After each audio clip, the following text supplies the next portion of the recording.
Come one, come all, the free-for-all continues here in Stavanger.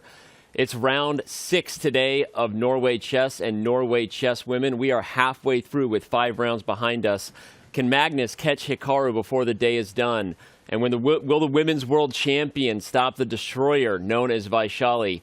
All of that and more, we've got you covered. It starts right here, right now. Norway, land of breathtaking natural beauty, rich cultural heritage, and home to the greatest chess player ever, Magnus Carlsen. Since 2013, Norway has played host to one of the strongest chess super tournaments in the world, and this year is no exception. Magnus has claimed the top prize in 4 of the last 5 years, failing last year after a disappointing showing that saw him go winless in the classical portion of a tournament for the first time in 16 years. He had to watch as Hikaru Nakamura defeated Fabiano Caruana in an epic battle on the last day to take the title. Both Hikaru and Fabi return this year to take on Magnus and the rest of this elite field. Joining them will be the reigning world champion Ding Liren and young phenoms Alireza Firouzja and Praggnanandhaa, who will look to continue the form that led to their recent candidates' births. This year will also be notable as Norway Chess will be the first ever classical super tournament to have the same prize fund for the open and women's sections. The 2 tournaments will play out side by side, and Norway Chess Women looks to be just as intriguing as the open section. Current women's world champion Ju Wenjun will face off against the formidable field of Kuneru Humpi, Lei Ting-jae, Anna Muzichuk, Vaishali and the legendary Pia Cramling. Who will emerge victorious in the land of the Vikings? This is Norway Chess.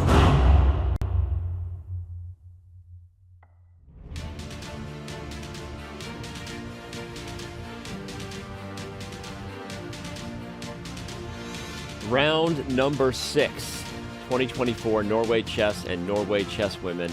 We are live from Stavanger. It's a beautiful day outside. The sun is shining just like what you see there.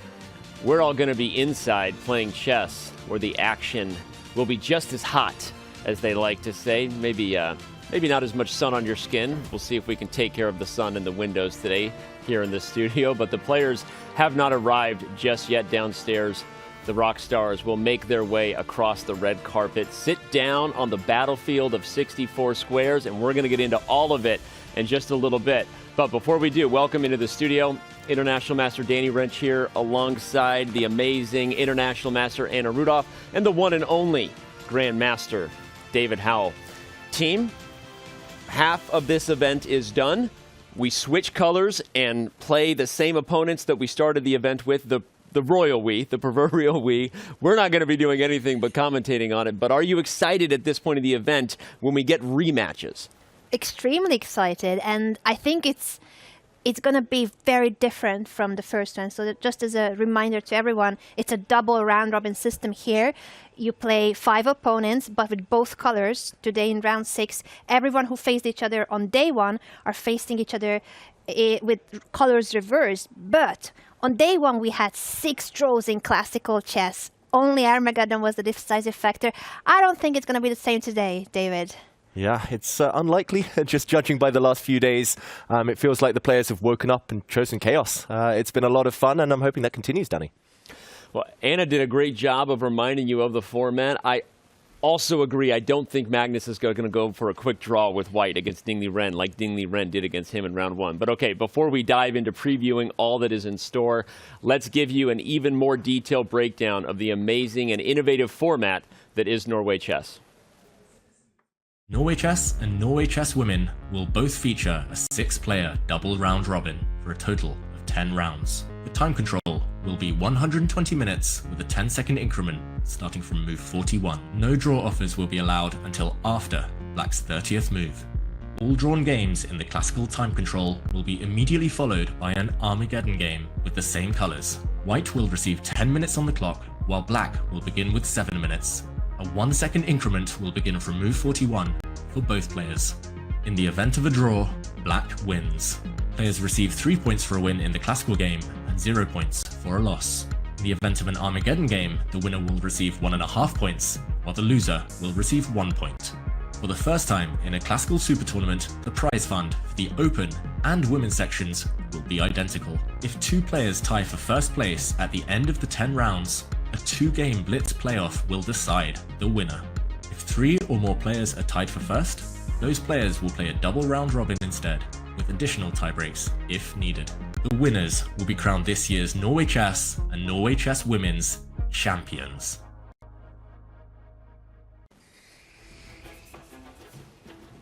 A double round robin it is. Again, that's one of the main talking points of today because we're switching colors and rematch time. 120 minutes per side with the 10 seconds added per move after move 40, as you know. And again, if the game is drawn, you get Armageddon. That is the tiebreaker that we throw down with. Everyone wants that classical win because it's worth 3 points, but getting to Armageddon, also special and valuable whether you win or lose. So much to get into here today. The players are getting into the building. They're grabbing coffee. They're practicing on the giant chess set over there. We're going to start watching the openings they're playing on the giant chess set to see if it actually occurs. Then we'll be aware that they're bringing their prep into the building. But all right, we've got so much to talk about here. I know we all want to dive in and just start previewing the matchups ahead. So let's quickly pay off what the results were on round 5. And just in case anyone tuning in today, if this is your first show or if you just happen to have missed round 5, this is what went down.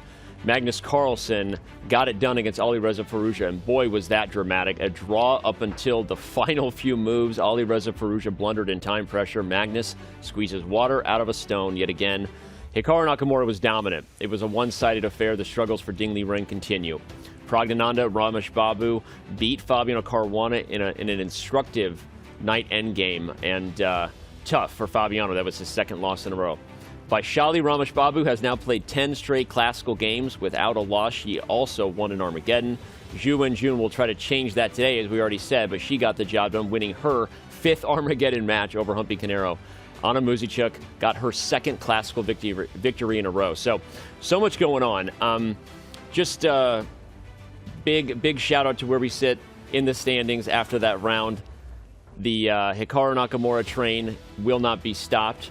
Or will it? We'll find out. Fabiano getting the black pieces, see what he can do today. Magnus Carlsen just behind him, and Praggnanandhaa Ramesh Babu. A bit of a 3-horse race there, but Alireza Firouzja not far behind, especially if you got a classical win. What chances you give Alireza today, knowing that he's listening over there? Yeah, Alireza is literally about 5-10 meters away from us right now, hanging out, chilling out with his second, Ivan Cheparinov. I mean, he seemed in good form throughout the tournament. Yes, it was a bit of a setback yesterday against Magnus Carlsen, but then again, anyone could lose that type of endgame against Magnus. It's hard being ground down. You just have to bounce back. That's the name of the game. He's already got a classical win under his belt, Anna, and yeah, it's still early enough in the tournament for anything to happen. I think so too. I think Alireza has been one of the players in the Open tournament that has been doing really well in classical chess.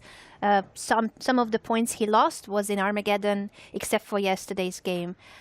That was this really grueling endgame against Magnus Carlsen. But I'm with you, David. I think he will bounce back. And I think Fabiano also has played better chess than what the standings show. It is 2 consecutive losses for the world number 2, who is no longer actually world number 2. It's now Hikaru, world number 2. He has taken over Fabi's spot, and Fabi has had this spot for a long time. Yeah. He will want that spot back, don't you think? I think he does, and it's also been 10 years, I think, plus for Hikaru since he was world number 2. So, wow, so much going on. Let's also now switch over to Norway Chess Women and remind you of what's going on there.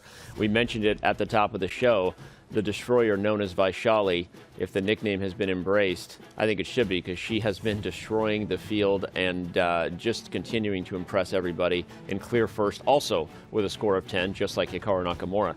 Anna Muzychuk with the same score as Magnus Carlsen with 9, and Ju Wenjun right there with 7.5. Again, anyone else, of course, could jump their way back into the standings. But as we see them before you, I think it's time for us to officially get our preview on with Madame Bon Jovi, with the, she's no longer living on a prayer. She's living on the pairings, and she's going to bring it to us right now with her own preview.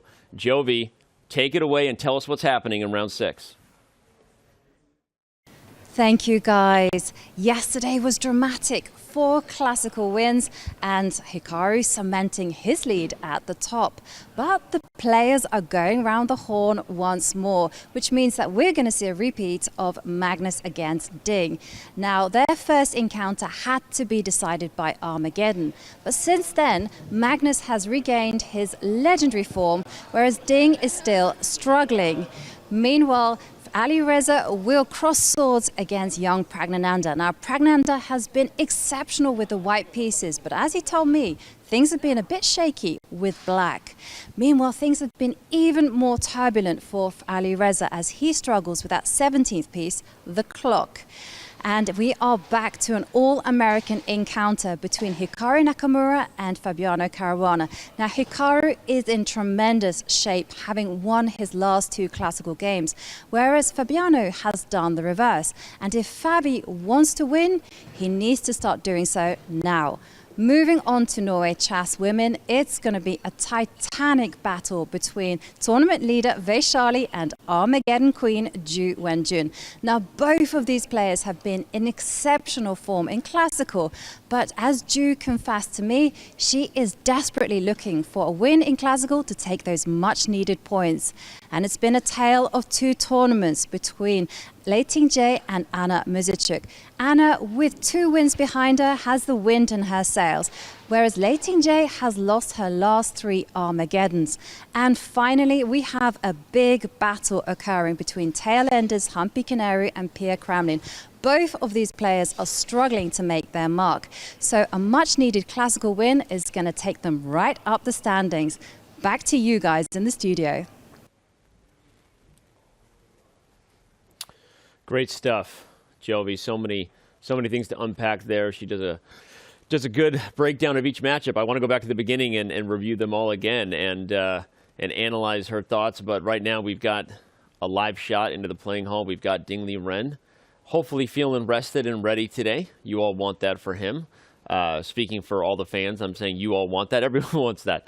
But okay, if we want to bring up the pairings and review the quick list that Jovi just gave us. Not sure if we can do that, or we'll just talk. Okay, look at that. We can. It's magical. All we have to do is ask, and we shall receive. So I want to go right to what she said about Ju Wenjun. Ju Wenjun has won 5 straight matches, everyone, but all in classical.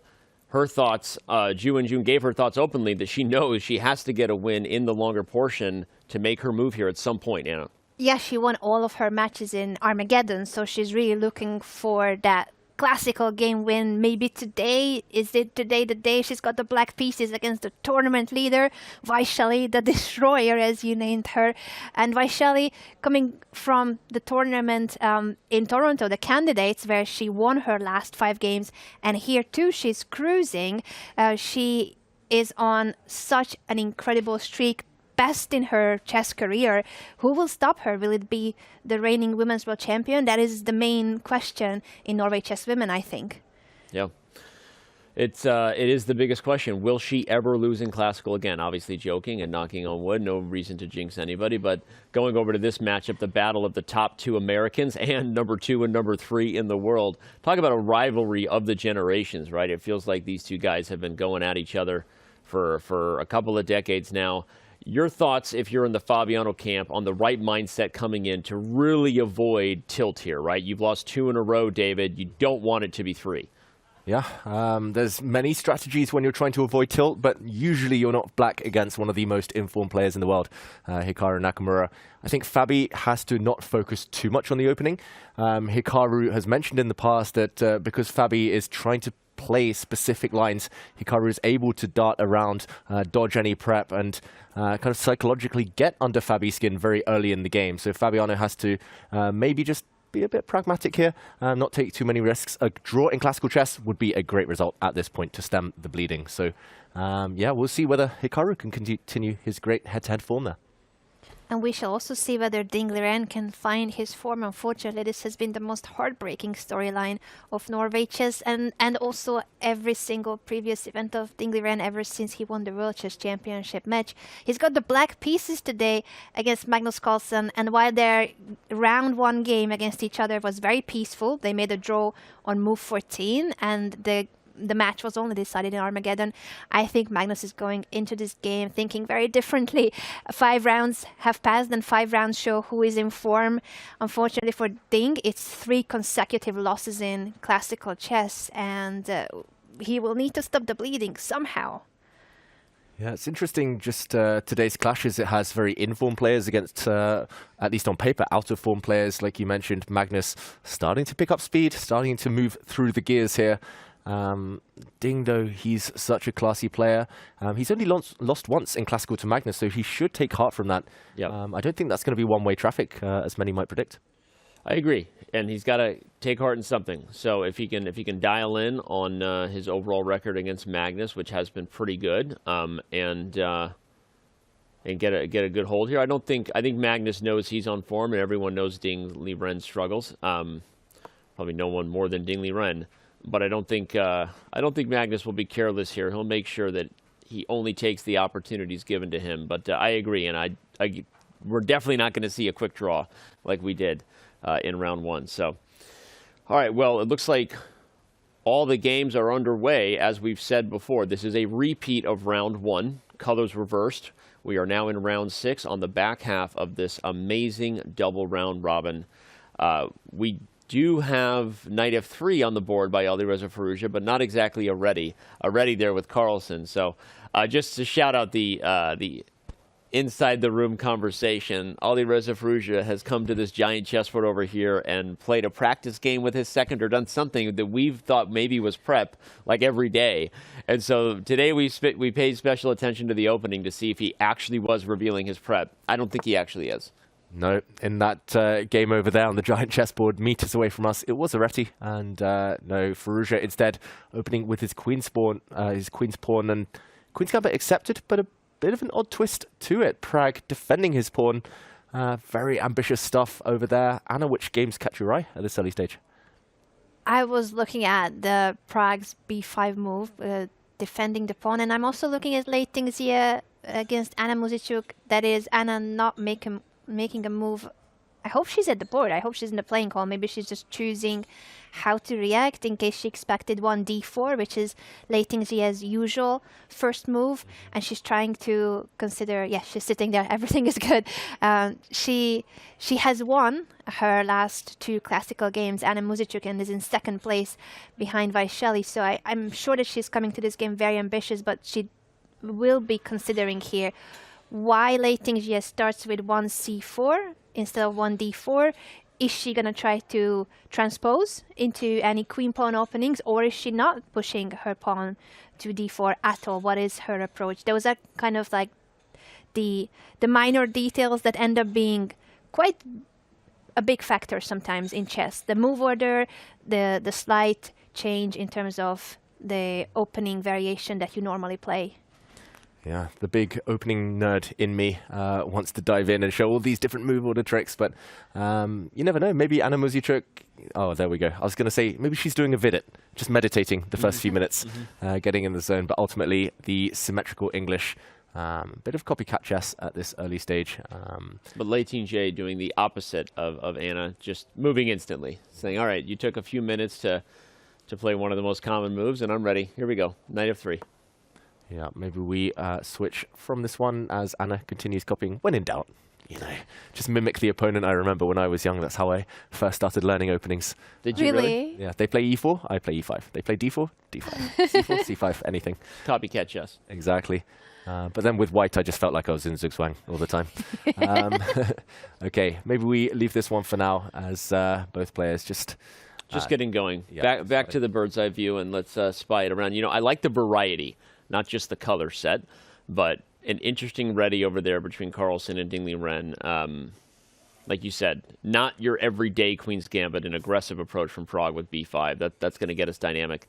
And the Nimzo kinda Nimzo, and then a Nimzo right below it as well, between Nakamura and Caruana, and then Humpy Canero and Pia Cramling. I'm biased to both of those games, playing that opening in my repertoire as if my repertoire has any relevance on this show, but it is fun when you see your opening being played. Yeah, I know a lot of the fans out there, they love it when they see their openings on the board, so we're all chess fans in here. We're all just chess fans in here. Danny, let's jump in. Let's maybe start with Nakamura against Caruana, the All-American clash, the Nimzo. I'm into it. It's also the furthest along, kind of, along with Magnus Carlsen's game with Ding Liren. But all right, let's back us up and drive through the opening. Yep, it's move 7 now, but if we go from the start, it was a queen's pawn opening. The Nimzo Indian, for those of you wondering at home, is characterized by this move, bishop to b4, pinning the white knight on c3, often trying to shatter the white pawn structure by trading bishop for knight on this square. White says, okay, e3, I'm going to develop. The white knight protects its counterpart here, or its fellow knight, sorry.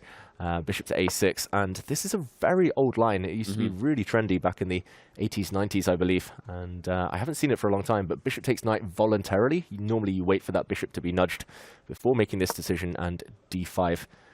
The current position, Fabiano's trying to put pressure on one of the doubled pawns, and of course, if white takes, there's a bit of an issue after bishop takes f1.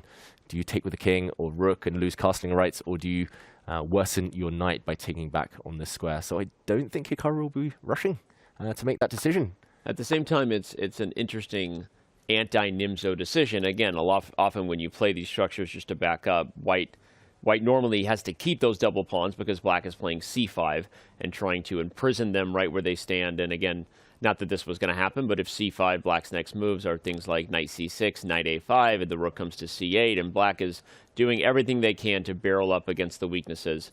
But this move here would likely have been met by d5 for white, and that causes dysfunction to black's development on the queen side, and the space advantage is actually easy for white to go for precisely because of this knight being on g3. This is the whole idea of the knight e2 line, is to accelerate things like e4, and once that happens, white's dark square bishop is coming out. Yes, the f4 move, the bishop is on the diagonal, so it's a comfy line for white. So that's part of the reason black goes with an anti-Nimzo Indian. The Nimzo player in me hurts when I see d5 because you just gave up the bishop pair voluntarily to double the pawns, and now you're undoubling them.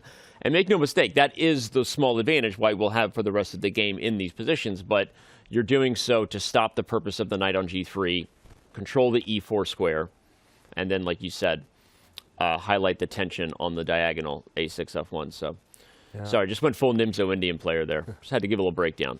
I just want to mention as well, it's early enough that we still see percentages at the side of the board in place of an eval bar, and we see that white in this position historically has won 29%, but black has won 34%, so actually a very high-scoring opening for black here, Anna. Interesting. Maybe Fabi's looked at those stats when picking his line. It feels like it's a great choice for today. It's one of those first and very rare moments where it feels like maybe Hikaru was surprised for once. He has been so good at choosing his openings, predicting what his opponents were going to do. And maybe today, for the first time, or one of the few times, it is his opponent who at least got a slight surprise in. Obviously, it doesn't mean that Hikaru doesn't know this opening. He knows it very well. But perhaps it's not what he expected for today. I think it's a fantastic point, Anna, and anyone who missed Hikaru Nakamura in the studio with us yesterday, one of the talking points we had was that overall Hikaru does seem to be guessing his opponent's openings well. He's been doing it for a while. At the candidates, he did it well. He scored 1.5 out of 2 against Fabiano Caruana. At the start of this event, we felt he did it well, both in the first classical game they had and then in Armageddon. We applauded Hikaru's choice. Maybe this is the first changing of the guard a little bit, Fabiano choosing something that Hikaru didn't see coming. So I agree, Anna. That's bad news for those who want to see Hikaru in the confessional booth, though. That's the only problem, right? Is it means that maybe Hikaru is going to have to work a little harder at the opening than he has in the last few rounds. Does it mean we're going to see Fabiano in the confessional booth? Okay, right. Yeah. Swap it. We talked about seconds lingering nearby. We currently have Fabiano's second just meters away from us, and looks in pretty good mood, Anna. Yeah, chatting to Alireza's second, so we are shouting at and stalking all these grandmasters a few meters away from us. Not doing it on purpose, they're just lurking nearby. What can we do? Yeah, though it's great to see, though, the atmosphere here, the seconds chatting to each other. There's all sorts of, obviously there's lots of press, but also fans and other events running in Stavanger during Norway Chess, for instance, the children's tournaments, and it was just so lovely to see, even when it was every single ceremonial move made by some of the participants of the children's tournament yesterday. Yeah, that was really nice to see. I saw this interview post-match with Magnus as well, and there was just a kid just hugging Magnus from the side. It was super cute. Yeah, super cute, not gonna lie. But yeah, it really is great. It's a festival. The whole thing is even bigger than just what the fans see here, which is the biggest stars in the game, playing for some of the biggest stakes and awesome chess. Speaking of that, sorry, Danny, I just could not mention that there's literally a kid a few meters away from us with a Carlsen T-shirt and a #1 on his back. He's been, and I've seen that guy getting autographs all around. So, yeah, it's awesome, and I'm sure we'll have a lot of people in the building today because, again, it is still a weekend and extra fans on site. So, well, we're going to leave Hikaru to it. Maybe Fabiano is in the confessional booth right now. And so we might find out whether Fabi's happy with his opening in a little bit. We'll see. Action everywhere else. It's funny because there was an opportunity almost for the game with Humpy Canero and Pia Cramling to transpose. Humpy Canero chose the Zamish variation with A3, forcing the trade on C3. If you just look at the structures similar there, we'll get to that game in a little bit, but there might be some interesting takeaways for those who are maybe our Nimzo players or play D4 as white and curious about that opening. We'll talk about it more later. I could go anywhere. I could be convinced of anything right now. Okay. Maybe just while we're on topic, Danny, while we're talking about the Nimzo Indian. Let's do it. Maybe we talk about that Humpy Canero game against Pia Cramling. I'm all about it. Yeah. I didn't want to be so selfish. Nimzo. Purple Power. I love the Nimzo. We can go to it, and I can give a quick rundown. The main difference, I think I saw the move order earlier, and it was E3, just like it was with Hikaru, but I think Pia Cramling castled instead of B6. Yes, it was. And now A3 chosen instead of Knight G to E2. Knight G to E2 was a possibility here. It's a different line. But A3 really forces matters back into some of the most traditional, like when you think of the Nimzo, you think of, Geller Uwe, Zurich, 1953. Wow. You think of White's going to play E4, E5, and just launch everything at the king's side, completely losing the double pawns and being positionally busted, but hoping to get a big center in an attack, right? And Black's going to play C5 and B6, and the line I already kind of talked about in the game with Hikaru and Caruana. And that's kind of what happened here. And we're getting a position, by the way, that is much more classic Nimzo-esque in this one. Yeah, definitely. And rook to B1, the first move to make Pia Cramling think. Again, we see just until this last move, actually, we rook did B1 see is a new, yeah. Yeah, it's just on the database here that I'm looking at on chess.com. It's very rare. Very rare move. Yeah, and we can highlight real quick. We'll put the rook back on A1 and just say the main line again, or the type of positions you get if White plays Knight E2. Again, you want to keep the F pawn flexible, and Black plays things like B6, and let's say White castles, and Black plays Bishop A6. And then you can get really crazy stuff if you go all in, like E4 for White, threatening Bishop G5. Black pretty much has to play moves like Knight E8 to get the bishop, to get the pin of the bishop removed. Then you get things like F4 right away for White. You can also get E5 first, but this position becomes an all-out race. Things like Knight A5 and then F5 for Black. You'll notice the theory is still theory here, I guess, until that move. And then even F5 already can be a very wild position. So anyway, this is a very traditional Nimzo Indian kind of game. Yeah, White playing on the king side, Black trying to play on the queen side for weaknesses. It's sometimes that simple. And Anna, we see Pia thinking. It's been a tough couple of days for her, the last couple of rounds. What do you think's going through her mind right now? I think she's just evaluating, assessing how this rook b1 compares to some of the main lines that you guys were discussing. As you mentioned, David, there's very few games for this move. It's almost a novelty. And I think she knows the Nimzo-Indian very well. She knows this opening inside out from both sides of the opening. A very experienced, legendary player, and she will be possibly assessing how this move order or how this particular move changes the usual plans, the usual setup, the usual ideas for the Nimzo-Indian that she's playing now from Black's perspective. But as mentioned, she also plays these openings from White's side. So I think she knows very well what's going on, but she's trying to figure out how this compares to the usual path. Yeah, and I think I figured out the idea behind rook b1. I'm glad, because I was just going to say, as the Nimzo player, I'm kind of like, what is the difference? Because b6 is the most natural-looking move, and Black is going for the plans I highlighted. So teach me. Teach. I mean, it's mysterious to me too. I'm not sure the exact benefits, but certainly, as you mentioned, Danny, Black's playing this plan anyway. Bishop a6, knight a5, going for the c4 pawn. And it's been seen before in thousands of games. It's well known to both players. But rook b1 does look like a bit of a useless move. You're playing on the side that you're probably weaker on, but maybe the idea here is e4, and she's keeping her knight flexible on g1. This looks like a pawn sacrifice, but what has changed is that in this position, if Black gets greedy and grabs a pawn, after e5, the Black knight is almost trapped, only has one escape square, and after it retreats, whoops, bishop to e4, you hit the rook in the corner, you hit the Black knight, and if the knight retreats, the difference is here, suddenly you cannot recapture because your queen is no longer defended. The Black knight breaks the Black rook's connection to her queen. Oh my, this could become very dynamic and very concrete right now. I think Humpy will play e4. That has to be the idea. Has to be, and I guess the difference is if we follow that variation through. Danny, you mentioned like knight e8 would be an idea. Maybe after e5, same idea. If you take everything on d4, we get this exact same position. Bishop to e4 would win for white. And maybe the difference is if Black just ignores everything, continues, there might be a argument for putting the white knight on f3 with some Greek gift sacrifices in mind. This is fascinating. It's an interesting move order, and suddenly the knight, which is normally not on its most aggressive position in all these Zamish lines, on e2 and maybe eventually g3. I mean, we can even display what the Greek gift is. For those who don't speak common checkmating pattern in chess, first of all, learn your checkmate patterns. But if you make a move, here it comes, bring it. Bishop takes h7, king takes h7, and knight g5 check. These types of tactics work because there's a white pawn on e5, which always means there's no knight on f6, which means you have the ability to sacrifice and accelerate. And if the king comes to g6, it's going to get chased and likely checkmated in a hurry. And if you go to g8, I wouldn't be surprised if the king goes to g8 and it's just, computer just announces mate on queen h5.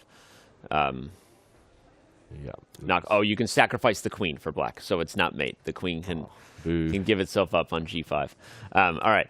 So yeah, this is fascinating. Love learning new things, especially when you have a new idea in an old line, a line that has been popular among the top players in the world, literally since the 50s. I mentioned that book and Zurich International by David Bronstein. If you haven't read it, a masterpiece. Check it out. Fascinating stuff there. I love that. The more aggressive development of the knight might really accelerate attacking ideas for white. This could be a fun, innovative, and new idea. Yeah, I'm learning as well. I played the Nimzo on the rare occasion, but definitely for viewers at home, this might be one to add to the arsenal, add to the repertoire.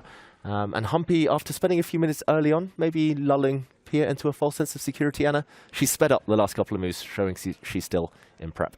Yeah, she played e4 very quickly, and I think it could have been that, you lull your opponent a little bit into thinking that it's new territory or that they are not exactly that well prepared.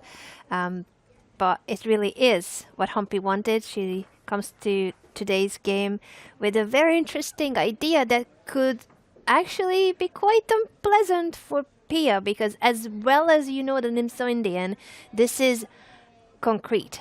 There's these concrete ideas with the sacrifice of the pawn on d4, temporary sacrifice, the idea that the knight is not on e2, so it's not blocking your queen. It can still go to a more active square on f3. Slight change of move order can completely change how this attack will unfold for white.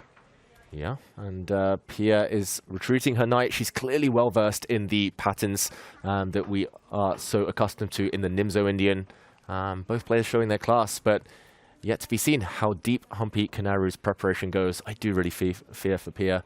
And if she continues kind of the common plans, maybe at some point she'll need to just kind of take stock of the differences here. Well, I can kind of quickly say one of the ideas, just because we're here and having fun. It's a Nimzo-Indian lecture day for anyone. We can clip the whole first 20 minutes of the show and just upload it as a video on Chessable.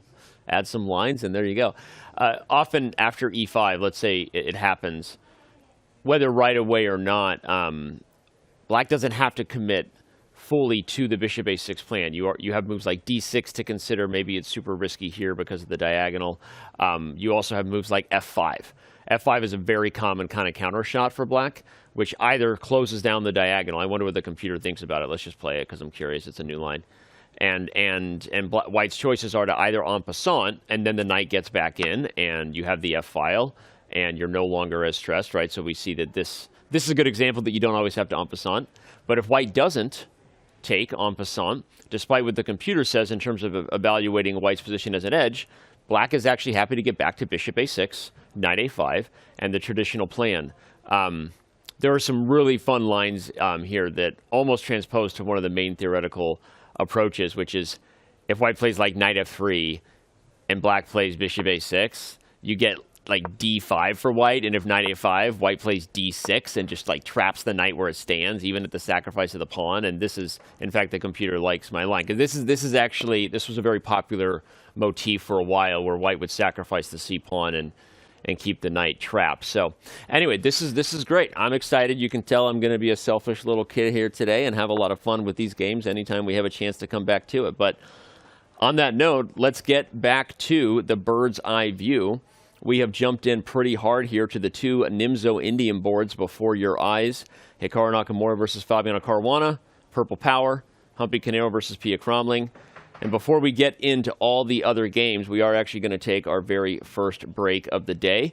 Round 6 of Norway Chess and Norway Chess Women here in Stavanger is just getting started. The party is real. Look at that. A couple of rock stars coming in, even more rocks everywhere. Are those the best chess players in the world coming into the building? The fans certainly think so. Don't go anywhere. Our coverage of Norway Chess and Norway Chess Women will continue after the break.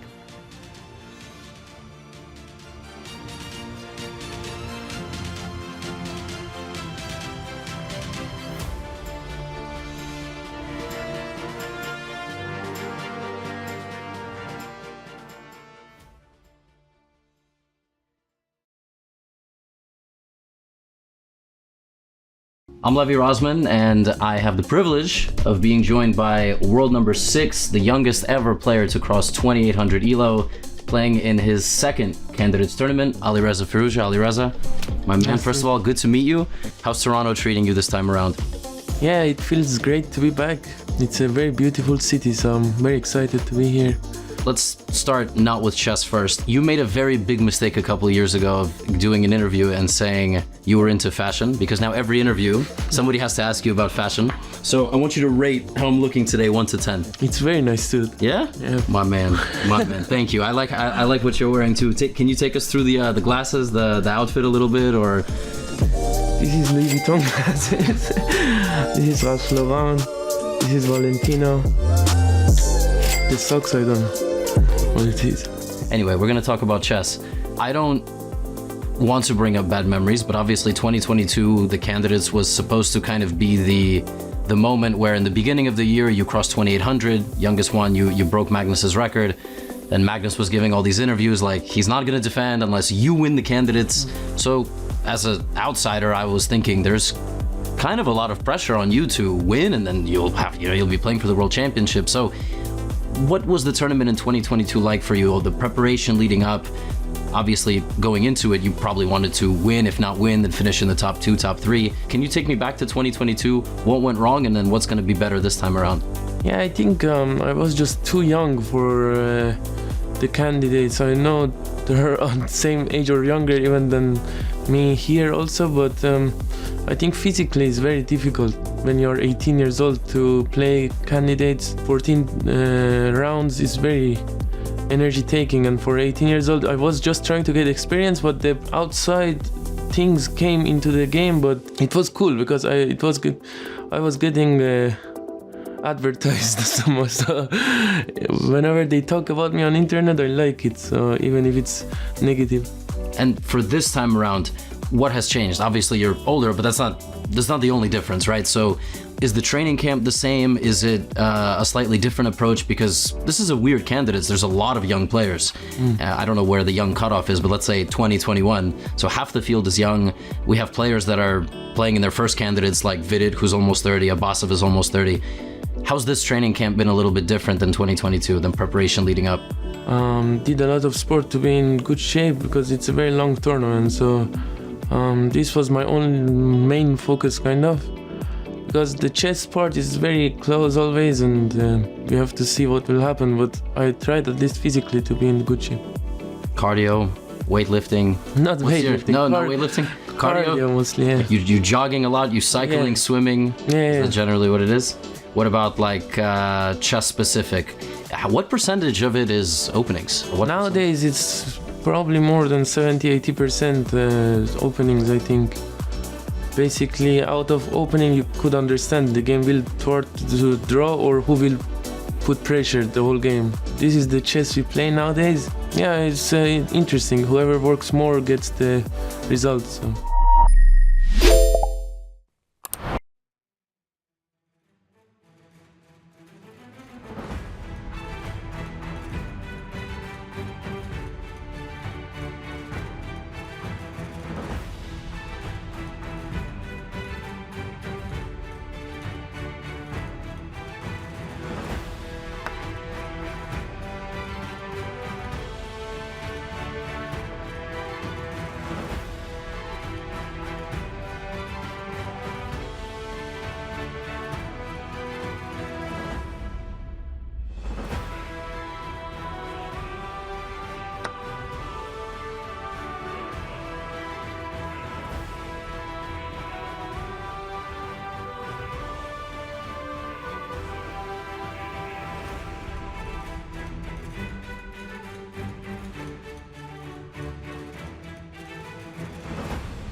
Round 6 from Stavanger, 2024 Norway Chess and Norway Chess Women. Thanks for being with us. The day is just getting started, but there's something else that's just getting started in this building, as if we needed more stuff going on.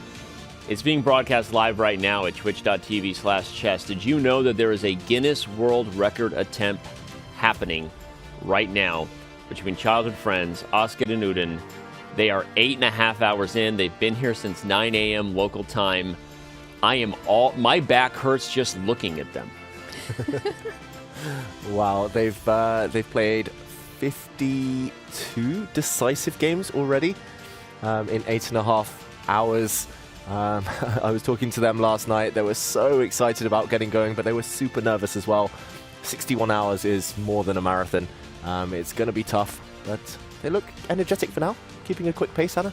They do. It almost cannot be sensed that they may have been watching the Champions League last night, as preparation to today's world record attempt. And it was Magnus Carlsen himself who made the ceremonial first move on this board, which actually, by the way, is a very unique board. I don't know if we can show later what's underneath. We'll try. The camera angle. It's this table was made for the world record attempt.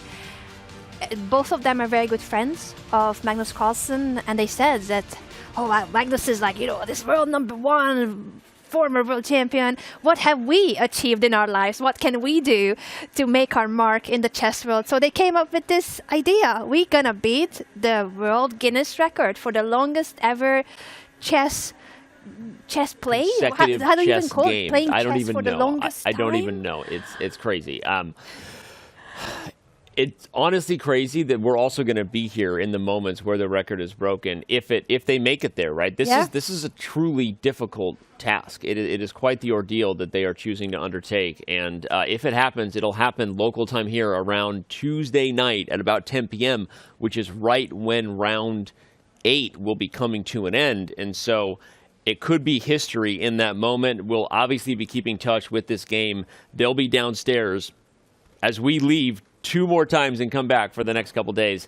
And we'll definitely be keeping our eye on them. Of course, as we said, you can go to twitch.tv/chess and check in with them, or just pull it up and keep it in the background in case something happens. Right now, we're going to pull up the bird's eye view. We've been told that both Fabiano Caruana and Hikaru Nakamura have visited the confessional booth at this time. Maybe Hikaru is still in there. We're gonna jump in and see what those guys had to say in a little bit. But right now, I think we want to jump over to Magnus Carlsen's game versus Liren. That is one that we are all very, very curious about. We haven't had a chance to look at it yet. Magnus is head in hand and down about 12 minutes on the clock, so really trying to get something out of the opening stage here, David. Do you want to run us through it? Yeah, let's go from the very beginning. We're 11 moves in. Magnus has spent a fair amount of time. He started with the Reti opening. This is the Reti once the white knight lands on f3. Often the idea is to keep flexibility. You might transpose into other mainstream openings later on. C4, D4, E4, still available depending on what the opponent does. Ding took the center with D5. White fianchettos his bishop, and a few moves down the line, really interesting mind games here. Magnus pushes the pawn to C4, saying, okay, we might transpose to the Tarrasch if you don't kind of trade off or advance your pawn right now. If you continue developing, white could capture, push a pawn to D4, and try to change the structure. Ding says, okay, I'm feeling ambitious. That's often a good way to try to play yourself out of bad form, to at least force yourself to play the most critical continuations, D4, and we actually see a reversed Benoni pawn structure. This is an infamous structure where one side has a slightly weak pawn, the other side has taken the space, but very, very dynamic play ahead. And if we catch up with the current position, knight G5 from Magnus Carlsen, showing just as much ambition as his opponent, and F4 expanding on the king side. What do we make of this? Early developments, early surprises for both sides. So who surprised whom, David? Because it feels like Magnus wanted to surprise Ding, and at the same time, it is Magnus who has spent more time and has got this very much deep in thought posture that we can observe right now. What does that tell us? That Ding may not have predicted this opening, but he was well prepared from, obviously, his own experience, his own home preparation for other games perhaps, or other tournaments. Yeah. What do you think?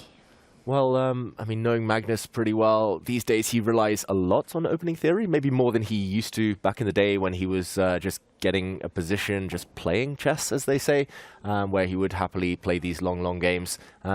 These days he freestyles a bit less, in classical at least, but knight f3 on move 1, g3 on move 2, I mean, I'm semi-retired. It's my favorite way of opening a game because you don't meet any kind of direct play. You don't have to memorize too many opening lines. And for today, against an out-of-form opponent, it feels like Magnus just wanted to go back to how he used to play chess. Just get a position and try to outfox the opponent later on. Both sides on their own as early as possible.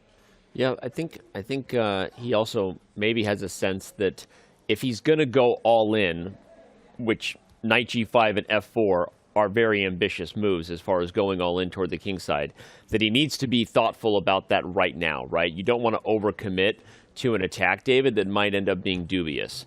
And so I think he's being careful. I think he's being thoughtful about how he coordinates, because there are a ton of options to consider here. And it is the kind of attack that once you start pushing moves like F4, you can't move them back, right? We always say it, right? Pawns don't go backwards, and so once you commit and you're all in, you better be accurate from here on out. So I think he knows that it's going to be a double-edged game, and as you said, David, he chose something that immediately got the game out of roads traveled. But I want to go back to shouting out what you said about Ding playing D4. I was really happy to see that, because if the Tarrasch had happened that you mentioned, that actually would have been the same line that we had between Nakamura and Firouzja from a few rounds earlier. Not the exact move order, but it actually could have directly transposed, which, for those who remember, that game ultimately was a draw, went to Armageddon, where Hikaru won. And the point is, that would have been the safe approach for Ding, to allow the game to transpose into a mainline Tarrasch. But this is the most challenging stuff. And I don't know why I'm getting uncomfortable in my chair. I'm excited now. And I think that means we're going to have a fight between the current world champion and the former world champion. And let's go. Yeah. It's a great start to this game, Anna. Really exciting stuff. And there is a phenomenon I've noticed. Often the top players, when they press too hard against the tail-enders in a competition, it can backfire. Once you've kind of written off your tournament chances, you start to relax a bit. Maybe this is where Ding relaxes and gets back to himself. Yeah, and it happened in the recent candidates as well.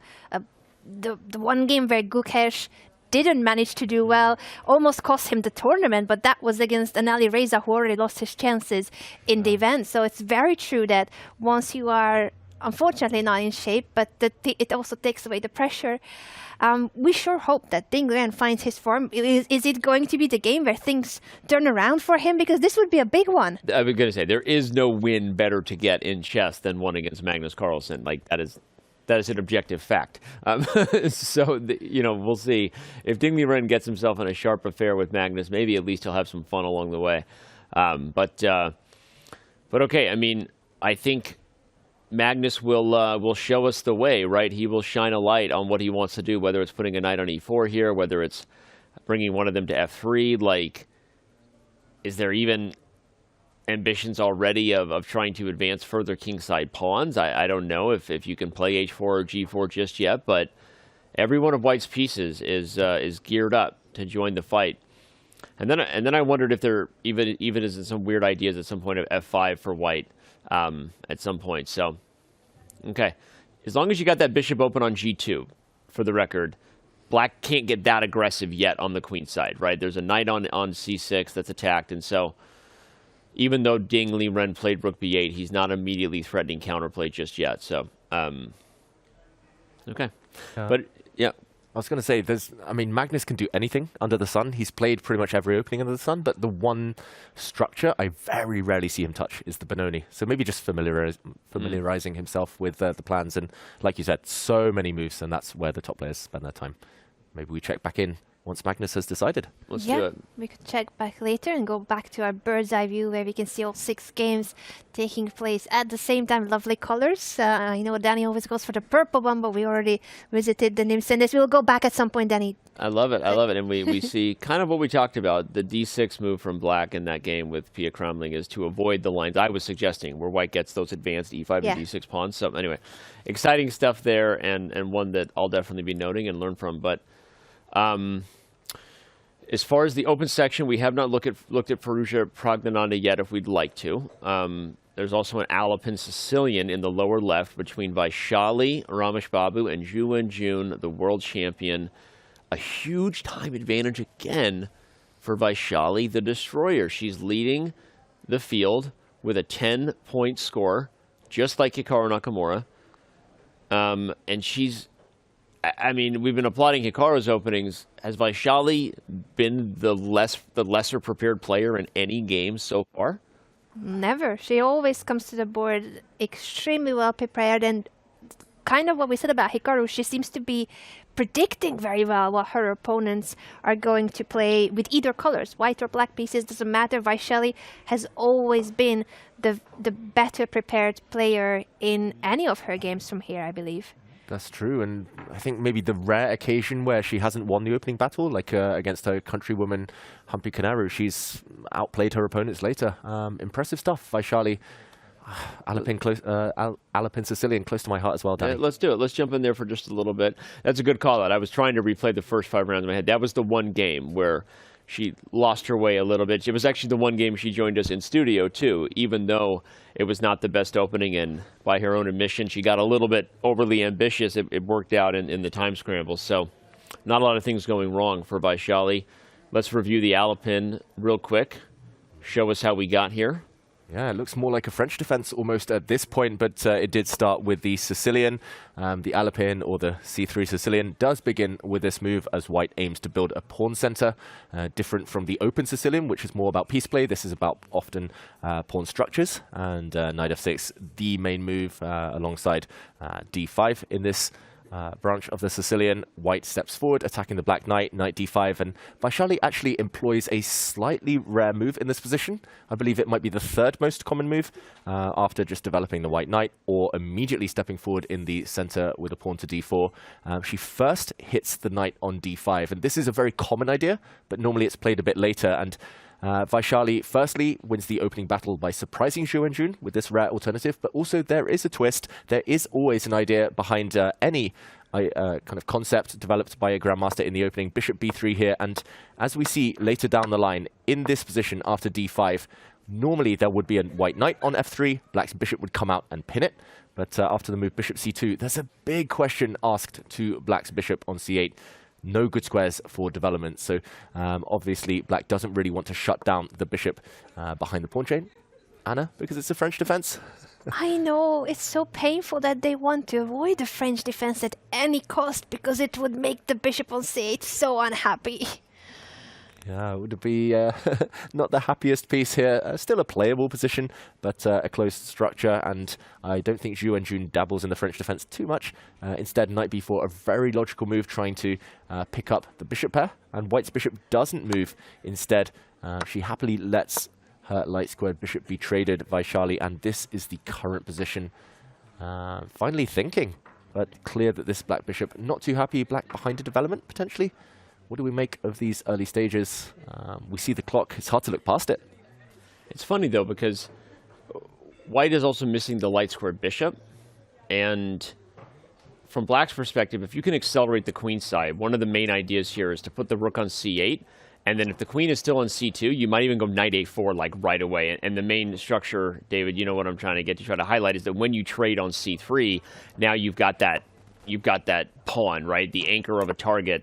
And you're just really trying to push forward with counterplay before White gets going. Yeah, this is not the, whatever, but it ends up in a position to prove the point. So without the light square bishop, the one thing is that your king can be a little safer than normal. My voice also gets high, but like the black king is not in immediate danger. And sometimes the black king will stay in the center, to choose accelerating on the queen side. So Vaishali is slowing down a little bit. Some interesting stuff to think about. I guess I was playing devil's advocate even against the will of the engine. I'm kind of like I'm liking where the game might go for Ju Wenjun, despite the extra time she used to get here, and I'm curious to see how Vaishali handles the middle game. Yeah, and I was just curious here about what White's plans might be, and suddenly I was thinking, this is computer prep. What would AlphaZero do right now? I was thinking the same, David. And she already played h4 in another game where it was completely not the best move, but she likes those ideas. I think she is looking at that side of the board and going for a wild attack with a move like h4. Undeveloped pieces on the back rank, king in the middle of the board. It's everything what we teach to beginners not to do. But Vaishali is actually very good at going brave and bold and not caring about those basic principles sometimes, because the center is closed. I think it's very important to highlight that you cannot do pawn pushes like that if the center, if the E and D5 mostly are open, and your king is there in the middle of the board getting attacked. Well, you said the kids have no respect for their elders. They also have no principles. They don't care. they want it's a concrete solution to every problem, right? Joking, of course, but yeah, they have the principles guided by apparently forefathers who are more equipped to teach it to them than us, and those are artificially intelligent neural net machines like AlphaZero, and they say just push H4, push H5, create an attack, neglect your development. I like it. I'm also excited to see if we see that. Yeah, I'd probably never play it in a game, but I really respect it once it happens on the board. I wouldn't be surprised if Charlie goes for that a bit later. She chooses knight to e2, but the idea is still on the cards. She might get castled. She might even push her f-pawn forward. Either way, yeah, this is shaping up to be a fun one. Yeah, I think this is going to be a very exciting game, and I'm looking forward to seeing it because of the structure being like a French defense after e6 when Ju Wenjun plays it, but also for what we said, what's at stake. Vaishali, the tournament leader, facing the women's world champion. Ju Wenjun really wants to get a win in Classical. She only has won in Armageddon so far, so there's a lot at stake for both players here.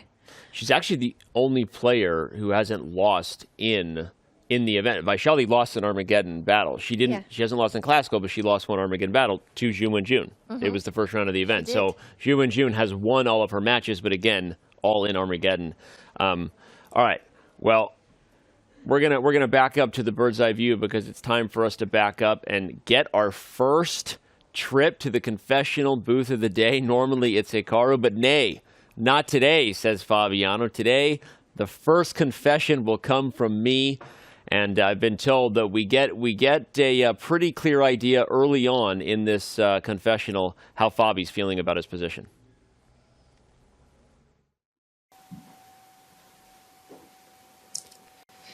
I have to say I'm not 100% sure if I'm remembering correctly the lines. Yeah, this is something I kind of looked at, but it's been quite a while since I looked at it. And so Hikaru now has a choice after bishop f1 if he wants to take on e6, and it turns into some chaos. And I'm hoping that I didn't forget if this is the exact position where I'm supposed to do this or not. If he doesn't take on e6, I'm just kind of fine. Position should be at least not worse for black. King f1, ed5 or something. But d takes e6, and then he's attacking the rook on a8, so I go bishop c4, so I sack the rook, queen takes a8, knight d5, and then he has this trapped queen. And if e4, there's this kind of astonishing, if I'm remembering correctly, astonishing move a6. And then I sack another piece, but the queen will stay completely trapped on the a file. But I can't remember the details after that. I just, if I'm remembering correctly, it's like a forced draw in a bunch of different ways. But since I don't remember it, and I think, doesn't seem to be very familiar with it, it's hard to know what to expect here. I might actually expect him to bail out if let's say d takes e6 doesn't lead to some kind of clarity in his calculations. Maybe he's just bail out and take on f1 and play probably a kind of equal position, but I like my position quite a bit because I get the light squares and his bishop is a little bit out of the game. And if he doesn't take on e6, it doesn't really make sense what he did previously, like this queen f3 idea. So, and he's not forced to, but it's like the logical continuation is to take on e6 and go for this crazy stuff. And before the game, I kind of thought we would have maybe a quiet affair where he plays a kind of slightly better position or tries to press me a bit in a technical manner, like my last two games where I was struggling. But now maybe we get some complete chaos and who knows what happens, but I just hope that I'm not mixing up my lines.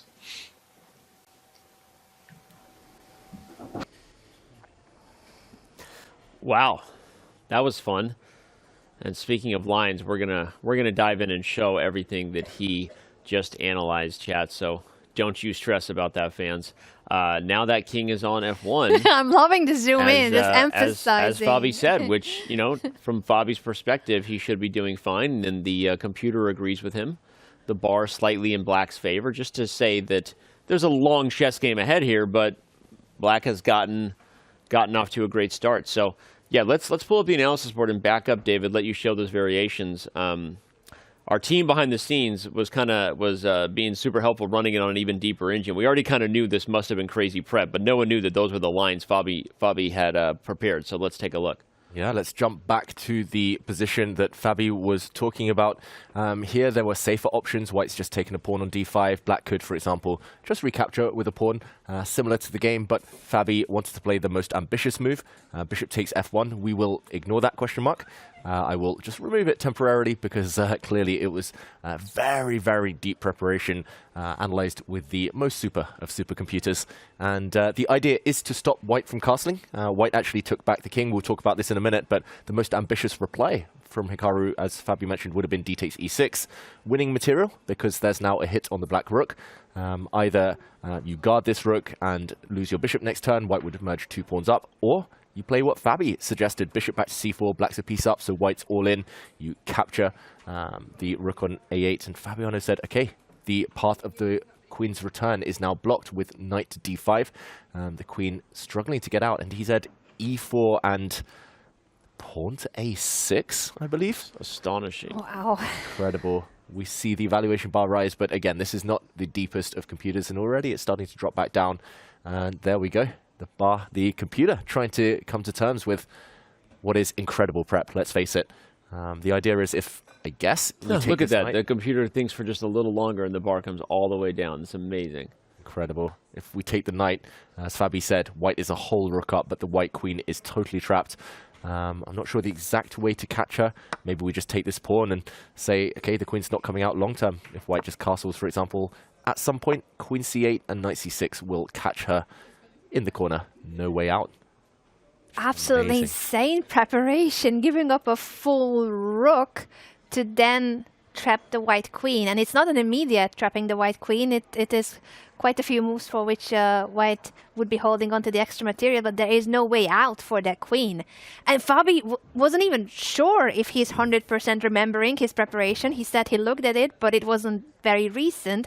So imagine going for this, not being 100% sure that this is the moment where he was supposed to give up a full rook. But this is incredible stuff, and this is what Fabiano Caruana built his reputation on, was preparation like this. And you don't see it all the time, but who doesn't love seeing a position initially evaluated as winning for White that comes all the way down and shows you that we've got that bar going? And, you know, it's right 99.99% of the time at the level we need it to be. A blunder check that kind of guides the entertainment, the edutainment of the show, educationally entertaining. But then you see moments like that and you go, wow, these guys are playing a different game at times at home with the kind of preparation they have. And Fabiano Caruana, everyone remembers the infamous 7-0 at the Sinkfield Cup. So many games won that were deep, deep prep. This guy has been feared among his peers in terms of just how far the rabbit hole goes for so long. And he kind of says that's overrated at times when I've talked to him, but I think he's full of it. So, by the way, we've got another confession, and we're not even going to wait for the break because we've got Hikaru Nakamura, his opponent. Let's get Hikaru's thoughts. Maybe he breaks down what he thought with taking on e6 or not. Was Hikaru also aware of this line, or was he just trying to avoid it? I want to find out. Okay, everyone, we're back once again, round number 6 of Norway Chess. So today, a little bit more exciting. I think with all the decisive results, everybody's trying a little bit harder. Now, Fabiano kind of surprised me in the opening. He played a line that I haven't really looked at in a little bit, this whole bishop a6 line with this d5. Now, I vaguely recall having looked at this from a slightly different move order, and what I seem to remember is that this bishop takes f1, I think it's supposed to be dubious after d takes e6, if I'm not completely insane or out of my mind. But the problem is, without actually knowing exactly what the correct moves are, it's very, very hard to go for this. So I decided to play king takes. I'm expecting him to take with a pawn on d5, then I'll play e4. And unfortunately for fans out there, I think it's very likely that this game is going to be a draw pretty quickly, unfortunately. I don't really like my position, and it's one of those situations where I think Fabi is really trying hard to complicate it because he wants to win the game and get back into the hunt for first place. So I'm trying to play something more on the boring side, especially after he's surprising with this choice. Now, he is thinking here, so he might go for a different capture, but unless I'm insane, I think the only capture that makes sense is pawn takes pawn. So if he plays knight takes, I have c4. If he takes with the queen, I can trade and go a4, bishop a3. hard to believe that I'm ever going to be worse in that endgame. So I think I'm okay here. I'm not thrilled with it, of course, but that's kind of how life goes. Sometimes you can't get everything you want. So that's just it for my game. Magnus's game is already very, very complicated. Hard to judge what's going on exactly. I really like Magnus's approach. He's played this sort of Benoni with the white pieces, and it just looks very, very aggressive. So we'll see what happens there. Alireza is playing Pragg. Pragg went for one of these slightly dubious lines, this e3, b5, and the Queen's Gambit accepted. Alireza has a nice big center with the pawns on d4 and e4, the big white center as we call it in internet lingo.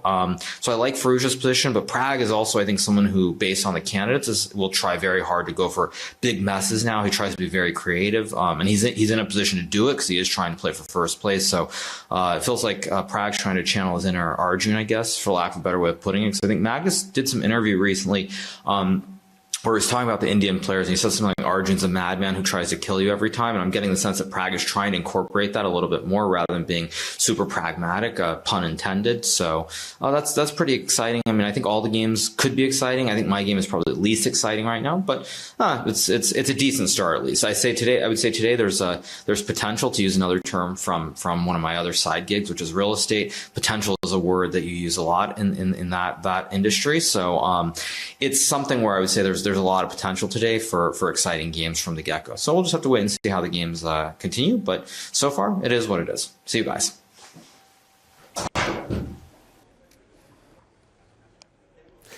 Pragmatic from Prague.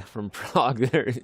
What can you say about Hikaru Nakamura going to the confessional booth? I mean, I don't know why he doesn't just stay there. He could probably draw the game while streaming from the confessional booth. So maybe we can hook that up. I don't know. Make our job a little easier. But David, your thoughts on his just very open views that he probably plans to steer this game toward a draw, which, lucky for us, it means we have Armageddon. Yeah, it's refreshing, his honesty, because I'm not overly impressed by White's play. It's clear that Hikaru is just playing for a draw at this point, and most likely he will achieve it. But nice to see players admit that rather than say, okay, I made a mistake, and I'm still trying. Also, what was fascinating for me was that he barely calculated that variation that Fabiano mentioned. He was like, okay, this is meant to be dubious, but in practical terms, it's not a rational decision. It's not a practical decision, and I'm just going to steer clear. Anna, it feels like, again, Hikaru in top form, and still feeling confident despite maybe being out-prepared by Fabiano. Yeah, he did admit that the opening choice of Fabi surprised him, and that's the reason why he didn't go for d takes e6, even if he thought that that's why this whole line is dubious, but that he cannot go for it and go against Fabi's preparation. I think he made the right call on that. You don't go against Fabiano's preparation in a crazy sharp line when you are not prepared yourself to be in that position. So very pragmatic decisions by Hikaru, even if it's not what he was hoping for going into the game. I'm sure he was ambitious having the white pieces, but sometimes it happens. Sometimes you are out-prepared and you need to go with something more quiet, something more peaceful. And the Armageddon could still be fireworks and will be fireworks, I think. Agreed. And you just mentioned the only point I was going to add, which is either way, we got Armageddon. And nice shirt. Like, we could talk about your shirt as well. We're talking about my shirt? Yeah, like that's some point to add. I thought, like, oh, well, thank you. I've only just noticed. I didn't see the logo. Yeah, custom shirt there. Oh, where can we get it? You can't. This is only no for me. No massage, no shirt. No, you don't. You can't get one. The perks of being the boss. I'm not gonna lie, and we're not making these available either. I would say sue me, but that's probably not a good idea in this world, so don't do that. Let's move on. And back to the bird's eye view. We've got Queen E2 on the blue board. That was 3 rhymes in a row. Wow. Bird's eye view, Queen E2 on the blue. Maybe we should go to there. It is Magnus Carlsen. I don't know, unless we want to drive this thing in a different direction. I'm curious. I was just checking the clocks. Okay, it looks like he moved a little while ago, so it has been Ding Liren now thinking for quite a bit. Queen e2, do not sue. You know, there's so much rhyme potential there. Let's just stay away from that. Chess.com lawyers are calling. I was actually going to mention the move Queen e2 earlier as the kind of lazy move that I would play just to slowly improve a piece, keep all of White's options open. But interesting that Magnus spent, what was it, around 20 minutes and then played such a non-committal move.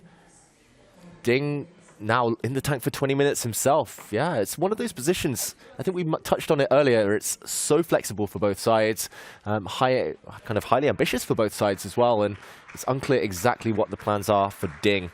I wouldn't be surprised if it's a move like bishop to d7 or queen to c7, just because, as Danny mentioned earlier, the knight on c6 is slightly loose. You defend that piece, and then you can start to break out on the queen side with moves like b5, but yeah, it's a matter of taste here, and Ding doesn't look too happy with his position right now. It's a non-committal move with queen e2, but I think the idea is he wants to protect e4 so that the knight on d2 can go to f3, and then he doesn't have to worry about h6.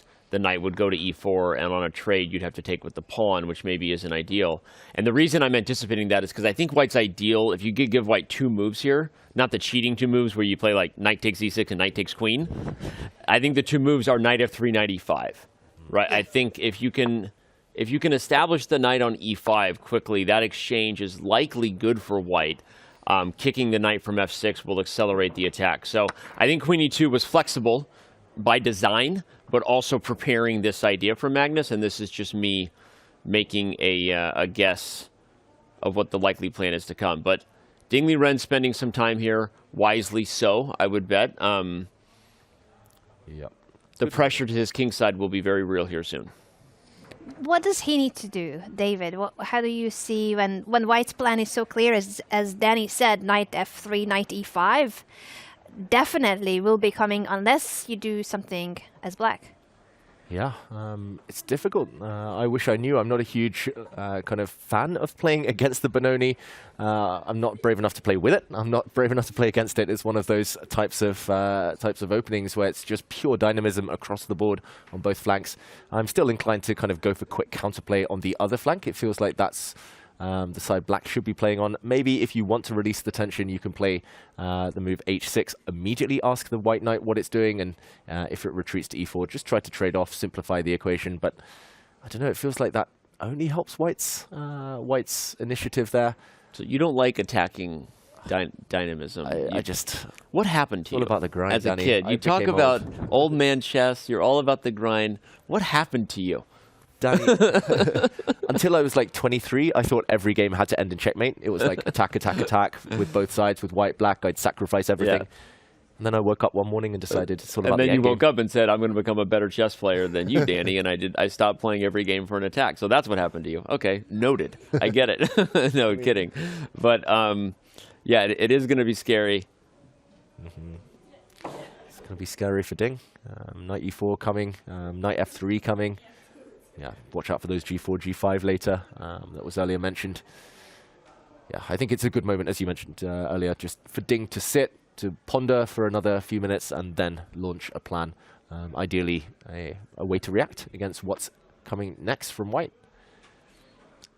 Oof, yeah, slow pace for now, but this game's going to explode at some point. Yeah. Let's wait for that point and back up and let Anna Rudolph choose her favorite color. Mm-hmm. And position on the screen. My favorite color.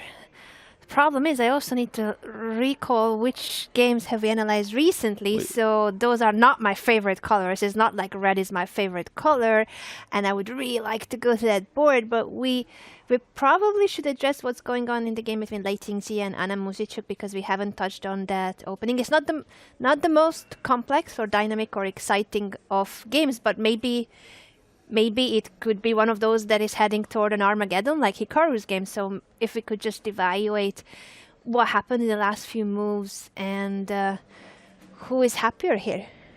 Yeah, let's do just that. Just to jump in, there have been some exchanges in the last few turns. Let's do a quick rewind. We only covered the fact that this was a symmetrical English opening. It did actually transpose to what looks like a Tarrasch with the black pawn on d5. Not a direct transposition, but in terms of the general skeleton of the position. This isolated pawn, maybe feeling a bit uncomfortable about it here. Black defended it first of all, but now gave white an isolated pawn of her own. Knight takes knight, breaking the tension, and bishop takes c3. As Anna mentioned, it does hint to me that she wants to solve her problems here, Anna Muzychuk, by force. And either white will now take back with a pawn, but a structure we actually talked about in a similar position, backward pawn, potential weakness long term, or white will take back with her bishop. Oh, she actually did take back with a pawn there. I was going to say bishop takes, might have run into the move knight to e4. This is slightly annoying because either the bishop will be captured on c3 or you win a pawn at the cost of your beautiful light squared bishop. And black here will be very happy to plant a bishop looking down at the light squares on the king side. So she's made a really committal decision here, Lei Ting-Jie. Very committal, and I think the same idea that you're showing, David, should also be fine here if you sacrifice the pawn by playing knight e4, because it does get rid of the g2 bishop if white wants to win the pawn. So you either have a beast of a knight in the middle of the board, or you give up your best piece, the fianchetto g2 bishop, win a pawn. But by doing so, black will play bishop e6 and bishop d5. It's an opposite colored bishop position where black has, I think, a lot of compensation. And I normally don't sacrifice pawns. I hope we see this. I have a feeling we might. And it kind of makes me understand why Lei Ting-Jie took with the pawn, because perhaps if you knew this was inevitable, that black was going to play knight e4 and we were going to get this, maybe there's like a rook fc1 going for c4 at some point where the whole point is you might have a better chance of dislodging that light squared bishop from that powerful d5 square in this structure than you would have in the other structure, despite the fact that it did also kind of make your pawns weaker. So most likely result in this position, opposite colored bishops, not a ton of pieces on the board, probably a draw, but it might be fun. If we actually get something like this on the board and we get an attack on the light squares, you never know, right? Magical things can happen here. When you lack a bishop around the king. Anna, she's feeling confident. We mentioned 2 classical wins in a row. There was an interesting stat. She didn't win for 21 classical games throughout the candidates and throughout the beginning of this tournament and earlier. So suddenly, it's like she's a player reborn. I think knight e4 will be seen very quickly and ambitious play. Joby made that point at the top. She said that it was a bit of tale of 2 tournaments right now for Anna Muzychuk, and she's finding her rhythm. And a good call out. I agree. I think she'll go for knight e4. I agree with you guys that she's ambitious. She has found her form after 21 games going winless and not having a good candidates tournament, which obviously for her and for many of the other competitors here is one of the biggest events they are preparing for. They want to be the challenger of the world champion. So not a good tournament for Anna in Canada, but here I think she's got really good chances. And knight e4, I think it's a prediction. She's going to play it. Maybe I'm getting too deep here, but I wonder, is there some idea where you don't take e4, and that's the other point of b takes c3, that if knight e4, like bishop f4, and if bishop f5, you have c4? I don't know if it works tactically, but the whole point is to try to undermine the protection of the knight and laugh in the... Oh, look at that. Computer thinks I'm all right. Nice. One idea there. So I was just trying to unpack why Lei Ting-Jie might have gone for that. Okay. Well, undermining the knight is the other option. We might still get a position that's roughly equal for both sides, but... Speaking of roughly equal for both sides, we haven't actually completed our around the horn process. Yeah, there's one game we haven't touched on, and let's do it right now.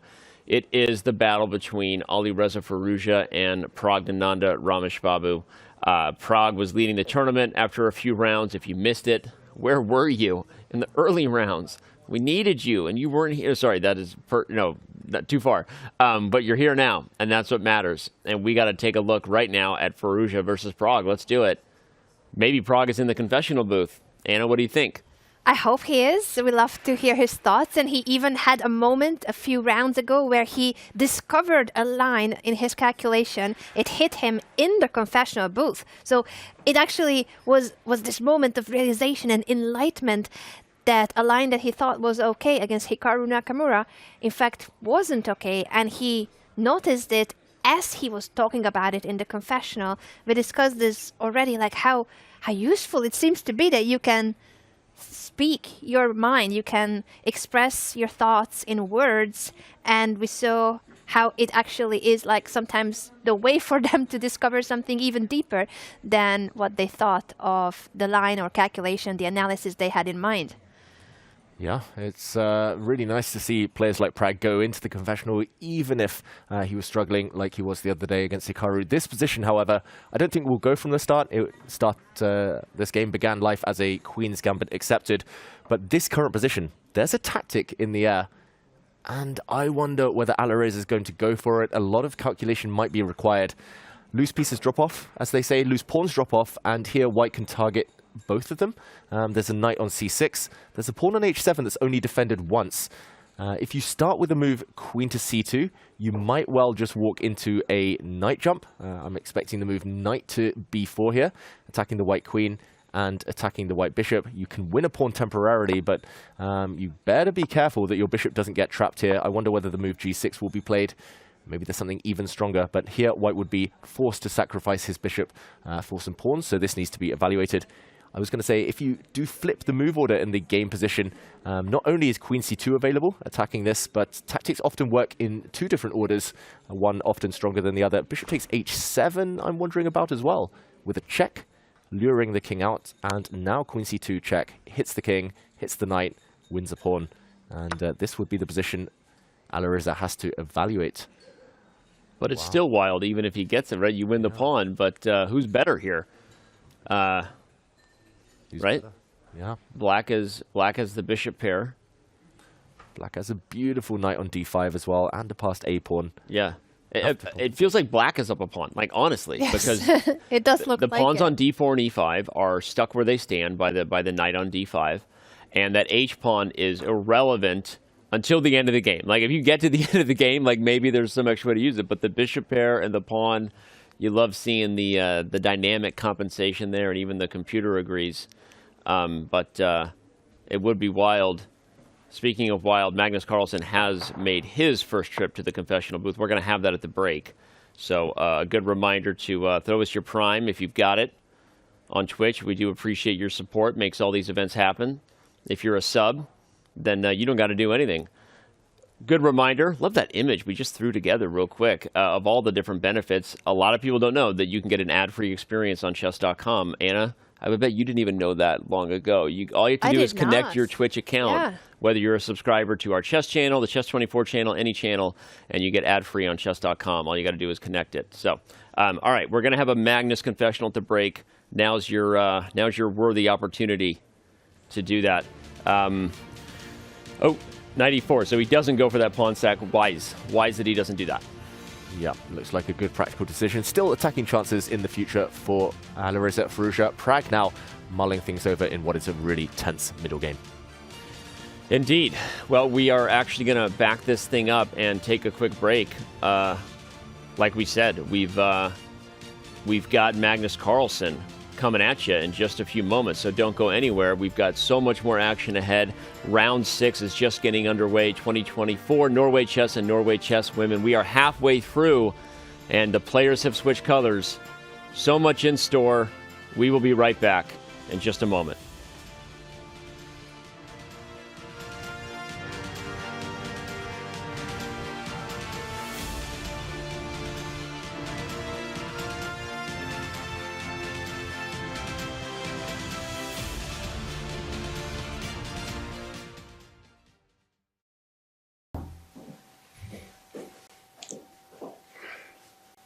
I think an expression that's been used quite a lot in chess is that it's a good Benoni, but it's still a Benoni.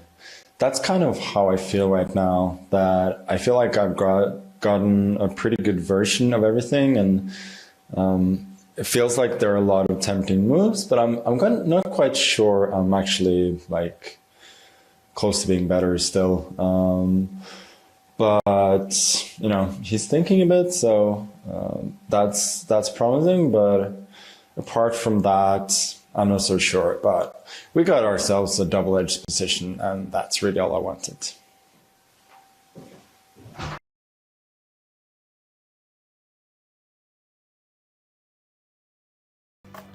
Right, boys, it's back to school time with a quiz. Let me eat first. Detention. How do you spell Nepomniachtchi? English style. Look how he's struggling right now. I cannot write properly, so can I spell it out instead? Okay, spelling bee. You can start first. So it's Nepomniachtchy.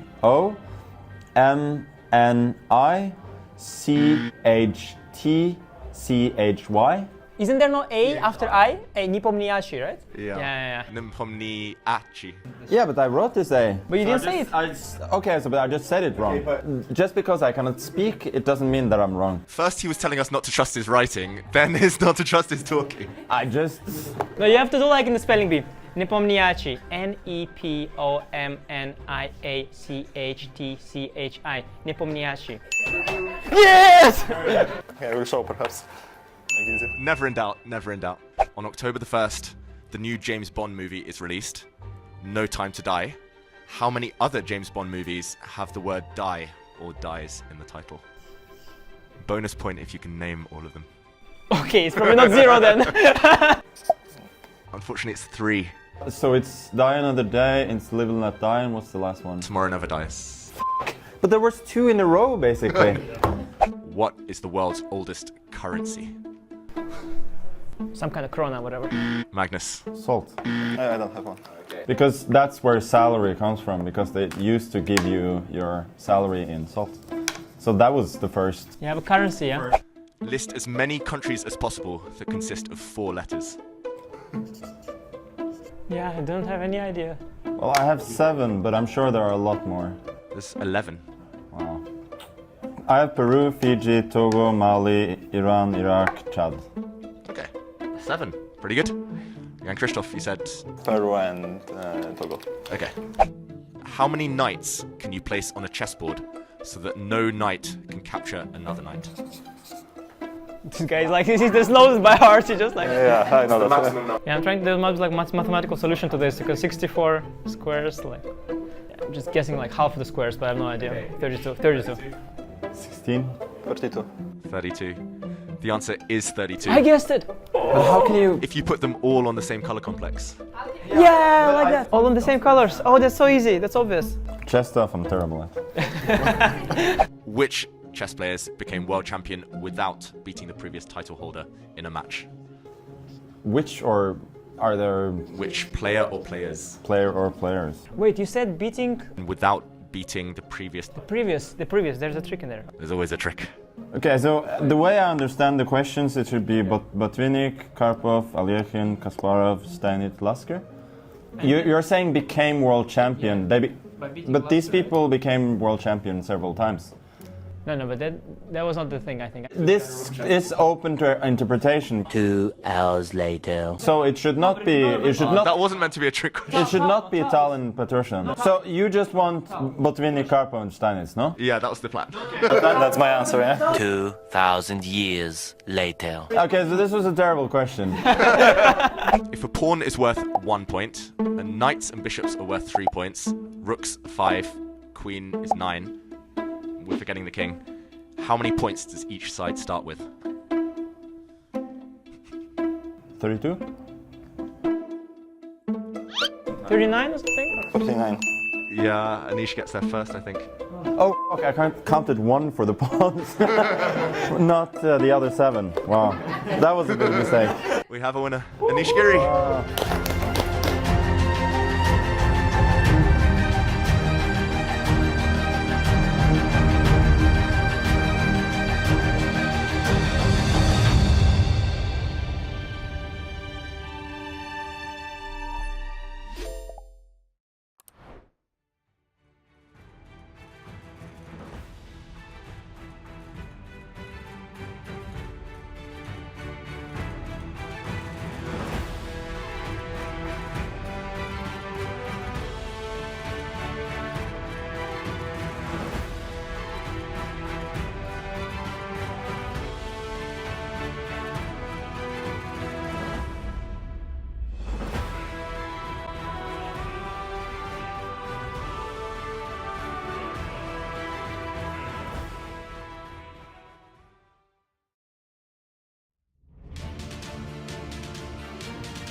We are back with round 6 here. Norway Chess, Norway Chess women. We saw Magnus Carlsen at the break.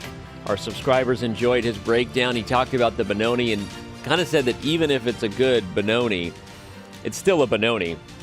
Anna, is the Benoni as bad as the French? What kind of question is that? Neither of them are bad. Bad is just a subjective word we use for certain concepts. Definitely not the case of the French defense or the Benoni. What do you think? I'm going to jump to Anna's rescue here. Even the Benoni is worse than the French.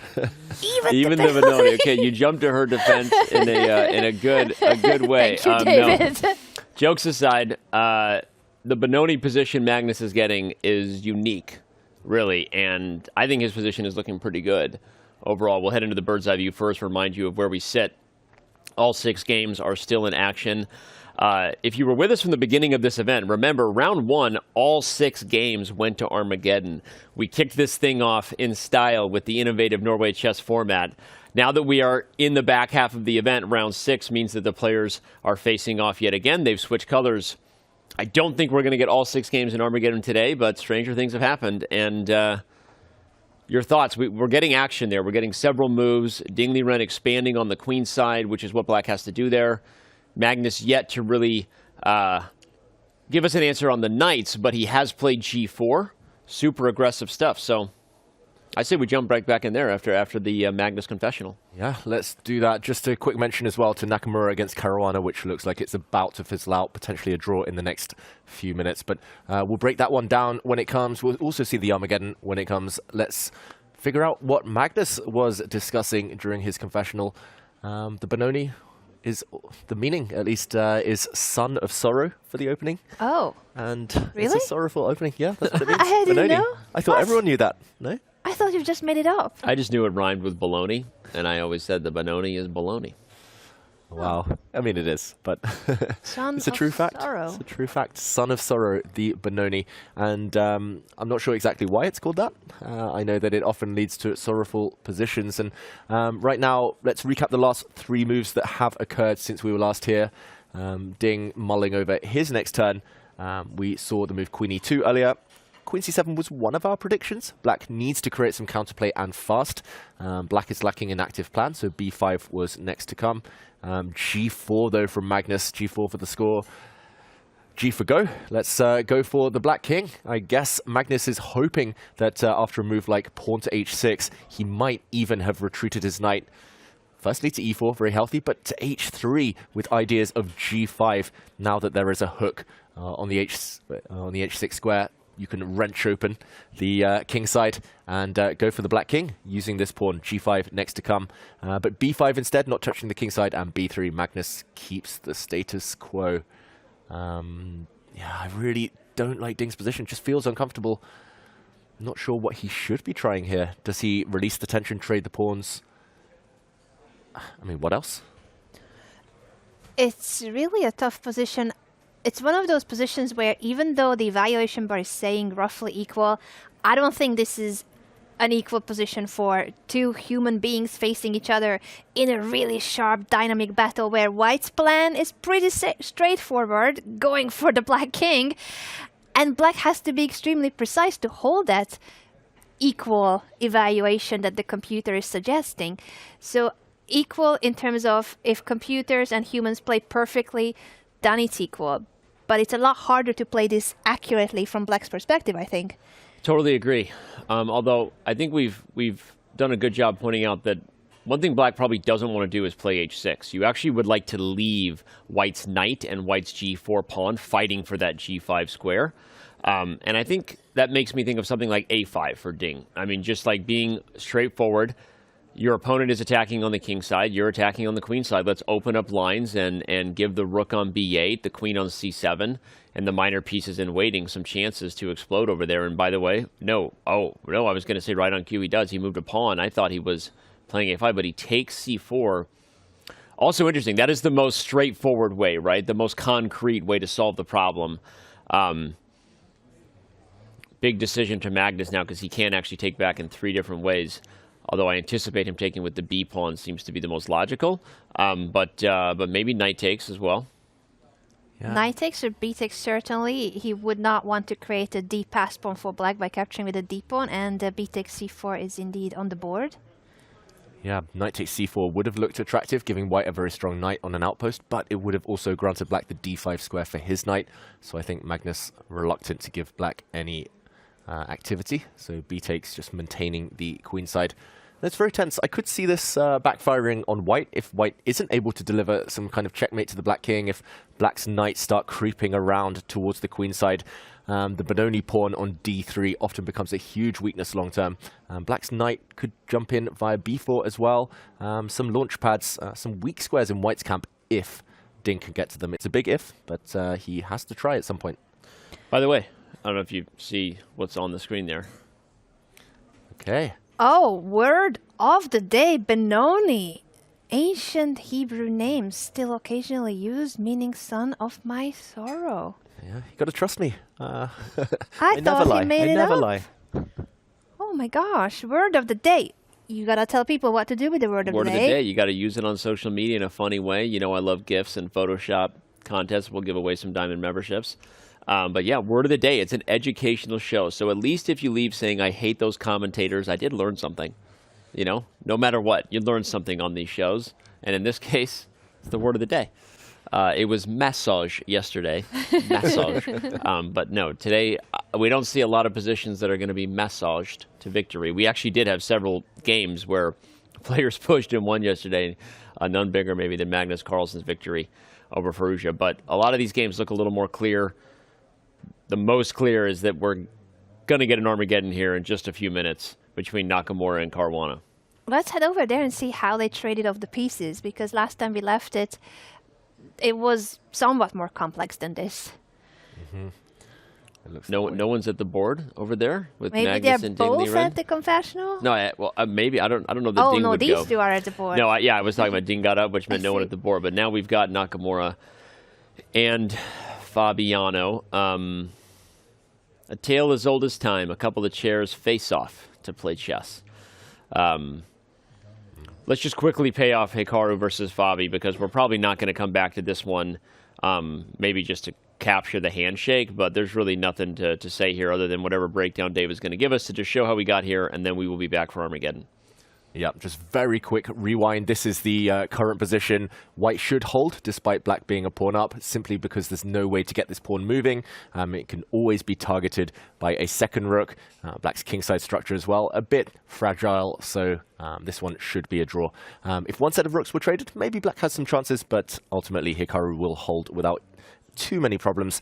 Just to backtrack, there was one brilliant moment in this game as we see pretty much a draw offer from Fabiano. Oh, maybe I hold off then. We'll see a handshake any second. They're about to hit move 30, which is the move number where the players are legally allowed to offer a draw. And that's a smile and a handshake between the top two American players, world number 2 and world number 3. Hikaru being current world number 2 since yesterday's win, and Fabi losing. So the ranking switched around. And this means our first Armageddon of the day. Very quickly, we are in Armageddon, which usually we get time to stretch and maybe get a third break. But no, this is going to be funny because we're going to have a result, even if it's in Armageddon fashion, between Hikaru and Fabi before any of the other games are done, if I had to predict. Just like it was between Ding Liren and Magnus Carlsen on day 1. Yeah. Ultimately, Hikaru keeps his number 2 ranking. He keeps a very good standing in this tournament, no matter what happens in the other games. Armageddon, though, will be a big bonus for Hikaru if he can take it. For Fabi, it would salvage some pride from the last few days. And, yeah, first result in the books. We'll let you know as soon as we know when that's going to start. You know the drill. It's usually between 15 to 20 minutes after having finished. They'll get underway soon. I do kind of want to know what your comment was on the one brilliant moment in that Hikaru-Fabi game. We didn't have time to look at it because they shook hands and we were there for the live action. But is it worthy of a replay, or were you just kind of adding entertainment? If I promise to be quick, Danny, maybe I we would jump love in? to. Hey, I also saw it, and I really let's pull wanted up to that show board it. and let him It was analyze so it real quick. pretty. Come on, he's just a kid. He's just a kid who loves chess. Let him do it. Go ahead. I No, do love honestly, it was beautiful. I think we should show it. It was a very instructive, educational, and beautiful tactical pattern. Yeah, and it was in this position Hikaru actually sacrificed a pawn. It looks like a blunder, but of course there was a really cunning plan in mind. Rook h to e1. It looks like this hangs a pawn after a trade of pawns in the center. Queen takes d4. Black was temporarily a pawn up. Here, though, Hikaru lands rook to e7. And look at that, a double exclamation point awarded to this move. It is sacrificed, but don't touch this rook. It is poisoned. Rook takes rook now would fall to a back rank checkmate over the next couple of moves. And rook e7 threatening queen takes f7, of course. So this forced Fabiano to bail out to a dead drawn endgame. Queen back to f6. The black structure was ruined, and white's activity guaranteed a draw. So Hikaru defending actively. Impressive stuff. It was worth it. It was worth it. You know, we let him do it. It was worth it. Thank you, Grandmaster David Howell. That was not a howler. Thank you. All right, well, the pieces have been reset. You see the label above the board change from classical to Armageddon, if you didn't know how sexy the visuals are. Shout out to the team working super hard. That little detail lets you know that we are in Armageddon between Nakamura and Caruana. Every other game still in classical. Can we actually go to the red board? As I said, that is my favorite color. But also, I think, even though we only missed a few moves between tournament leader Vaishali in Norway Chess Women and reigning Women's World Champion Ju Wenjun, it seems that the computer was quite judgmental about Ju Wenjun's f5. I wanted to ask you, David, if it was a mistake and why it's a mistake. Anna, I'm going to throw it back to the French defense expert. f5. Is that ever a good idea in the French defense? Well, usually when you play f5 in the French defense, it's quite desperate. It's to avoid that you're getting checkmated, because what you would like to do in the French defense is to push that pawn only one square, f6, so you are trying to get rid of that central pawn. White gains a lot of space in those lines of the French defense, and this is exactly the French defense structure. The problem with f5, yes, en passant is possible, e takes f6, but white's not forced to. So if white decides not to take it, you do keep your space advantage and central control as white, and that could be the reason why I'm answering my own question. David, you tricked me! I'm a trickster, Anna. It's my middle name, if you didn't know. And yeah, this current position, I'm wondering why the advantage is so significant for white. I guess it's because at some point a white knight might land on the f4 square, a beautiful semi-outpost, and a big target on e6. I'm wondering whether you kind of start with moves like bishop g5, just harassing the black queen here, whether you just keep pushing h5. It is a bit uncomfortable, like you said, now that it's impossible to challenge white's beautiful pawn center. Ju Wenjun holds positions like this a lot, though. It's going to be, you know, the computer's favorite to be white. The space is there, so the eval will stay. The bar will stay in white's favor, I think, comfortably outside of a blunder. But there's still a lot ahead in this game, because black's position is also solid, and Ju Wenjun, a pretty good chess player, right? If anyone needed the memo on that, and probably recognized that she didn't like the direction of the game. Maybe didn't want to face Vaishali's aggressive h5 plan and go up against an aggressive attack from the young destroyer. So she's like, I'm going to make this a bit of a grind. Yes, I'm worse, but I've got play on the queen side. White has a space advantage, but it's not super clear. You just said it yourself, David. I'm not sure why the advantage is so big. Those were words that came out of your mouth, right? And I'm just, again, not trying to play devil's advocate today. I feel like I'm doing it naturally, but I'm looking at this and I feel like Ju Wenjun is going to be in a position where black has open lines on the queen side, a one-way street over there. She'll find a way to continue to push forward. And now what she's done with f5, from a practical point of view, is Vaishali's not getting the position she wants. Vaishali wanted something different when you played h4. She wanted an attack on that side of the board. And so I'm just saying that I think she knows exactly what she was doing with that move. Even if white's better, this is going to get into a different type of affair than it would have been. I can't believe you've just defended the French defense, by the way. Was it? That was beautiful. Now you tricked me. Oh my God. Danny can claim it was a Sicilian, technically. It was. Technically, it's fine. But yeah, classy move from Ju Wenjun, though. Knight a4, I just want to say, trading off pieces when she's cramped. By the way, we didn't actually mention it, but until move 9, this was actually a repeat of one of Vaishali's games from the candidates versus Garachkina. Uh-huh. So she was prepared. Well, we've been saying it all event. She's very well prepared right now and bringing prep from the candidates to the table this time, literally. So surely Ju Wenjun is aware of that game, and we are now headed down a different road. Yeah, and Vaishali, big decision whether to trade knights or not. The more pieces that come off the board, the happier Black will likely be. I'm going to make a bold prediction as well and say that Black might not castle. Black's king might just sit on the f7 square, guarding this slightly tender pawn on e6. And yeah, I can see this being a bit of a double-edged game a bit later on, depending on how Vaishali reacts right now. Anna, French defense, kind of. Is it going to pay off long term? I think it's going to be a very long and complex game where maybe Black will be okay holding, but White is always slightly better and pushing. So it's Ju Wenjun who will be defending this to not lose. Okay, should we zoom out for now and leave these two to it? I'm kind of curious about the Nimzo Indian game between Hikaru and Pia Cramling that we talked about a bit earlier. Especially as with our new amazing addition there we saw on the bottom of the screen, keeping a real-time update in every game in each section. We see that Hikaru's advantage maybe increasing a teeny bit. These are usually the way you don't want the Nimzo to go for Black, speaking from unfortunate experience. When you start seeing your pieces wrestle for squares and having to play f6, it doesn't feel great. At the same time, if you can get White to play d5 or even take on e5, when the knights get their opportunity, they will re-maneuver, they will wiggle back to squares like c5 and d4, whether the knight on c7 goes e6 or a6. So it's interesting. A little bit of a space advantage for White, but the computers are a little biased toward the center and the bishop pair. So I'm intrigued. Mm-hmm. Yeah, it feels like Black is relatively solid. I don't really like how Pia's handled her clock here. It has come back to bite her. It's been her Achilles heel in a few games now. But other than that, it feels like she's got most things covered for now. I like that Black has kept the center locked. So despite White's space advantage, the bishop on d3 looks like a bit of a silly piece right now. Yeah, it depends on plans. It feels like a lot of maneuvering ahead. Queen to c2.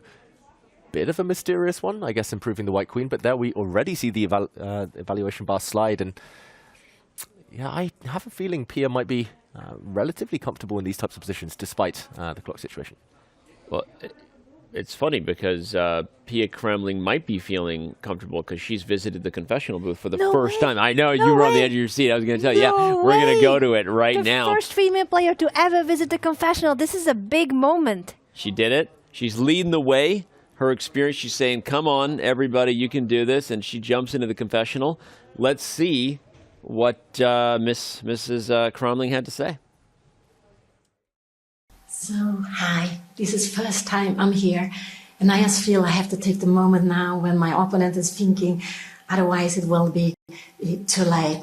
And as I also have forgotten to come here the first half of the tournament. So, yeah, what to say? Today, my opponent played d4. Yesterday, it was very curious. On the board, the first move was d4 also, because we had some juniors coming from Spain. They made the first move at every board, and at my board, white pieces moved to d4.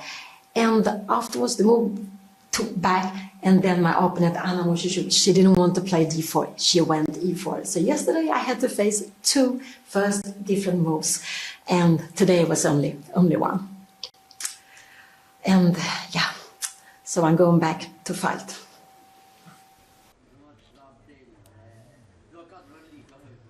All right.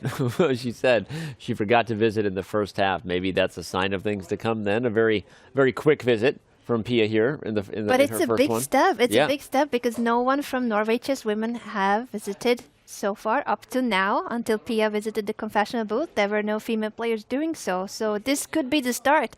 Hopefully it will create a trend. We love to see their thoughts. We love to see them in the confessional. It's such a unique aspect of this tournament that you get to hear from the players during the game what they are thinking. And I hope that Pia will show the way, lead the way for the rest of the participants. And I'm sure that Anna Cramling, streaming on her channel, covering her mom's game will be replaying this video and analyzing what her mom said. Yeah, she's a groundbreaker. She's a pioneer, Pia Cramling, jumping in for the first time. Yeah, so many fans. Yeah, such a classy player, such a classy person, and I love how her last words, "I'm going back to fight." This is going to be a real scrap, and I think we all want to see her kind of correct her form over the last few days, Danny. Yeah, we all do, and she is a pioneer. I was going to say it was the first bad pun you had of the day, but I'm gonna bail you out and double down on it. No, I mean, she was the #1 rated player in the world in 1984, the top woman player, and she is a pioneer, literally, and a trailblazer for women in chess. And it's funny, talking with her and her husband and Anna at dinner a couple nights ago, it's funny to see, because she loves being here, but she also, as I kept trying to talk to her about her games and her experience, all she wanted to talk about was Anna. And she kept talking about how funny it's become, because she was very well known in the world of chess and considered a pioneer and you know, admired by any women in the game, especially who knew her and everyone. But really now she gets stopped in airports where people go, "Wait, aren't you Anna's mom? Are you Anna's mom?" And so she's become famous because Anna Cramling has been covering her games and tournaments. So now she's actually probably experiencing more attention at this time in her career than she ever has. And it's really funny just how the world of content works. And anyway, she was just very excited and proud of her daughter, and that's all she wanted to talk about. Oh, that is so sweet, so amazing. Can I drop a teaser? Can I drop a tiny piece of information? Do it.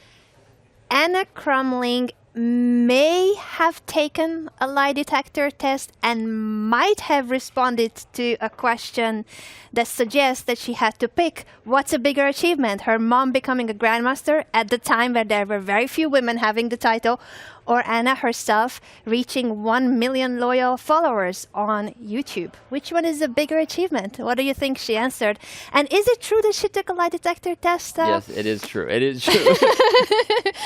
And was it against me? Is it an Anna versus Anna? Am I just teasing this whole thing and hoping that it will be out on YouTube soon? How soon? Team's kind of busy with Norway Chess, but it'll get out. And I want to know what she answered to, because I wasn't there, so I want to see what the answer was. But all right, well, let's go back to the bird's eye view and get an idea of what's going on in the other games. We're moments away from Hikaru Nakamura throwing down against Fabiano Caruana in Armageddon, so that'll be fun and keep us on the edge of our seats. What's great about Armageddon early in the round is we get to dive into some wild chess, and maybe then by the time we come back to some of these games, we're just in wild territory for the rest of the day. So. But David, you get to choose now where we going. We see a few more moves between Magnus Carlsen and Ding Liren. I think that's the one, Danny. There has been a questionable decision from Ding Liren on just the last turn, at least objectively, according to our Silicon friends, our all-seeing engines. Bishop to b7 granted a question mark, and I wonder why. It looks very logical, Anna, planting the bishop on the long diagonal. Potentially, ideally, kind of long-term, trying to trade off for White's beautiful bishop. But why could that be a mistake? Why is it a mistake? Is it that the rook is getting very, very awkward on b6, not having much space, and you can attack this rook with c5? Does look tempting, right? Running out of squares. I guess the black rook could still sidestep, but maybe not the best kind of long-term file to sit on. It looks like maybe Magnus should be going for this rook, at least to destabilize it, or maybe he'll keep that in his pocket. I think his last couple of moves, Magnus have suggested that he really wants to play f5 to go for the black king. We've talked about it for a while now. Magnus stepped back a knight to the e4 square on the last turn, so now f5 looks more viable. Maybe even g5, followed by very typical ideas of kind of bringing the white queen in, maybe a rook lift towards the king side, but it's all a matter of timing here. I think from a human point of view here, Danny, bishop b7, just healthy, logical. Yeah, logical from a human point of view. I like the plan you highlighted, though, with g5 and the idea of coming in with queen h5.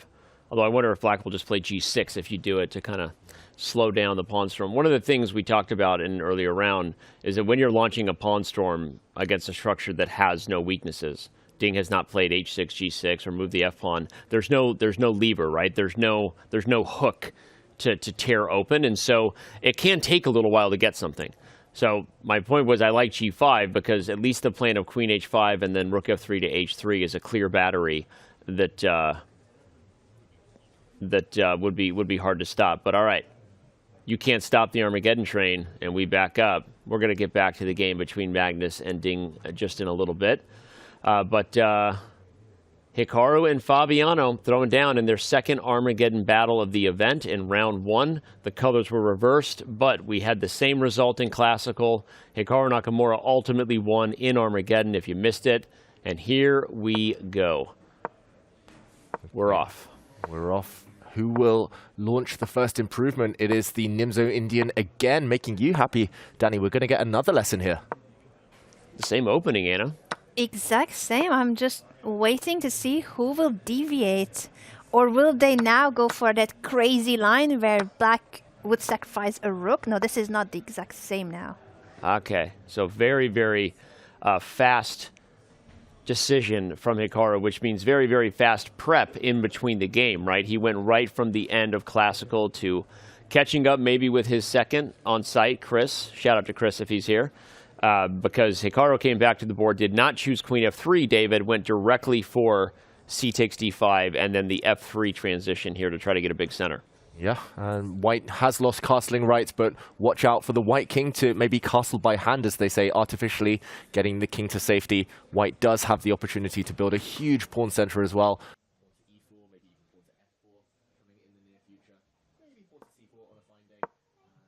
Okay, first though, Fabiano's trying to trade off the queens, seeking safety in an endgame. I'm going to say not the most impressive prep, but he has switched things up, and Hikaru is well known to be very strong in these technical type of positions. We should also remind everyone at home, Armageddon, the extra time advantage is going to be a huge factor later on in the game. So interesting. Fabiano mentioned in his confessional he has struggled in more simplified positions this tournament. He struggled, and he struggled with the time management as well in some of his Armageddon games. So it's crucial to highlight how in Armageddon, white starts with more time, but black has draw odds. And so far, Hikaru is keeping his time advantage. Playing fast, and probably his position is a little bit to be preferred. But again, the draw odds are huge because Fabi's position is super solid. He survived whatever improvement Hikaru wanted to go for, or just avoid whatever Fabiano's deep preparation was from their Classical game. Kind of fun to see. I don't know how many times we've seen the opening be so aggressively repeated with a clear improvement yet in the event. We've had games go, of course, many games go from Classical to Armageddon. So interesting that Hikaru went right back for this line. And Fabi is being tested again in Armageddon. That is indeed the truth. It's fascinating that the players, even though they only have like a 10-15 minute break between the Classical and Armageddon, they do consult their seconds and they come up with these improvements and ideas on what to do, how not to go for the exact same line, but an improved version of what they played earlier. Even more impressive that Hikaru was giving autographs and taking pictures with fans while also getting ready for the Armageddon. So I don't know how he does everything. Your streamer. Yeah, where does he find the time to even study chess when he's streaming 6 to 8 hours every day? It's incredible, Hikaru Nakamura. In the meantime, though, Fabiano, yeah, I think he's in good shape. Very solid here for black. His next move is, well, his last move, a6, hints that he wants to play b5, followed by activating the other black knight towards the queen side. That's the flank that black is stronger. That's the side he wants to play on. So can Hikaru create any active play for white as the clocks start to tick down? Yeah, and I like Fabi's position. And good plan there you highlighted. Obviously, b5 is coming. The other knight will come to b6. This isn't a traditional Nimzo in that white doesn't have doubled pawns on c4 and c3, David, but black has the other positional compensation you often get, which is c4 is a square dominated by black. It's an outpost square. Even if white was to relocate the knight from g3 to, say, f1 to e3 or d2 and try to make an exchange, the other knight is right there. And so I like rook d1 from Hikaru. He's going to try to keep the position open. d5 is something that now you'll always have to think about with the rook on d1. But yeah, main thing is time. Fabi has gotten that advantage that started as 3 minutes down to 2. Here comes d5 right on cue. And I'm expecting Fabiano to either take this pawn right now or just continue with this plan, improve the black knight. Interesting that Hikaru wants to kind of change the pace of the game here and now. This last move means it's no longer about maneuvering. Maybe he's spotting that Fabiano is about to tick under the 5-minute mark. He wants to give concrete problems. He wants to make it a bit more tactical, Anna. Yeah, he's the one who has to win this game on demand, so he's going for something more aggressive and something more concrete, as you mentioned, David. But I really like this for black. I always like knight maneuvers, so I think I'm biased here. I do like the knight outpost on c4, and that you're backing it up with the other knight that could then jump to a4 to attack the c3 pawn and threaten a fork. Of course, Hikaru is not in any danger, but he's also the one who has to play this game for a win, so he needs more than being okay. Yeah, no, it's a great point. I'm liking Fabi's chances here. Love the threat of knight a4, and yeah, I mean the time advantage is going away fast. We've seen white score super well in Armageddon overall, but in round 1, remember, it was 4-2 in favor of black. So the round 6 mirror of the same situation, could that spell a good round for black in Armageddon? I don't know. I'm just making an observation. It was the last time, I believe, in the event that black had a plus score in Armageddon. True. At the very beginning, and now it's the same players facing the same opponents with colors reversed. So that Armageddon was won by Hikaru holding a draw against Fabiano, and now it's Fabiano with the draws with the black pieces. But look at this. Oh? Yeah. A mistake maybe from Hikaru, a question mark given to his last move, and the black knight could have jumped in, creating some serious threats. Fabi doesn't take his opportunity. Does he see it the second time around? It's got to be the same move for black. Knight a4 would hit c3 and make it very awkward for the rooks. But no, Fabi doesn't go for it. The edge is still strong, though, here. You can really see the dysfunction in white's camp, right? All the pieces on the first rank. The c3 pawn is dead where it stands if it can just get attacked.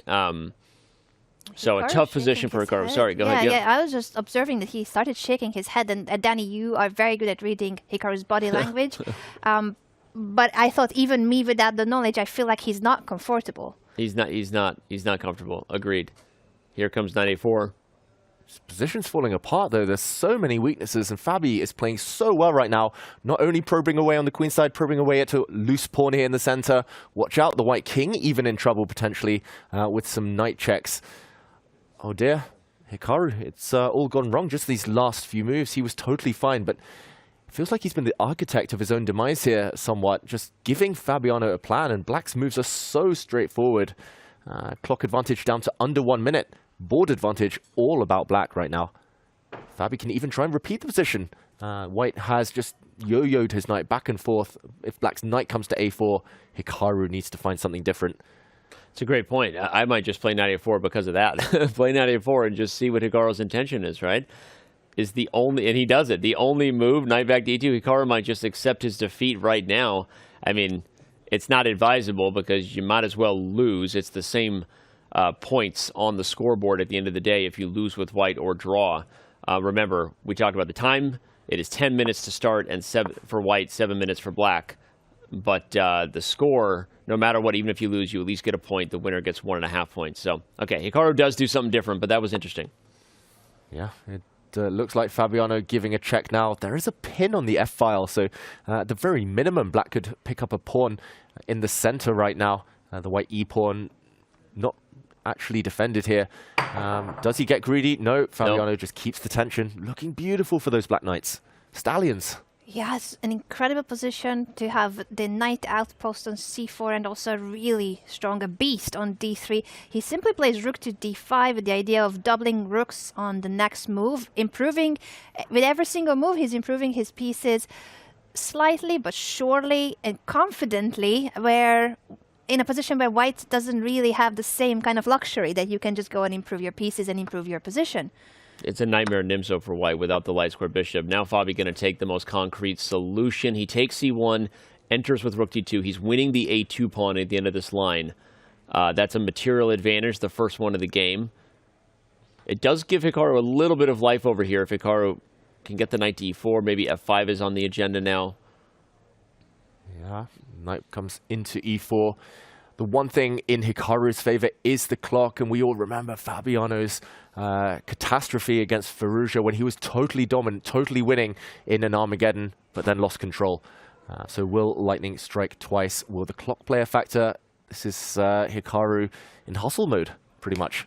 It is absolute hustle mode, and things have improved for Hikaru in the last couple of moves. I feel like Fabi went for grabbing the pawn and went for a concrete line, but he didn't have to. He didn't have to release the tension, and now White's pieces are starting to become more active, even though Hikaru is down on material, but he is having better chances now to hold with the pawn down than before he had. Totally agree. I'm not sure if the concrete solution was the best one, and we see the bar creeping back up in White's favor because the c5 pawn and the e3 knight are under attack. And even if you play knight d5, the lines are getting crazy. Hikaru might take c5 because then e6 and a6 are forked. You could also play g3, but all right, he's inviting rook takes f4 check should Hikaru take the c5 pawn. This is getting a lot closer. The good news is this for Fabi. Remember, he has draw odds, so he may have let it slip a little bit, but as long as he doesn't get himself down into terrible time pressure and re-invite losing chances, he should win this Armageddon. Yeah. 2 and a bit minutes, though. Notice how Fabiano did look up at the big screen, just checking to whether he'd reached that magical move 40, where he will get a 1-second increment. That's priceless at this point. Black's plan as well in the near future should be straightforward. If he can arrange it, if he can start pushing forward the black pawns on the queen side, he can pretty much pre-move by hand there, but first he needs to sort out his pieces. He jumps in with his knight. 4 minutes against 2 minutes. I agree with you, and I think Fabi should have sat on a position that just, I mean, you had 2 knights, the stallions, they were unicorns on d3 and c4. The rooks could have doubled. So interesting to play rook d5 and then go for the concrete solution where you had to move the rook again. Will it come back to haunt him?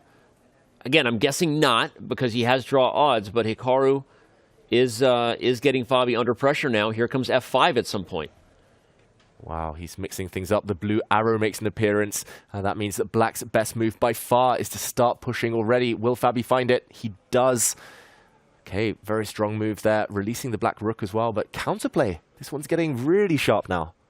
Very sharp in both of them with the pawn pushes, ignoring the pawn on f5, pushing b4 to create a c-pass pawn. This is what Fabiano wanted and is achieving. He doesn't even take back on b4. He's just pushing c3. That pawn is 2 squares away from promotion.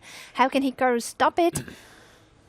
Maybe he can't. Maybe he can't. We see the bar drop again. Hikaru has to take risks. He has to win with white in this Armageddon. And it looks like his chances are dwindling right now. Black clearly ahead in the race. Yeah, c2 gets on the board and it's over. Black won't need drawing chances anymore. And I don't know that he can stop it. The knight is going to take the b4 pawn to follow. Okay, there you go. This is the right thing to do. You didn't know what it was going to be, but you knew Hikaru would come up with something nasty. If you take b5, is there something wild with the rook entering and f6? Hikaru was going to try to pretend there is, because otherwise he was going to lose anyway. So if this works out, it was magical Hikaru swindling victory from the jaws of defeat. But likely there is nothing, and Hikaru kind of knows it. Yeah, the problem is if there's nothing, it's just game over on the spot. Black is 2 squares away from touchdown. You look at check and then g5, though. He's like trying to make a mating net. That's what I'm thinking about. Is Hikaru's trying to do something to put Fabi under pressure without time. This is what Hikaru does so well. It works better online, though, Anna. It does work better online, but I think he still is hoping due to the fact that Fabi is going really low on time. And there's going to be increment. They already have passed move 40, but the increment is only 1 second, which in over-the-board chess is pretty much nothing. You cannot really make a move in 1 second. Okay, and Fabiano retreats his knight. Maybe a bit of indecision there. He wants to attack the white rook. I don't think there's any reason not to push the black pawn. White's idea is to launch a knight forward to f7 and try to deliver checkmate. It's a swindle, though. Fabi, he has 1 minute. Can he solve that one problem? Ooh, he plays c2, allows it. He's got a way to stop the mate, and that's the key right there. Rook c8. Oh, and Hikaru smiles. He knows that's the end of it. Fabiano Caruana wins with the black pieces and wins the Armageddon against Hikaru. It's a revenge for day 1 where the other way around happened. Classical draw and Armageddon win for Hikaru on day 1. Now Fabiano Caruana takes the half a point for winning in Armageddon. The tables turn here in the back half of the event for Fabiano Caruana. Anna, you called it. Hikaru won as black in the Armageddon. To kick things off, Fabiano wins as black in the Armageddon here. And right here, we're going to take a very quick break, use that moment for a pause in the action. All of the other games are still going here in round 6, so we appreciate you fans. We love you. Don't go anywhere. We will be back on just the other side of a short breather. Round 6 of 2024 Norway Chess and Norway Chess Women continues.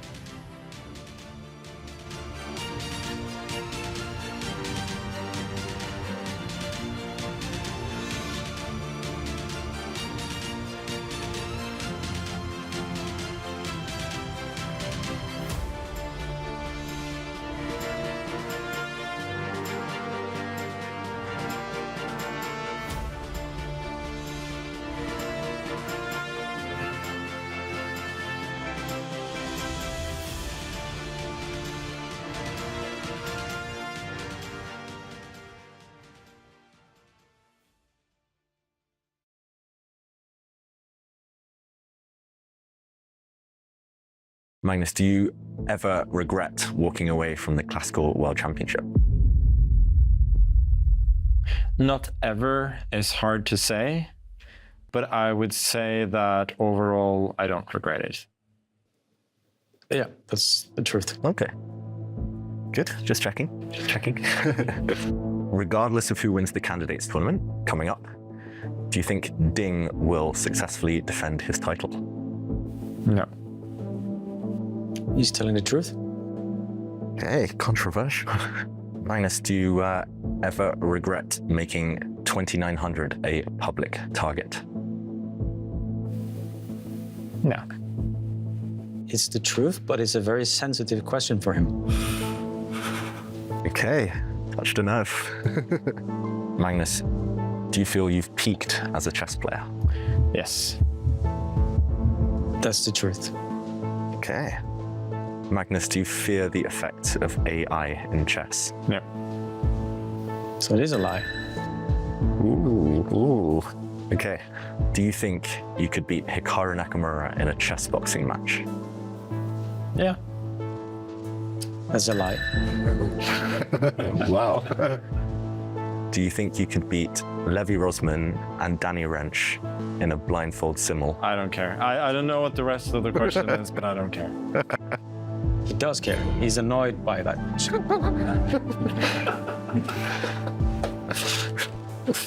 Okay. Have you ever played a competitive game while drunk? Yes. He's telling the truth. Do you think Chess 960 will ever match the popularity of classical chess? No. He's telling the truth, but there's more to that. Okay. But you hope it might? Of course. Okay. Yeah. Fair enough. Me too.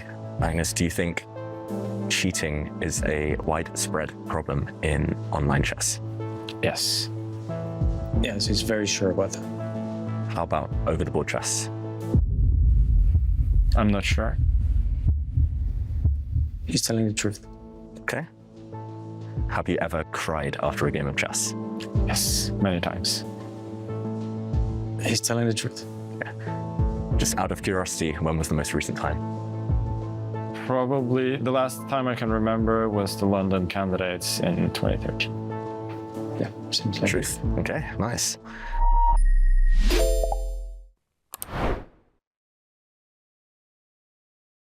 Looking for new ways to enjoy chess? Check out our schedule of chess.com community events today. Mondays, play Rapid Opening Roulette and expand your opening repertoire with a new opening each month. Tuesdays, compete against other Untitled players in Untitled Tuesday. Battle your way to the top in Arena Kings on Wednesdays. Join the crazy fun of the Variants Community Series each Thursday. And finish the week off each Saturday with the blistering Community Bullet Brawl. All happening in the Community Club on chess.com.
We just had our first Armageddon of the day. Will there be more? We don't know. Welcome back to round 6 of 2024 Norway Chess and Norway Chess Women.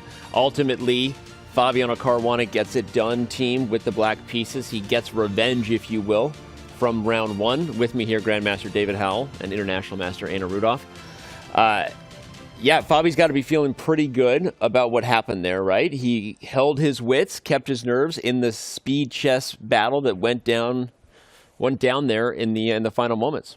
Yeah, I fully agree with you. He must be feeling really good about how the classical went, his preparation. He out-prepared someone who has come to this tournament being the best prepared player in the open section. We thought Hikaru's preparation was always spot on and predicting what the opponent was going to do. He did that really well in every other game except for today, perhaps, where Fabiano surprised Hikaru, and while Hikaru knew that there's this critical line with pawn takes e6, he didn't dare to go for it because it's not what he prepared, and he was just he decided then to go for a draw. Talk about that a little bit, David, with the prep, right? Because we were applauding Hikaru's prep, and now this is the first game we've seen in a long time where maybe Hikaru got out-prepped not once, but twice, actually, if you include Armageddon. Yeah, that's right. The first real-time questions could be asked. I'm not really sure it was Hikaru's style. The first time, it was so forcing, so direct, and Fabiano's moves were easy after Fabi got the prep in. And the second game, small twist, it was Hikaru who switched things up, but zero advantage at all. Again, black's moves were easy, so a bit odd, but fair play to Fabi, answering all questions about his speed chess and his nerves. He looked really, really in control that whole Armageddon. Speaking of speed chess and nerves, the fastest event that we hold every year, I guess maybe not now with the Hyper Bullet Championship. Shout out to Andrew Tang, and that was wild. But the Bullet Chess Championship is just around the corner. It kicks off right after the conclusion of Norway Chess. Tune in to see if Hikaru Nakamura will defend his title and once again be the Bullet Chess Champion, or if someone, Alireza, Magnus, maybe someone else, steals the crown, use the command BCC, one of the most fun events of the year, absolute nonstop craziness, kind of like the end of these Armageddon games, is what the Bullet Chess Championship is all about. All right, Magnus Carlsen is all about finding a way to get an attack going here against Ding Liren in his game. And will he do it? Will he find a way to make this ready work for him? It's looking good for Magnus. It's a situation that's quite tense. He's ahead on the clock. I think his position, momentum-wise, looking favorable. Here we see it just in the bottom right of your screens there, but it's level material. We talk about the bishop pair at most levels.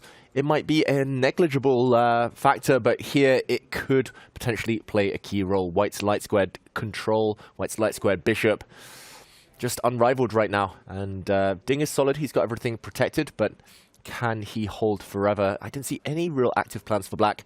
How to break through? That's the big question for Magnus. How to break through? Is there anything concrete, or does he need to prepare his position further? What do you do, David, in a situation like this? What does a grandmaster think about? Grandmaster move, King H1. I love it. And that's the kind of moves I think of, but then when I think of it, I don't think it is a grandmaster move. It's just an Anna doesn't know what to do move. Hey. You know, it's funny. Sometimes our best and worst chess are very close to each other, and they're not far apart. No, but King H1 actually makes a lot of sense. You get the king out of a discovered check potential, and you clear the G1 square for the rook to start barreling down on the G7 pawn. So I couldn't tell if David was joking at first, but then the more I looked at it, the more I agreed that King H1 makes a lot of sense. I mean, it's what I would play in a bullet game, Danny. Now you've convinced me. I can't wait for the Bullet Chess Championship, but King H1, it's one of those moves you save yourself so much calculation in future. You don't change anything because long-term you're doing great anyway. There's actually a threat. Queen takes d4. The reason I suggested King H1 is because Queen takes d4 right now. For anyone wondering at home, that's not a loose pawn. That would actually blunder a queen. Bota's Gambit. Bota's Gambit. No, don't do it. This would land in a skewer, the white king on a vulnerable dark square diagonal. So shuffling it into the corner, not only positionally desirable, but coming with a threat as well. That's the dream, really. It's funny because I know this looks bad for Ding Liren, and we've highlighted a clear plan, but he has managed to create a very solid hold over the dark squares, right? He's dominating the control of the middle of the board on the dark squares. Of course, if we ever see a trade on e5, that'll be an opposite code bishop position where he's comfy there. So as long as d4 doesn't just fall off in some tactical sequence where you lose sight of it. By the way, the Grandmaster move, grind like a Grandmaster. Shout out, shameless plug there for David and Magnus's course there. But it is true. Unless you lose the d4 pawn, you do have a grip, right? Magnus immediately threatens to take it. Maybe it's harder to defend it than I'm initially appreciating, but if Ding Liren can solve that problem, the dark squares are dominated, and he plays queen c5. Yep. I know Magnus too well. King h1 was always going to happen. The bar did drop slightly. I was curious why, but okay, Ding protects his pawn. You often say, Danny, that we're playing checkers, they're playing chess. It looks like Ding's playing checkers, everything on dark squares. He's going to play king h8 in the near future.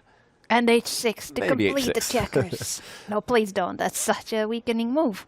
Yeah, but interesting, this light squared versus dark squared strategy. It's unclear which one is going to pay off. If you can do things like double rooks on the g file and then just imaginary chess, grab that bishop on g2 and put it on d5, right? Just like leapfrog above the queen, then this is just phenomenal, right, for white. And there will be an attack that will probably become hard to stop. But it's not so simple for Magnus to coordinate and bring that pressure. I think you're spot on with that observation, Danny, because the computer wants to drop the queen back to e2 so that then the bishop can appear on d5 and then you have the g5 for your rooks. He clearly needs to regroup his pieces. Okay, there you go. Logic. That's exactly how top players think, Danny. They see where they want their pieces. This bishop could be improved. It looks great, but on d5 is clearly its ideal home. And the players, they manipulate tactics, move orders in order to kind of achieve their goals. So, did you just say I had potential there? I mean, I think you fulfilled some of it. Gave me one of those looks. You haven't given me that look all day. So Danny, just now. I've been reserving it for the special moments. Queen e2. These two. You suggested it, Anna. You complete the... you complete it. Together, we're a team.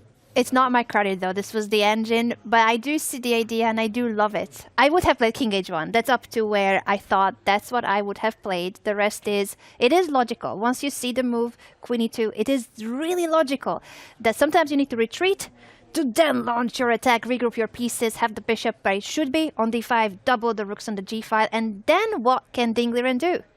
Well, but speaking of launching an attack, Ding Liren has got to be thinking about rook f to b8. I mean, there's got to be counterplay here, or you're just a sitting duck, and Magnus will complete the maneuvers we've discussed, and here he goes. Oh, no, you're analyzing. Okay, sorry. You got me excited. Apparently, that's not a good move. Why is that a blunder? I'm wondering, there are actually threats in the air. I don't see why exactly this is a blunder, but... Okay, I'm going to try to set up some sneaky checkmates. Rook g1, I'm not sure this is the exact right way to go, but rook b2. If the white queen lands on a square like h5, not only do we double up on the g-file, but for example, if black tries to double on the second rank, rook g3, we're threatening nasty checkmates. Oh, that's so beautiful. It's a puzzle rush. Black plays rook 8 to b2. Let's do it. And then you have, the puzzle rush says go. Yeah, there's always tactics in the air when you control squares, when you have pieces swarming around the enemy king, and this would end in mate. Yeah, I mean, this is just one of the many tactics available to white, but I think it all does start with this move, queen e2. Firstly, slowing down the opponent's counterplay. That's a bit of a bonus. The black rook cannot enter the second rank yet after the move queen e2, but also accelerating your own attacking ideas. So Magnus in control, we think, for now. How big the advantage is, we're unsure. Ding will no doubt defend better than we did in that variation. But yeah, let's maybe leave Magnus to ponder over how to improve his pieces, Anna. Yeah, let's do that. And I think he will play queen e2. I think it's a very Magnus-esque move, an idea to regroup your pieces, maneuver them to better positions, and improve that g2 bishop to then improve the rooks. Well, let's back up to the bird's eye view while we wait for Magnus to show us what he's going to do. Will he play queen e2? Another look in the playing hall. You see a full crowd today, like we said, both Saturday and Sunday on the weekend. There's been a lot of people here. It's awesome. The energy in the building is amazing. Remember, we got a Guinness World Record attempt going downstairs with a constantly live mic, by the way, for any fans curious. If you walk by, your voice might be on Twitch. So be careful. But right now, we're gonna back up and be joined by a guy who just won his game in Armageddon, reverses the score of the first round Fabiano, Hikaru took the game to Armageddon, beat you as black. You got the job done. Were you surprised that Hikaru went right back for that Nimzo today? Not too surprised, because I thought, well, it's sort of a fighting line. So even if like black equalizes, you still get a pretty tough fight. So it's not a bad idea for white in Armageddon to go for that. And he kind of knew, like, he had some information. If he just totally switches gears, then he has no information on what I want to do. And it might just, like, peter out if I surprise him again. So it made a lot of sense to go for it. I kind of expected it, but I also wasn't too worried because, like, black has pretty natural, easy play. So it feels also, like, not a bad line for Armageddon for black because you don't want to be, like, thinking too much. And black's moves are all like based on light squares, so the moves come pretty naturally. Huh. It makes sense. I want to ask you your opinion on a topic we've been discussing. Overall, Hikaru over the last few months in the candidates and early on here has done a very good job, it seems to us, at guessing his opponent's openings, being pretty well prepared, both in classical and then choosing an approach that has been effective in Armageddon. Today was the first game we saw in a long time where it felt like his opponent was better prepared, and that even when it entered Armageddon, his opponent, once again, maybe had a better feel or a better understanding of where that endgame was going. So do you think we're right about Hikaru, who's overall doing a very good job in the opening stage right now, and what do you think was different today? I think Hikaru is in general a well-prepared player, and he also is pretty smart with his preparation. And like he takes, I think, a very, very smart approach in terms of going for positions that he thinks that he's comfortable with and also that his opponent might not be comfortable with. So I've noticed that yeah, his opening approach, like these days, everything is sort of equalized and everyone knows everything. So you kind of have to outsmart your opponent, and he's pretty good at that. He does occasionally get out-prepared, like, okay, against Alireza in this tournament, you can't say that he was like super booked up on the line that Alireza played. In the Tarrasch. Yeah. But also, you don't really notice those games because if he is out-prepared, very often he does a good job of shutting the game down, or at least like keeping control. So in general, his chess is very, very controlled and very stable these days. He only had like 2 accidents recently both against Vidit in the candidates, and if not for those 2 games, perhaps he would have won the candidates. So, but overall, like a very, very good level of stability in his play, and also good understanding. Like a lot of things have come together in terms of his play that make him a really well-rounded player and explain his results. Fabiano, you went to the confessional booth talking about a really sharp line where you were going to sacrifice a full rook. So I wanted to ask you more about that variation. And how sure were you that you're recalling the line correctly, that this is the position where you can go for it? I was like 90% sure. I played like 1 training game in this line, but it was about a month and a half ago, or maybe even 2 months ago.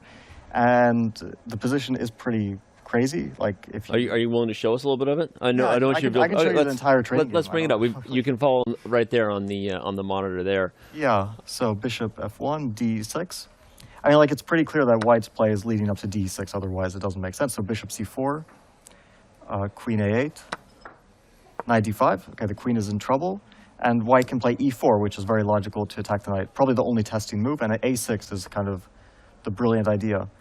I see the bar jumping up. No, it's great. Keep watching. We did this in real time. It jumps up, and then the longer you let it think, it gets further and further down. This is the correct variation. So bishop a3 is, I think, the most critical move. Rook e8, and I was playing against someone who knew the position because, he was trying to test me. So he played king d2, which obviously you never play unless you actually know it. It's probably the top engine move, although everything goes to zeros eventually. And then here I didn't remember what to do, which is probably to play knight f4, so I played fe6. Which seems very logical to me. E takes d5, bishop d5, queen a7, queen c8. I had calculated up to here. But then he surprised me with something. Bishop d6. Yeah, bishop d6. There's knight h5 at the end of the line. And I think after bishop b7, he kind of panicked. It was a blitz game, and it was also Christian. And he did something random. He lost his queen and lost the game. And here white has knight e4. No, it's not knight e4. What is the line? D5. D5. What is the line here? This is crazy. Knight d7. Knight e4.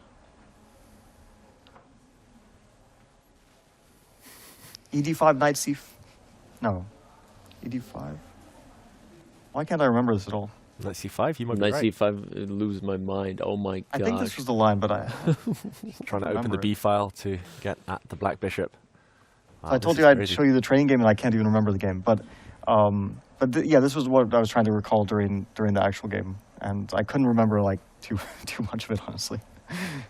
Well, Hikaru also went into the confessional and he said that, oh, this line is dubious because there's d takes e6, but he couldn't recall the variation, so he wasn't willing to go for something that you prepared, and he's not sure of what the analysis is. I think it was a smart choice because, of course, like it could go well for white, but more likely than not, if you don't have knowledge, you could also end up losing control and just losing the game from the opening, which would not be a good thing. I was very surprised that he so quickly played e4, because it's clearly he's just like giving up any chance of advantage. So it's a very, I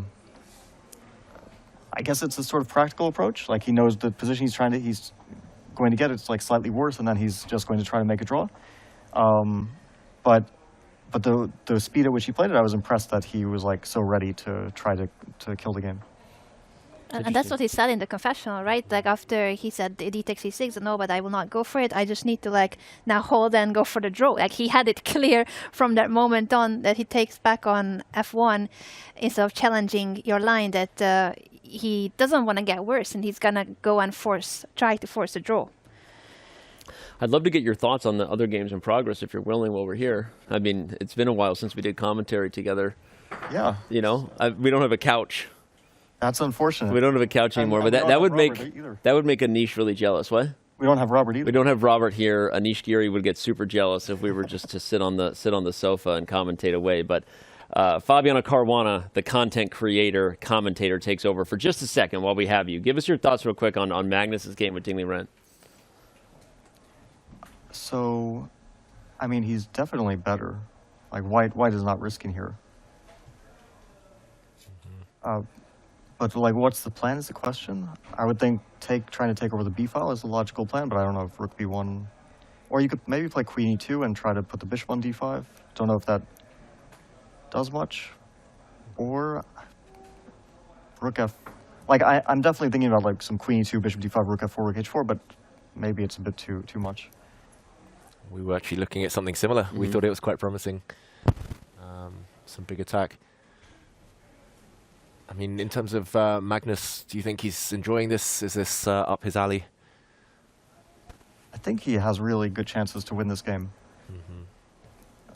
And also, like, the opening was a very, very good pick by him. He got a really tough fight, which I think he wanted.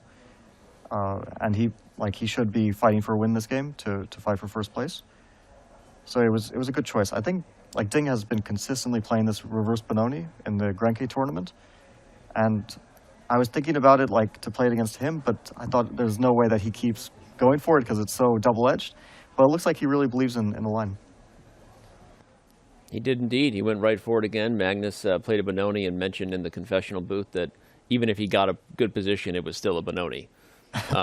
So... Well, Magnus has been dabbling in the Benoni, like the real Benoni, from the black side, with some success. So if you're ready to play the Benoni with black, then this is about the best dream that you could get. Yeah. Do you happen to know what Benoni means? Son of Sorrow? Everyone knows. I thought they he knows make everything. It up. Son of I Sorrow. thought it was made up. This was even, I had a press conference with Grishuk in 2018 during the candidates, where he played like a Grunfeld, but then I played e3, so transposed to a Benoni where white has played e3. And then there was a whole discussion about, like, he said something about Son of Sorrow, and he was making, I don't know if they were jokes, or it was just Grishuk being Grishuk. And yeah, that was like my first recollection of the Son of Sorrow. Amazing. All right, well, we couldn't get you with that one. It is our word of the day. All right, let's get quick snapshot thoughts from Fabi before we let him go on the other games, maybe with a couple more questions. But we really haven't spent a lot of time on Firouzja-Pragg, partly because we started with Magnus and Ding Liren, interesting Benoni, and then you and Hikaru took us right to Armageddon and kind of dominated the attention. So what are your quick thoughts on that one? I really like white's position. it just looks so. You're gonna play rook a3, move the knight, rook g3. I don't know. It's so dangerous. Like rook a3 now. I mean, if white gets the rook to g3, I think it's just mate.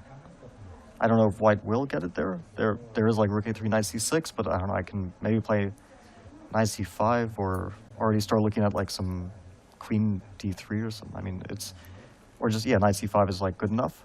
So rook a3, I'd be really, really worried in Prague's shoes. Okay. Firouzja comes back to the board. Maybe like in his position too. Maybe he likes your rook a3. But what's the point of rook a6? Like, what is he aiming for with this move? Does he want to... I don't get it. It's very deep. Just, does he want rook c6 and no. I mean, maybe rook a3, rook c6, but I'm just going to play knight h2. I really don't care about whatever black's doing on the c file. Yeah, that's a really good point. Like ready to sack on h6 already. Like queen c7, bishop h6. Oh, let's put that on the board. Rook g3 and... You're so much more aggressive with other people's pieces. You know, you're just like sacking pieces here. I am like, I am an attacking player. I just never, like, you don't always get a chance. I mean, everyone is very, yeah, this is just made queen h5. Wow, you're right.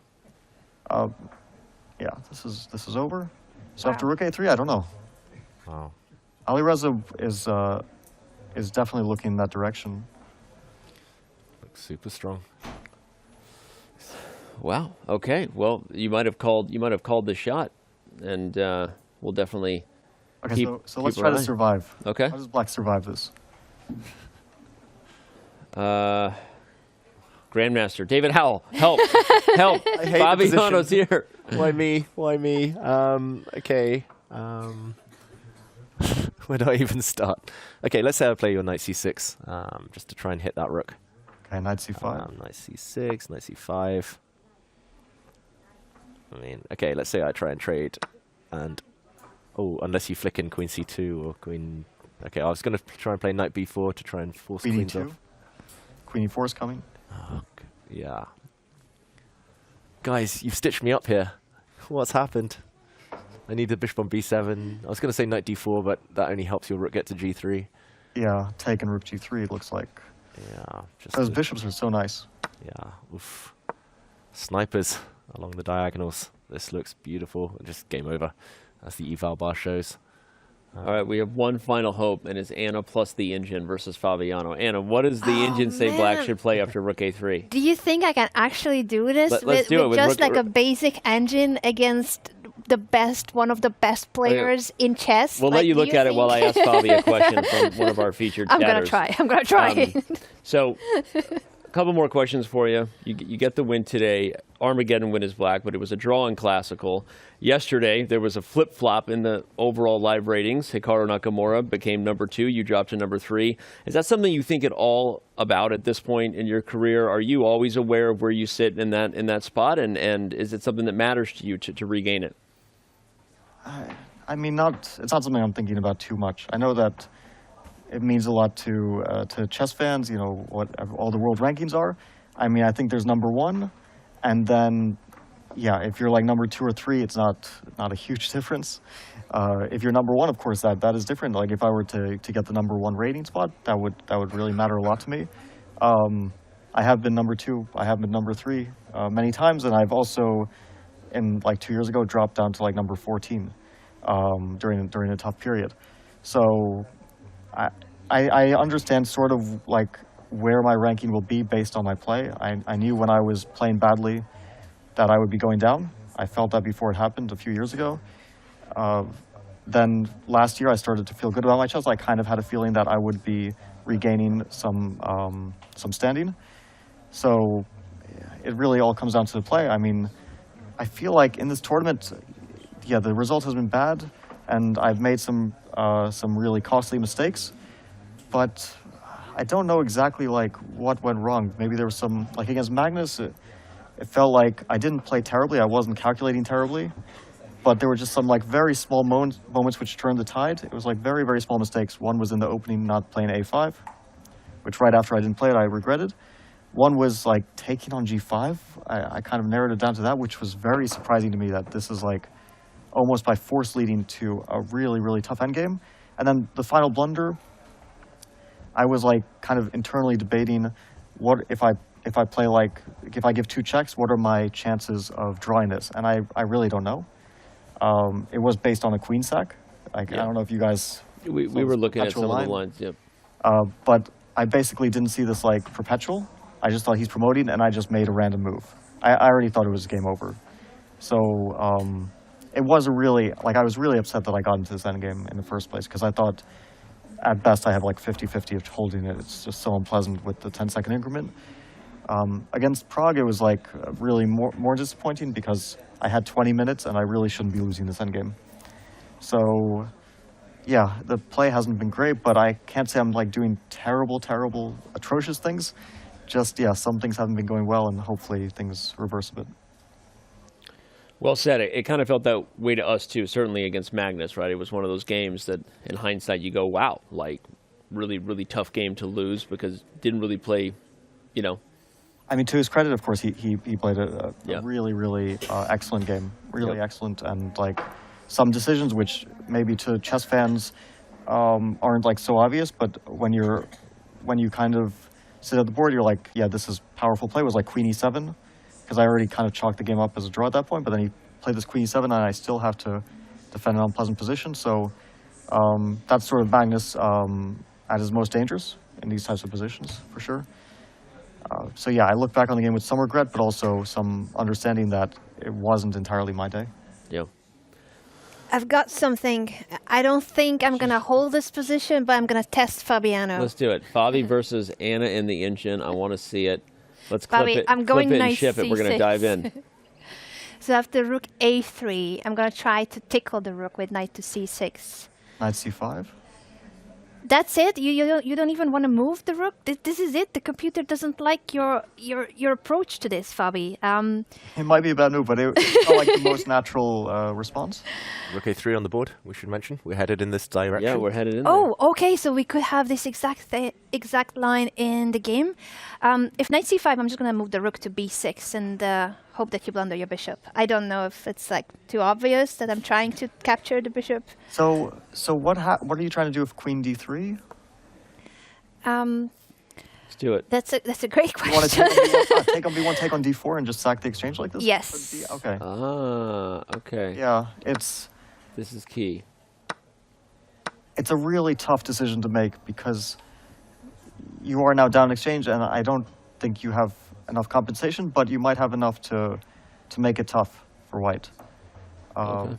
And also, it's a bit like rook d3 maybe is a move, but it's a bit awkward. Rook d3, bishop a6, and then where does the rook go now? Yeah, already bishop a6 is fine. So where does the rook go? Maybe rook g3 last move. Is that a thing? Yeah, I was wondering if this is g3. Is there queen h4? Yeah, just to show everyone at home, bishop takes h6 looks quite strong here. G6, there are some sacrifices. Queen h4, probably the way.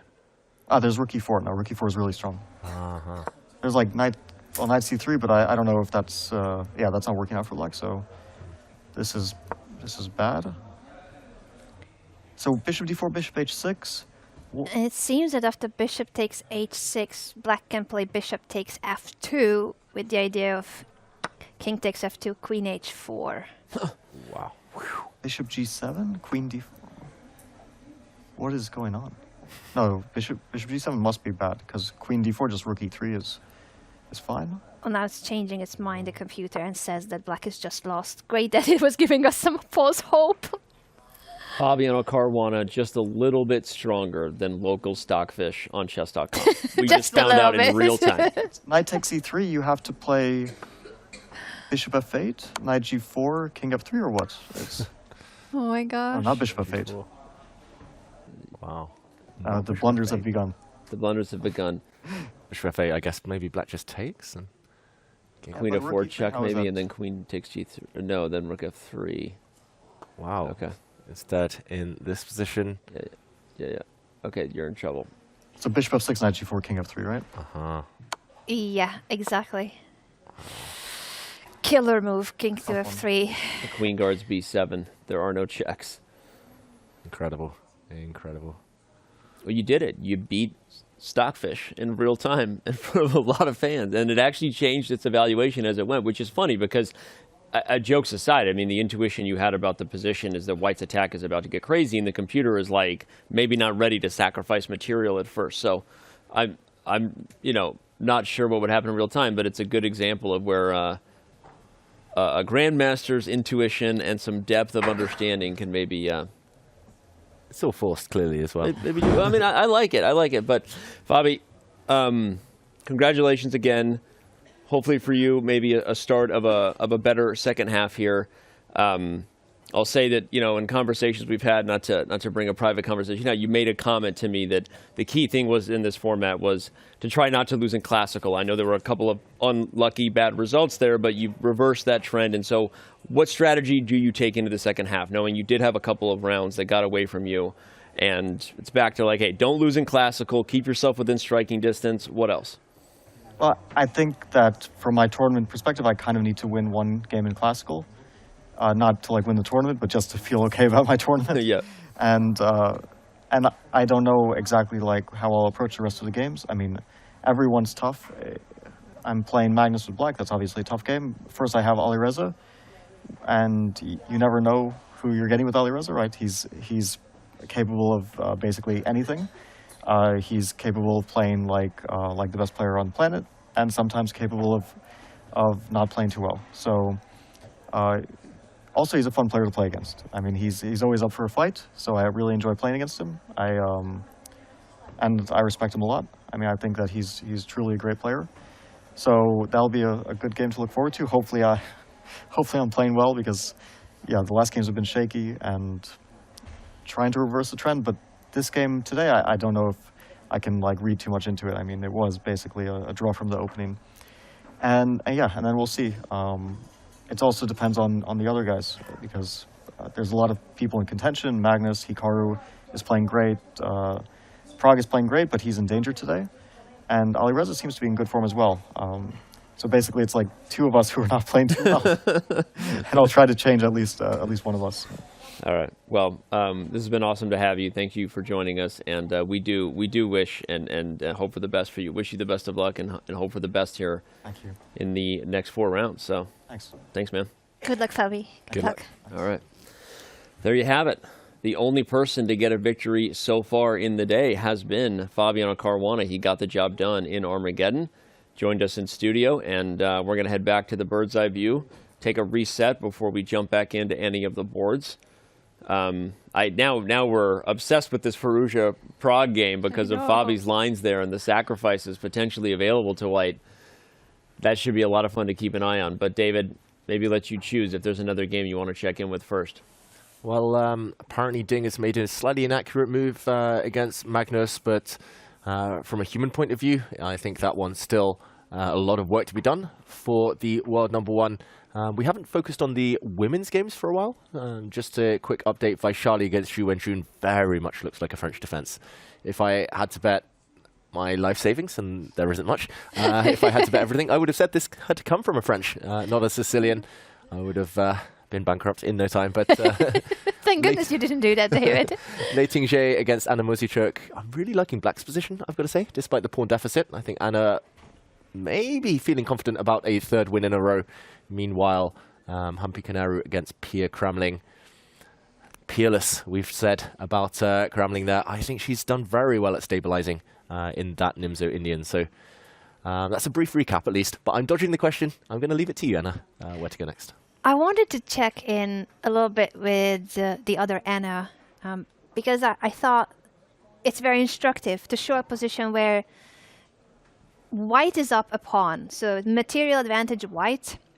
And there's nothing very concrete going on. There's no immediate way of winning the pawn back. There's no checkmate attack. Although the long diagonal is looking terrifying, but just by putting your bishop on h1, White is not going to blunder queen g2 mate. There's ways in which you can, for instance, place your pawn on f3, cut the connection between the queen and the bishop, and win that bishop in the corner. So Black cannot just go for an immediate kill. There's nothing that would suggest that Black will get something right now neither in the very near future. This is a long-term compensation because of having opposite-colored bishops, and in opposite-colored bishop positions, the one who has better control and the attack in this case is black. You have all the light squares for you. The black bishop can never be. I was gonna say it real quickly, and then I forgot the word I wanted to use. It's not Benoni, not the word of the day, but it can never be challenged by the d2 bishop, and that's the story with opposite colored bishops. So if you are the one in charge, if you are the one with the initiative, if you are the one who can build up an attack, you are a virtual piece up on the color of your bishop, on those squares. On the light squares, you're the king or the queen of the board, because that other bishop can never ever do anything about it. Yeah, great way of describing that, Anna. You mentioned not Benoni. I'm wondering what word that was now. The benevolent bishop, the C4. Beneficial bishop. C4. Yeah, like Benoni? No, that's not. We were. Yeah, it's interesting, and I thought C4 was the idea. We talked about this earlier when Lei Qingjie chose to take with the pawn, but I thought you might see some prep for that. But there you go. C4 is explosive. I get the cue right there. It's dynamite. And before you know it, we've got emotes on the board from David Howell. He's the one with the mouse, so I'm the one who gets made fun of. But it's great timing. But yeah, that is an explosive move. We didn't see it coming, literally. And I guess if the bishop takes, you are going to play rook c1, like we talked about. And I wonder if there isn't some idea where Lei Qingjie intends to sacrifice both pawns in some cases, just to completely open up the diagonal, to sort of reverse the trend, flip the script to Anna's point, which is exactly to give white an attack on the dark squares to compensate for the weaknesses that black has on the light squares. So this is an interesting idea. Yeah, this is really classy play from Lei Qingjie. Dynamic. She doesn't want to suffer strategically, even if she has the material advantage, and giving a pawn back. And actually, opposite color bishops, often the big breakthroughs occur on your opponent's color complex. It looks like they've got everything covered. You throw a bit of a spanner in the works, they lose coordination. Let's just highlight some of those lines, actually. I want to mention queen takes c4 might be the most appealing until you see the move bishop to h6. And suddenly the g7 point is a big weakness. It's a bit of symmetry here. Black would have to play the move g6, and suddenly it's the dark squares around the black king that look really, really weak. Of course, the frustrating computer says level. But yeah, bishop takes, and the pin we're discussing here, slightly uncomfortable for black as well. So a great decision, I think. c4 from Lei Qingjie, making Anna's job a lot tougher. Yeah, very good. Practical decision, giving the pawn back, but gaining activity for white's pieces.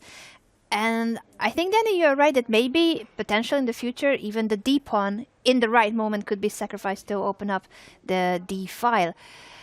For now, I think this is going to be at least, well, black has to take, but black can and should figure out whether to capture with the queen or the bishop on c4. In case she takes with the bishop, rook to c1, I think, is a logical follow-up to create a pin on the c file and ask again a question to black: how do you regroup your pieces?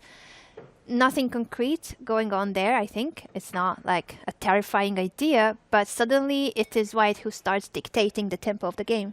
And I like that point, because from a practical perspective, that's kind of key. The only way Lei Qingjie could have lost this would have been a game where Anna Muzychuk was dictating the flow on the light squares of the king side. So if you take off, just take the c4 and d4 pawns off the board, just magically they're gone, you're not really in that much danger of losing with the extra pawn on the queen side. Like, there are winning chances there, but opposite code bishop endings are much, much closer to a draw. And at least in that open board, your dark square bishop has a fighting chance if it ever gets to that long diagonal and helps the queen. So from a practical point of view, it just makes a ton of sense, right? You're preparing to lose both of those pawns to ensure that you will not get dominated in an attack. At least the activity will be equal, and you'll take your chances to hold in the endgame if you get there. So maybe most likely result is Armageddon for this one, but I don't want to speak too soon. Time pressure could also make this one kind of funny. So, all right, let's back up. Look at the other games. Nothing funny going on between Firouzja and Pragg. If you saw Fabiano's analysis, this is serious business, and we might be getting closer to the to the line that we analyzed. If Firouzja plays knight to c5 and we end up getting some crazy sacrifices here that Mr. Caruana analyzed when he was in studio, how awesome would that be? Yeah, 2800 versus Stockfish 17. That was fascinating, that battle. Humans, we still have a fighting chance against technology. Knight c5 in that game. If it lands, I think we'll jump back in and analyze a bit further. Firouzja, this feels like his domain as well. It feels like his type of position. Every time I've played Firouzja actually over the board, he always lands a sacrifice in the h6 square. So it will be quite fitting if that happens again. Pragg trying to get the energy going, rocking back and forth in his chair. Magnus hasn't made too much progress, just one move to talk about there. But okay, moment of truth. Firouzja's reaching out. Indeed he does. And it's happening. Both moves we predicted are now on the board. Rook a3 and knight c5. Engine at first is like, yeah, black's going to be okay, but we're going to let it think. And I think could get some crazy fireworks on that board. Incredible. Imagine if we get that whole line, that whole variation. All the way to king to f3, winning the game. That would be crazy. Like 15 moves in the future. King f3, obviously. GG. Wow. Crazy game, that one, shaping up to be. We haven't talked about Vaishali against Ju Wenjun or Hikaru against Pia Cramling too much. Both of those games looking level. To those games to analyze what happened. And just to mention that Magnus Carlsen is doing the maneuver we were discussing. He dropped the queen back to e2 and is giving bishop d5 checks. So that too is something that we thought was going to happen, and it is on the board indeed. Not to give credit to us, but hey, it was sometimes we guess it. It was an idea we saw. Not to give credit where it's not due, but three people analyzing, and sometimes we come up with good moves. But all right, right now we're actually going to back up and steal a quick break while we have a chance. Rook to b6 played. Anna, that was the line that the computer liked with an exchange sack. Maybe is the key pragmatic defense for Pragg in that game. We'll see if he finds it. But all right, don't go anywhere. The craziest moments of round 6 are still ahead. I have a feeling this might be the last break we take before Armageddon, and the rest of the day keeps us glued. 2024 Norway Chess and Norway Chess Women, we're on the back half of this thing, and we will be right back.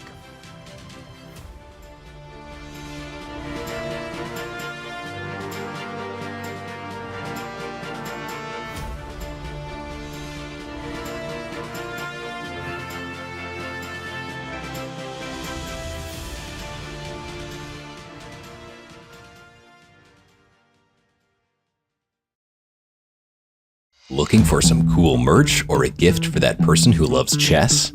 We've got you covered in our all-new merch store, literally from head to toe. Whether it's a hot date or just hanging out, it's always chess time somewhere. Just ask Mittens. Okay, well, Mittens is just a stuffed toy, so maybe don't ask Mittens. But you can check it all out at chess.com/shop right now. Take one. Action. When you're best friends with Magnus Carlsen, you can feel a bit of pressure. You look at yourself and ask, what have you done and what can you be proud of? On June 2nd, we will attempt to set the new Guinness World Record for the longest chess marathon. It will be a grueling experience with many obstacles along the way, both mentally, physically, and on the chessboard. So you're symmetrical, but a bit fat. My name is Odin Bikavea. I used to play soccer for Viking, but I started pursuing chess at the age of 15. When I was 19, I took second place at the Norwegian Junior Chess Championship. Now I'm a happy father of 2, but I'm really falling in love with chess again. My name is Askild Bryn. I used to be a talented chess player, but somehow life happened and I never really got to see how far I could make it as a chess player or how good I could become. Now I'm 36 years old, married, have a successful career, and a beautiful baby daughter. But is it too late to achieve something great in the game I love? Maybe not. The current Guinness World Record set in 2018 is 56 hours and 9 minutes. Another team set the mark at 60 hours in their attempt earlier this year. Our goal is to play hundreds of Blitz games for 61 hours straight and crush the old and new record. This is happening during Norway Chess, and finally, Askild and I can feel like chess superstars for a couple of days, playing in the same venue as Magnus and the other chess greats. This record will be a testament to a lifelong dedication to the game. Tune in on chess.com stream and support us as we try to cement our names in chess history.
We are back, and we have liftoff. The spicy stuff is happening in the game between Alireza Firouzja and Praggnanandhaa Rameshbabu. The variations we analyzed when Fabiano Caruana was in studio have appeared on the board. It was Anna and Stockfish versus Fabi. Anna suggested that this was the best and only way for those at the break who might have been following at chess.com/events. You would have seen the blue arrow appear on the board when rook takes b1 was an option. We're going to dive in and take a look at the action because it's exactly what we predicted. And maybe we should give a quick replay of how we got there before Firouzja might launch into this crazy attack. David, you want to take it away? Let's do it. This is the live position. We've actually correctly predicted 4 moves each, so 8 moves in total for both players. And it's just the start, as Danny mentioned. We last left it at this position. Rook to a3 appeared. Fabiano said this is just the way for white to play. It's a very common motif. Rook lifts, going towards the black king here, attacking with pieces rather than pawns. The black king is a bit of a sitting target with a few defenders around it. Knight c6, we said, was the human approach. I think we all agreed that this was the way forward, attacking the white rook. This attack was blocked. Knight to c5. The black rook now is the one attacked. It shifted. And after queen to c2, subtle threat of checkmate in 1. Black had to find the move rook takes b1 in this position. And there we go. Double. Oh, I was going to say double exclamation point. Just 1. It is a sacrifice, and much needed sacrifice to stop the checkmate. And queen takes. There was now a second sacrifice. Knight takes d4. And now the white knight on c5 is hanging. Black temporarily down the exchange. But still, all bets are off. It's super complicated here. I'm wondering about what Firouzja's thinking right now, though. I think he has just played knight takes d4. Oh, he has. So Praggnanandhaa will capture on c5, but currently it's his chair facing this menacing position. Confessional, anyone? Could be. Wouldn't that be amazing? I would love to get Prag's thoughts right now about this position. Alireza hasn't been in the confessional yet. No, yeah, why is he not all doing event, that? right? Maybe we'll say something to him in the hangout time. Not that Alireza, is going to do it if anybody says anything, but not really his thing. Pragg is back. Confessional, we don't know. Rook to g3, according to the computer, the only move. If he finds rook g3 and we get the sacrifice we talked about, again, if you just tuned in, one of those rare times where you might literally want to scroll back on YouTube, Twitch, TikTok, wherever you're watching, I don't really know, and you might want to just see Fabi's analysis. It was amazing because it started out crazy. Looks like black is better, and even the computer changes its mind. But Fabi's intuition and feel that white's attack was wild here was proven 100% correct. And now that it's here, the computer's had time to think. It agrees and loves sacrificing the knight for the attack. This is just mind-blowing, and we could show, I guess we could show as an alternative if white doesn't sacrifice the knight on d4 but protects it by playing rook to d3. So both your rook and knight are hanging. The only way to get out of the double attack is by playing rook to d3, but that is not a very good move. The computer actually starts liking black's chances more after a move like bishop to a6, attacking the rook again, and suddenly you need to play something awkward like dropping the rook back either to d1 or to d2. I guess rook to d2 looks even uglier than rook d1, but it's no longer that menacing attack that white is dreaming of, unless you end up placing the rook on g3 and giving up the knight. But if you do so, it's probably best to do it straight away, in this moment when the knight is hanging, the rook is hanging, and you just don't care. You play rook to g3, and the threat is after bishop takes d4, you will capture on h6 because of the pin on the g file. You're threatening mate in 2 by rook takes g7 and queen h7 checkmate. So black has to sacrifice back to react to it, playing bishop takes f2 check, king takes f2, and queen h4. This was the idea that the computer originally liked a lot for black, but then it starts realizing this is still lost. It's crazy. Yeah, this is crazy. This is where Fabiano spotted the bishop takes g7. The attack continues. A queen check, a bit of an action replay of the analysis earlier. White has to block this one. If you step back here, even with the king, it's a full turnaround. The white king is the one that's mated. And after queen d4, if you do block, white would have to find the incredible move, bishop to f6 check, allowing a double check, a check met by a block. And the king has to move one safe square here on f3, but that is sufficient. Bishop b7 is not a good check here. The white queen covers that square, and rook takes knight. Next move will simply win the game. If all this happens, it could happen, though. It could happen. And you said it, if all this happens, but it could. Yeah. This is a line that you'll wonder afterwards, if we do get a chance to catch up with either player, how deeply Firouzja might have calculated the position. Again, if you had just tuned in, you missed Fabiano Caruana going for this. It was awesome, and we're getting closer and closer to the moment. So now that Now that Fabi's gone, let's stay on this for a minute because it was really crazy impressive. And again, we had all those lines on the board. They might be happening. But what is Black's best defense? So let's go rook g3. Should you not take on d4? That's the question, right? Should you stop bishop h6 somehow instead of taking the knight? Just realized, Danny, there's a cool tactic. If the Black King sidesteps, I think White can sacrifice anyway on h6. And this is great kind of geometry here. Just simple sidestep. Queen c1, hitting the pawn, hitting the weak bishop, and White will emerge with a decisive attack or material advantage. So it looks like all roads lead to Rome, or h6 in this case, sacrifice. I mean, this is just classic Firouzja. Again, I'm not a gambling man, but I think rook g3 is very likely to appear on the board. I think so too, and it's so much his style. It's so much his style to calculate this and go for it and have that kind of instinct that even if he doesn't see it till the very end, he, I think, would believe in an attack like this. Because you look at the Black King, and even though there's 3 pawns in front of it, that is the only defense. So once you manage to grab the h6 pawn, and then you see that the g7 pawn falls as well, Black's king is running out of defenders. And Fabiano said, because he's playing Firouzja next in the tournament, that you never know what you're getting with Alireza. Sometimes he plays chess where you're like, this is the best chess player in the world.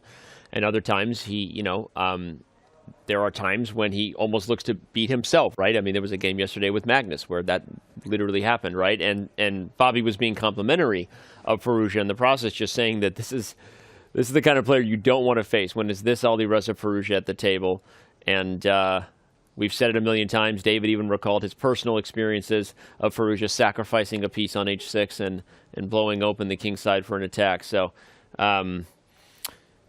if he plays rook g3 and we get this is shaping up to be maybe the game of the tournament so far. It'd be so much fun to see that type of attack on the board, especially if we get anything close to that variation we have with Fabi. Yeah, I mean, I mentioned those experiences against Firouzja. I remember commentating on Norway Chess 2021, and it was an Italian game, and I was talking about all of these sacrifices Firouzja could have landed on h6. He did land one on h6. I literally played him 1 month later. He landed a sacrifice on h6 against me, and lo and behold, yeah, it just keeps happening. He just has this one-track mind, this kind of, he's so well attuned to the kind of weakness of his opponent's king in every single position, especially when he has the white pieces, when he's playing on the front foot. Pragg now away from the board again. Maybe he should visit the confessional because that's where he had that epiphany.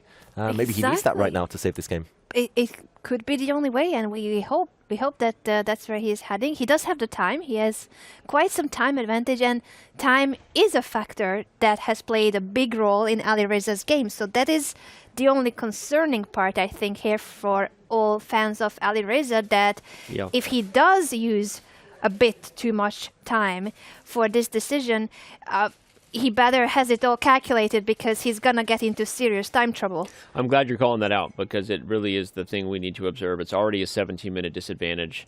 Alireza went into a 45-minute think against Magnus Carlsen and ultimately lost that game probably because of that moment. Right now, here, this is not a 45-minute think. It's 6.5 minutes, and certainly it's a critical position. But we can... Okay, we got to go to Magnus's game. Something happened with Magnus's game. We're going to back up and go there. But again, the only times Alireza has lost in this event have been because of time. But what happened here? Ding Liren blundered against Magnus Carlsen. Oh, no, is that the checkmate on the board? Oh, my gosh. Oh, Queen sacrifice we were looking at earlier. No way. We were showing that this could happen, but he blundered it. The reigning world champion blundered Queen takes h7. We had this tactic on the board 20 minutes ago purely for educational purposes because it was entertaining to show that this is the type of checkmate that the world champion would certainly never fall into. And it was also to highlight the key idea of why the bishop goes to d5, which you see Magnus did, put the bishop on d5. And then it happened. Oh my gosh. This is unbelievable. I don't think even Magnus believes that it happened, even though that was the threat. But he plays rook e4 because that's a strong move that will bring the rook over to the king side. He wasn't playing for this trick. You don't expect your opponent to blunder checkmate in 2 moves on such a high level. David, show us what happened. Wow, I mean, I'm a bit in shock, a bit speechless. I was actually going to say we should switch to this game because it felt like Ding was working his way back into it. It felt like he'd fought back into the position. But yeah, let's just highlight the last 3 moves maybe, because Magnus set it up. He started with, in this position, queen to h5. Black's queen retreated to the f8 square, one of many moves. And after rook to e4, I thought, okay, clearly White's intentions here are obvious. Black has to, as the blue arrow shows us here, has to play h6. And now the black queen actually defends this square. There's no way in for White, despite how attractive it looks, because White lacks a knight and the position is still relatively blocked. I guess you would have to try to realign up on the g-file. But Black suddenly will have counterplay with rook to b2 to come next. This is a real fight. The computer says 0.0. But it went from that to checkmate in 2 moves. He played rook b2 first. Same idea, wrong order, and forcing moves. That's what every player should be looking for. Queen takes h7, check, queen sacrifice, and Ding, head in hands, we saw it. He had to resign. King takes queen, rook h4, checkmate. Oh my god. Unbelievable. We're actually going to go to a replay because we were trying to get to this game. It's hilarious that we were trying to get to this game to highlight that Ding Liren was getting back into it, and we had our eyes on it, and the bar had come to equal, but then this happened. You can see it on Magnus's face. He cannot believe it. And it's like you feel bad. Oh my gosh. Yeah. Oh my gosh. Goodness me.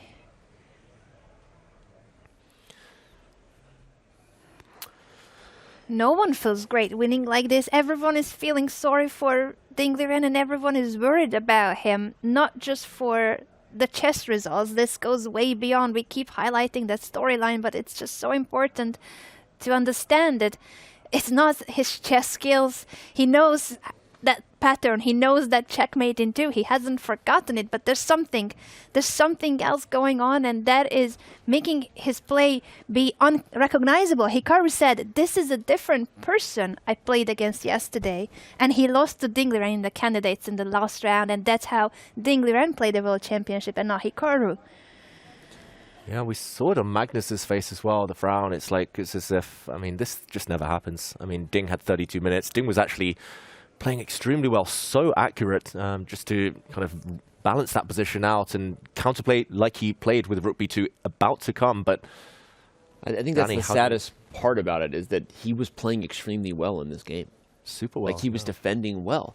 And he was one move away. You play h6. The attack is actually hard for White because of moments or ideas we were highlighting earlier, that you kind of need pawns to open up a structure, and Magnus lacked those. It was the rook and the queen, but the rook and the queen can deliver a checkmate pattern, as we saw. And we literally called it a puzzle rush tactic and said this is not going to happen on the board, but it's instructive to understand the dangers.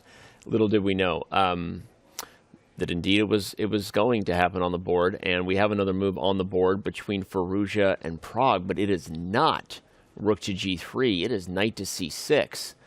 And okay, we were following a line we had analyzed deeply. We all thought that maybe Alireza Firouzja and Fabiano Caruana's analysis were deeply connected in the telekinesis. That's telekinesis, Kyle, but no, it was not. Firouzja does not see rook to g3. He goes knight to c6, and he may miss his chance for that attack, because now things are about to blow up and get really wild. And don't even know what to make of what's going on right now with Ding Liren. For the first time, I'm actually coming around to being open to the idea that we might have to discuss if Ding Liren is really just no longer enjoying chess. Will he continue to play? I have refused to believe that was actually going to be a thing, but this is crazy. So, all right, but let's dive into the crazy game. Look at knight to c6 and potentially what could backfire here, given that Firouzja did miss the opportunity for rook g3. Yeah, this move, I must admit, wasn't on my radar at all. It felt like everything was gravitating towards the king side. But this is tempo play. This is a good way of getting the white knight out of the attack, gaining time against the black queen.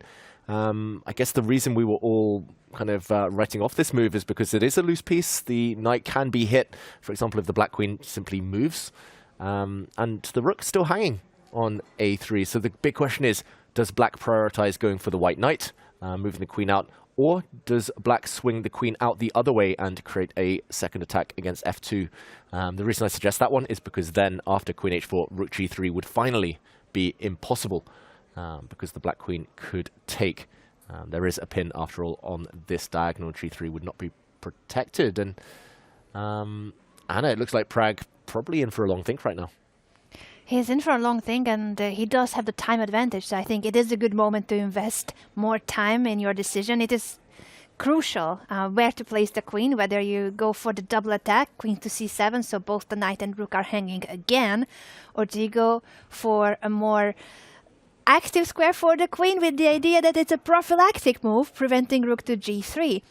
Because I guess that's the difference, David, right? If queen to c7, white can still go for that sacrifice. Not the same position, but similar idea that you will lose the knight, but you manage to capture on h6. It's probably even more effective. If you play queen c7, rook g3 is even easier to go for, I would imagine. Unless there's some other trick here, but queen takes c6, bishop takes h6. Yeah, I would imagine it's even worse than if the black queen was still on the dark square. So yeah, so this is likely not what Pragg's going to go for. You have to see the pieces coming to the king side in a hurry here. So I would imagine we'll see queen h4, and that Firouzja might actually have missed his chance for rook to g3. Yeah, suddenly it's really sharp. f2 would be attacked. The a3 rook still attacked. It's just anyone's game. I don't even know where white starts here. Maybe now we're back to Fabi's idea he talked about with rook e4. Not right away, obviously, because f2, but like, let's say rook f3. This is maybe Firouzja's plan. Yeah, could be. Is rook f3, and then the point is the knight gets attacked, and rook e4 is threatened, and Firouzja's sort of baiting Pragg into playing queen h4 so that you get more pieces into the attack with tempi. Rook e4, rook g4 would just be lights out at that point. Actually, I think this might be the idea. Yeah, I think rook f3 might be the key here. And white is the exchange up after all for a pawn, but black's a pawn not going anywhere anytime soon. Not too relevant right now. So material up and the one being on the attack. I can see the appeal behind this whole variation for Firouzja. It cost him a lot of time, as we mentioned earlier, but mixing things up. Maybe Pragg didn't expect this move, so yes, you burn some time, but you force your opponent to burn time. It kind of all works out. I've got to say, for such a complicated battle, that's impressive accuracy by both players, 94%. But yeah, feels like the key moment's still ahead as the clocks tick down.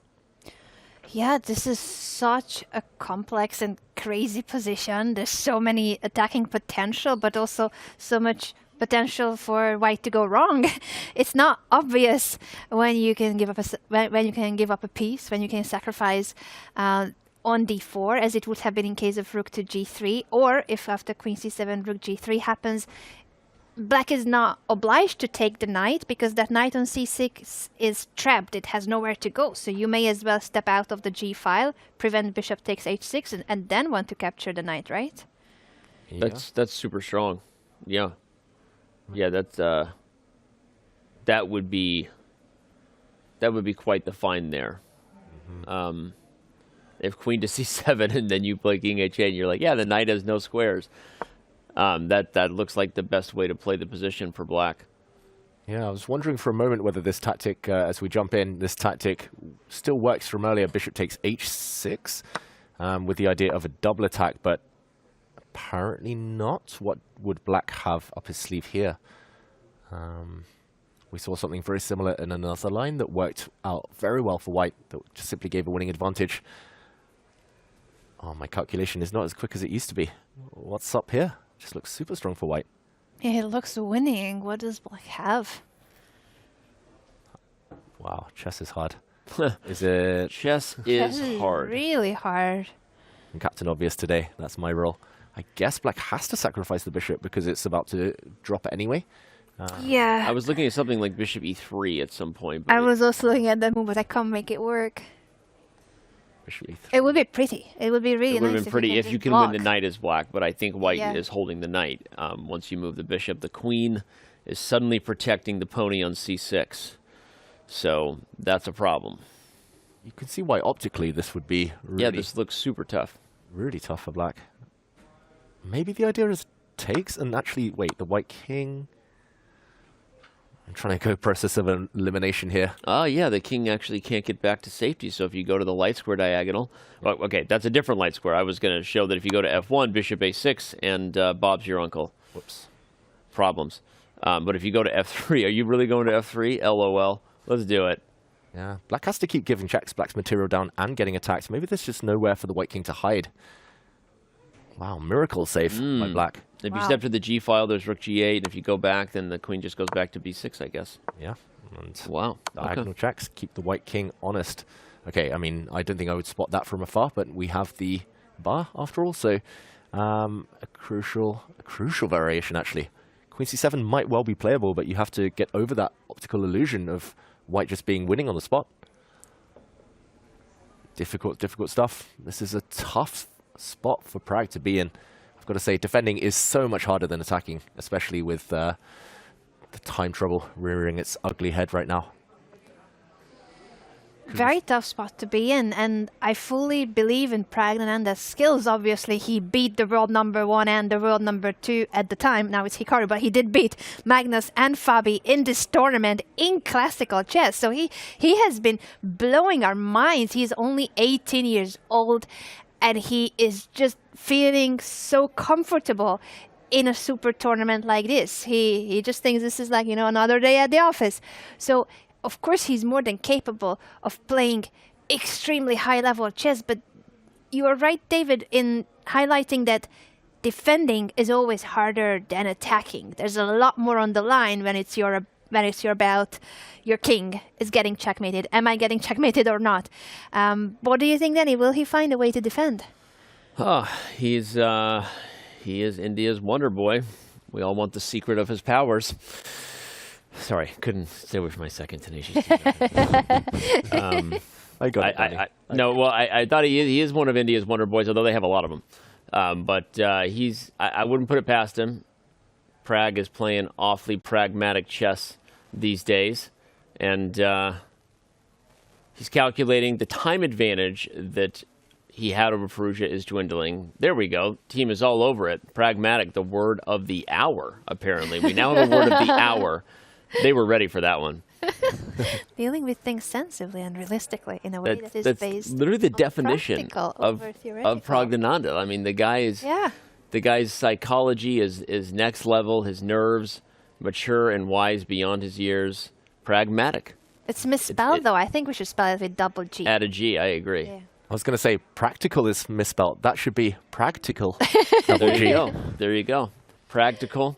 There's too many puns to keep these commentators happy, but we have the microphone and you don't, so we get to do that. But all right, we can go to Queen c7 and show it more, or we can let Pragg think and back up and take a look at all three games in the women's section still going. Not a single result there yet. A couple of games that might be getting closer to draws in the endgame. The board all the way to your left between Vaishali, the tournament leader, and Ju Wenjun still has plenty of fight ahead. Yeah, especially with the clocks ticking. Ju Wenjun maybe at 16 minutes now, feeling slightly uncomfortable. She has just pushed her f-pawn forward. Like you say, Danny, it's hard to imagine Lei Ting-jae against Anna Muzychuk or Humpy Canero against Pia Cramling ending in anything other than draws. So most likely we will see them in action in Armageddon. I don't know whether we should check out any of those games, any of those endings. I think we let them be and maybe just go to Vaishali. Let's do it. Versus Ju Wenjun. We haven't seen it in a while. It is becoming a little more dynamic. When the pawn went to f5 and things locked up, you wondered what we were in store for, right? A super close position for a long time, but I think it is slowly becoming one where Ju Wenjun did get the position back to equality, at least from what it was. The computer liked white's chances. And I feel good about Ju Wenjun's approach today with the black pieces, despite the fact that objectively Vaishali's had a decent position all day. As long as she doesn't get under too much time pressure, I think this will be a shootout in the end. Yeah, and okay, our resident French expert, our connoisseur of the French defense, Anna Rudolph, f4. Committal decision, but do you think it works here in this structure? Committal, but if you don't lose the pawn, then could be helpful for black. You start having suddenly a bit more room for your pieces. You could imagine the black rook appearing on f5, and also that it starts introducing a bit more dynamic factors in the position, makes it a bit harder for white to maneuver the pieces on the third rank. It takes away a couple of squares that white already earlier could have used for regrouping her pieces, or even just plotting the bishop on f4. Like that pawn was on f5, and white had plenty of space on the third rank, the f4 square available for the bishop, for the knight. White could have maneuvered knight e2, knight f4. So I think it's even more so than giving black extra options here, it is about taking away options from white so that it's not that easy for white to improve her position. Yeah, the more I look at it, the more I really like this decision, as you're kind of hinting at, Anna. I don't really see what white should be doing here. I guess knight to e2 would be the most obvious move, just because this pawn is a bit of a trespasser, and nice to eliminate it if you can, but black will just back it up with a bishop on g5, and actually some tricks in the air there. It's getting really shaky. White's king uncastled, and because of the block nature of the position, we haven't really been talking about that, but as the angles start to open up, as black occupies the open c-file, as the king side might start to explode shortly, the white king could find itself in the crossfires, in the crosshairs even?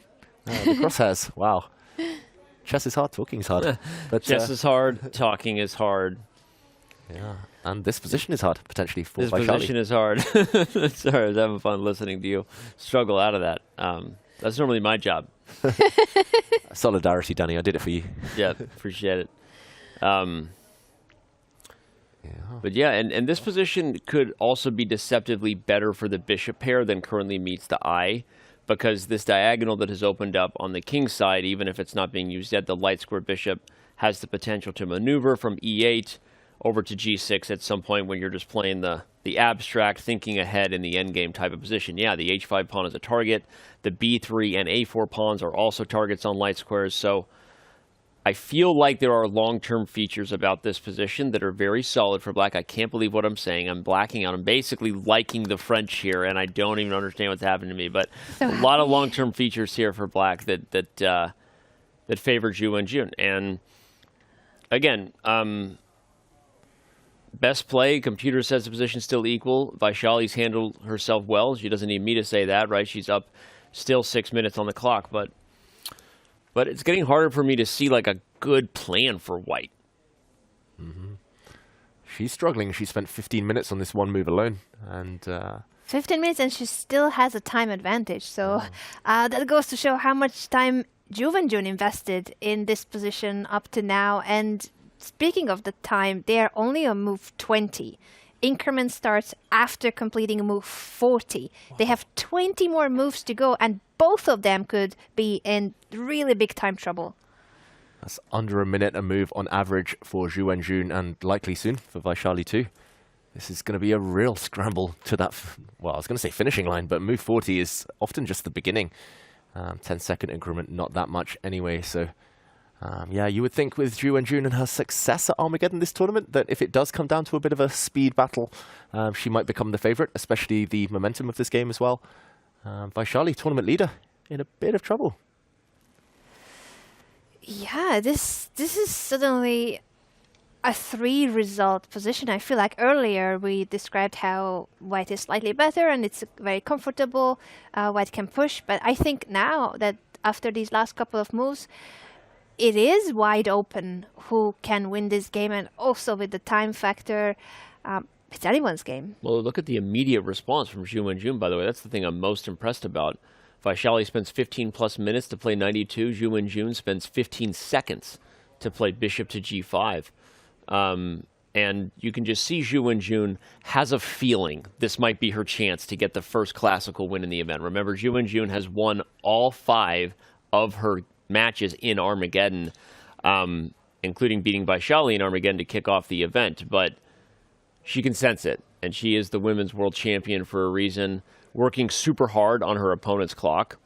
I feel like it's such a good thing to set an example for players who are playing over-the-board chess. The amount of times you see young players move, and then they get up every time it's not their turn, and it's like, hey, you're not Hikaru yet. you can't calculate in your head and give a confessional at the same time. So working hard on your opponent's clock, that is how you use it as a weapon. And that was impressive. Bishop G5, instant. She senses it. Vaishali might sense it as well. Psychologically tough to recover if you know your opponent is feeling the position and blitzing things out. Anna, this is huge for the tournament standings as well. I know it is. Vaishali is the tournament leader, but a classical win is 3 points in Norway Chess. So it could shake up the standings if Ju Wenjun manages to win. Obviously, this is a balanced, even position according to the evaluation of the computer. But it is a very complex and messy level position. It's not the kind of, this is so dull, this is so drawish. No, this is the opposite of that. This is going to be very exciting, very chaotic, and both of them low on time. Agreed. And I'm going to make a prediction that goes against our featured chatter from a moment ago who said Vaishali's going to win this. I predict Ju Wenjun's going to win this. And if you also just look at the practical factors in terms of the coordination of White's pieces, look at White's pieces. The rook on h3, the rook on b1, knight on... there's not a lot of coordination going on here, and Ju Wenjun's position is primed to get better. It's been worse for most of the game, and now it's only going to get better from here, whether she accesses the c-file more aggressively, goes for this plan with bishop e8. You can put the bishop back to h6 voluntarily, tuck it away. Now, again, players at this level can play positions with uncoordinated pieces. They've been trained by the Alpha Zero neural net gods, and so they really are very comfortable here, more than a classically trained person before the neural nets took over, like myself. But it's still just, this is in time pressure a very tough position to play. It's the kind of position you make blunders in, right, David? When you're uncoordinated like this, it feels very, very precarious here for White. Definitely, 100%. And while I don't really play the French on a consistent basis, one of my kind of epiphany moments was many years ago when I was coaching, I think he was 8 or 9 years old at the time, a young junior in England. And he said to me, French defense, as soon as the black light squared bishop comes into the game, black wins. And if that bishop ever lands anywhere on any good diagonal, I agree, black will win. So yeah, I never thought about it before. I just thought that's a bad bishop. But he was like, no, it's an optical illusion. And he convinced me. Oh my God. You said 8 or 9. He was 8 or 9. I don't know where he'd heard that from. But 8 or 9-year-old giving this life wisdom to Grandmaster David Howell. It's the optimism of youth. And if it happens in this game, I mean, I could definitely see it happening. Bishop e8. Oh, wow. Just as I say it's happening. Played. Rook f5. If this pawn ever drops, the black bishop is in. The black light squared bishop has no rival. And as Danny mentioned earlier, lots of targets. So I loved this plan as soon as we saw it. And if that h5 pawn falls, even if you find a way to trade the h5 pawn, when that g6 b1 diagonal becomes open, that bishop lands on that square, all bets are off. And the floodgates open. So yeah, I think Ju Wenjun is going to put Vaishali in a tough spot. I would actually be surprised if Ju Wenjun doesn't win this game and get her first 3-point score here in Norway Chess Women with the classical dub. Look at that. That's what we said. These types of positions lead to blunders because it's hard for human beings to keep playing like this when you don't have a coordinated plan, especially when you don't have a ton of time on the clock. And Vaishali sensing that, so trying to speed up. But even just bishop h6 to me, like you just put the bishop back from the attack. You still have this rook f5 plan coming. The rooks are incommunicado. That is not a long-distance relationship that's working between the rook on b1 and the rook on h3. It's a hard thing to make work, long-distance relationships, just FYI. Did you ever try to get one of those? So I've heard. So I've heard, Danny. Yeah. So no, this is tough. I think Vaishali is running up against the most experienced and strongest, maybe not most experienced player in the field with Pia Cramling, but the strongest player in the field for a reason, the reigning world champion in Ju Wenjun. This is going to be a tough one. Yeah, and she's sensing her chances, you mentioned earlier. I think she's considering dropping back the bishop to h6. She probably is also considering rook to f5 in case she is okay with that trade, and then the queen would take on g5, and who will defend the pawn on h5, and 3 pieces will be attacking it. Yeah. You're right, rook f5 right away. You don't even need to save the bishop on h6. So, yeah. It's just the momentum, and either way, even if Vaishali fights her way out of this tough spot, it's hard to imagine this going to a draw in Armageddon. It's just that type of imbalanced position. Bishop h6 on the board. Maybe a miss, maybe, I don't know, rook f5 might have been stronger, but very human move. Still very, very tough practical problems. Remember when I said he was the Wonder Boy and we needed to know what the secret of his powers were, and people thought it was a forced Tenacious D reference, but it was right after the line of Queen c7 and King h8 and wondering whether Pragg could find it. Remember how that whole thing happened? Mm-hmm. And then the Wonder Boy found Queen c7 and then King h8, the best engine line. Going back to Vaishali's brother, Praggnanandhaa, who is defending a crazy difficult position. But he did it. He found Queen c7 and then King h8, and a line we already looked at that does not work with Bishop takes h6 is key because of this crazy drawing idea. He has powers at the board. He's got powers to remain calm and cool under pressure. Seriously, I should share that video you sent of his guru training with chat real quick for anyone who wants to watch it and check it out. It's actually fascinating. But the other games, I don't know that there's a lot going on. We're still in equal positions across the board in the other spots. So I would go right back to it and just see the spicy chess on the board between Firouzja and Pragg. I think we should. I think we should jump back and analyze what we already showed earlier on the board, but why these last few moves by Praggnanandhaa were so crucial. Yeah, just incredible defense here from Praggnanandhaa. Let's do a rewind. Let's go for that action replay, because in this position, it's such a tough decision for the Black Queen. Does she sidestep, as we mentioned, trying to trap this White Knight, but stepping away from the king side where the action is likely to happen? Or does the Black Queen preemptively try to jump to that side of the board to cover some key squares on h4? He chose the former option, allowing the White Rook to slide across. The blue arrow appears, by far White's best move, saving the Rook, attacking the Black King in the process. But calm, collected Pragg here. Bishop takes h6 is a deadly threat, so simply sidestepping. And now, again, that fateful blue arrow, queen to b5. For me, this is one of the tougher moves of the game. Just feels like it's the wrong side of the board, but I guess it does keep the White Knight intact for just one move longer. Just to reiterate for everyone at home, Bishop takes h6 does not work this time. One of Alireza's favorite tactics, because in this position, miracle save that Pragg has calculated. What was it?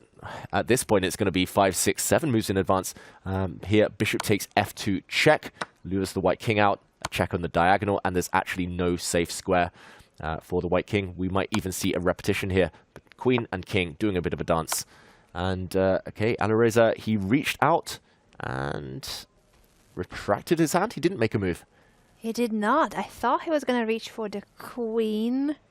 Or was it the bishop? They are very close to each other. It's hard to see it from the camera angle. Which one was it, Danny? I don't know. I didn't see it either. But this is such a tough position. And you're right. That evil blue arrow. Okay, but it's not too hard for Firouzja to find. Whose idea was that blue arrow? It's so evil when it's on the board. It adds the pressure. But it only works. The reason it's the only move is because it attacks the bishop on c5. We should point that out, because if not for that tempo, Black is playing bishop d7 here, and you're losing the knight because it's pinned to the queen. So that's key. Firouzja finds it. But I wonder if Firouzja also is feeling like this position got away from him. He had to be so excited when he played rook a3, right? Fabiano was excited in the studio, but when he didn't go for rook g3 and played knight c6, which... in hindsight, I'd love to know what he calculated there, because we were robbed. We were robbed of those amazing variations where Fabiano Caruana defeated Stockfish in an epic analysis battle. And all right, but now this is wild, because even though it still says White's a little better, David, like it's like leaning just practical edge Pragg right now. The attack is slipping the more moves you make on the queen side. Definitely. It's not what Firouzja wanted to go for. I think he just miscalculated. I think he assumed that Queen c7, King h8, all this stuff was impossible due to that last variation we showed with the White Queen sliding to c1. But, okay, now he's got to win it all over again. And, yes, he's attacking the Black Bishop.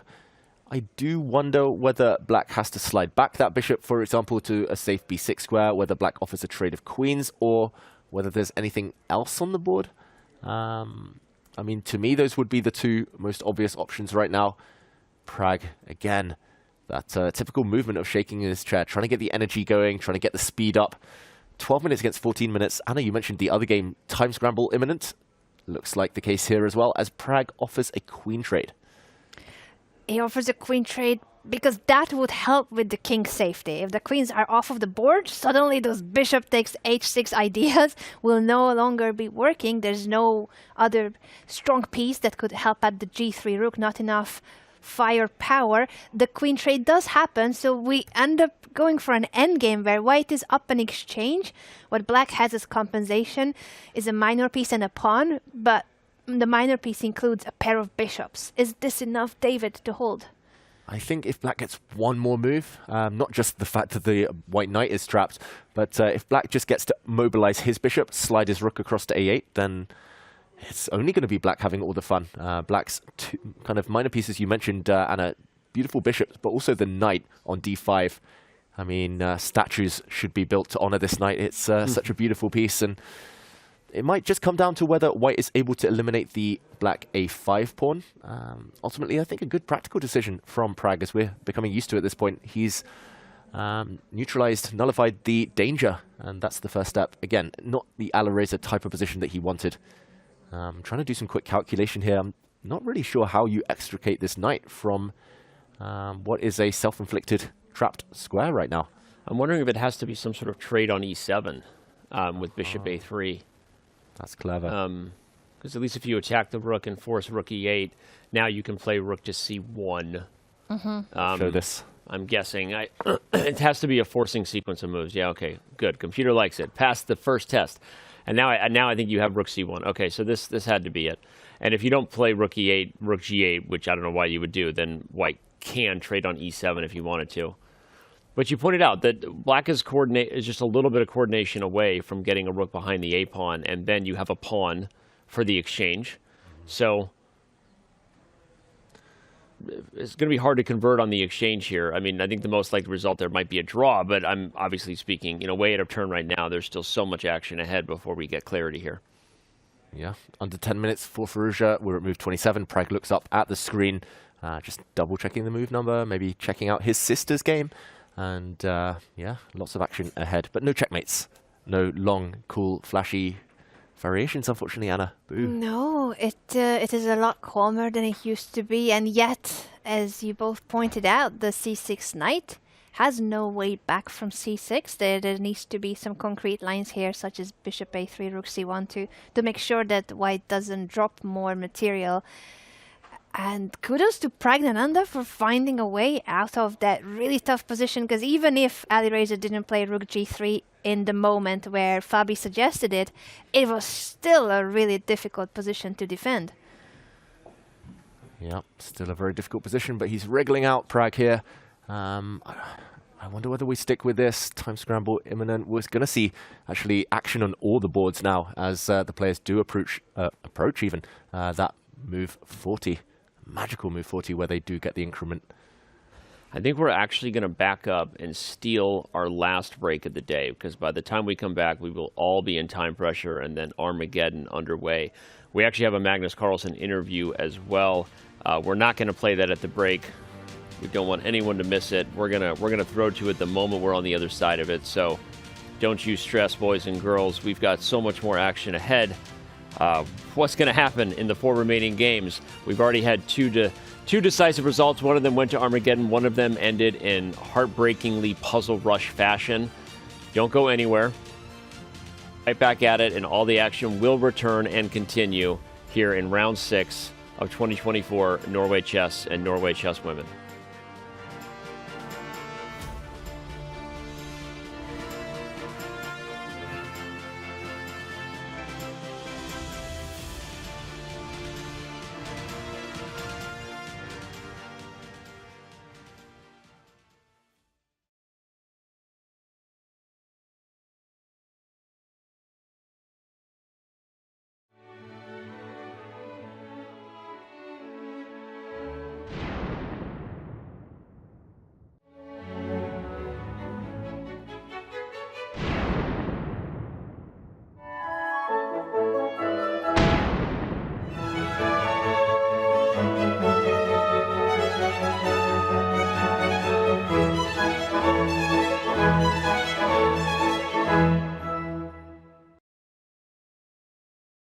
I'm Levi Rosman, and I'm joined by the one and only Vaishali. Vaishali, thank you so much for chatting with me today.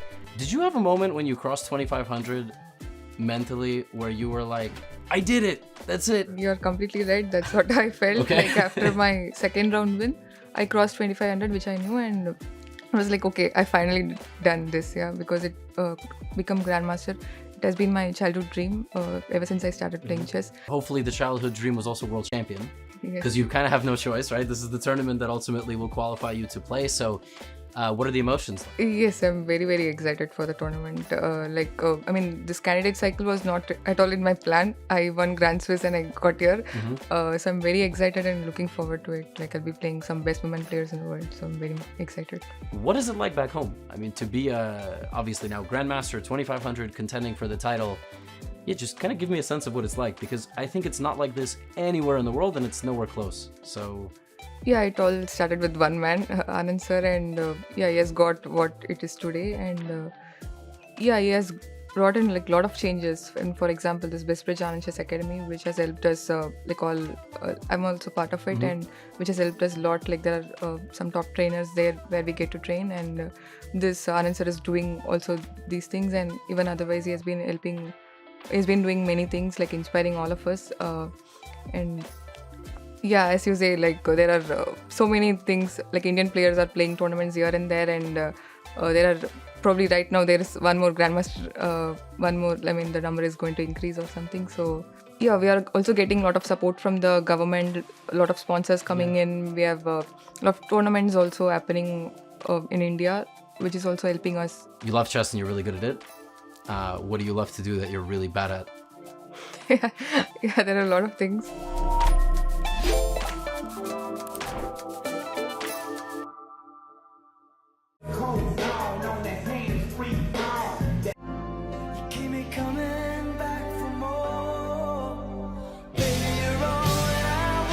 Obviously, don't go and do that. Hey, you do whatever you like. We can't condone anything of the sort. No, we can't live!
land of breathtaking natural beauty, rich cultural heritage, and home to the greatest chess player ever, Magnus Carlsen.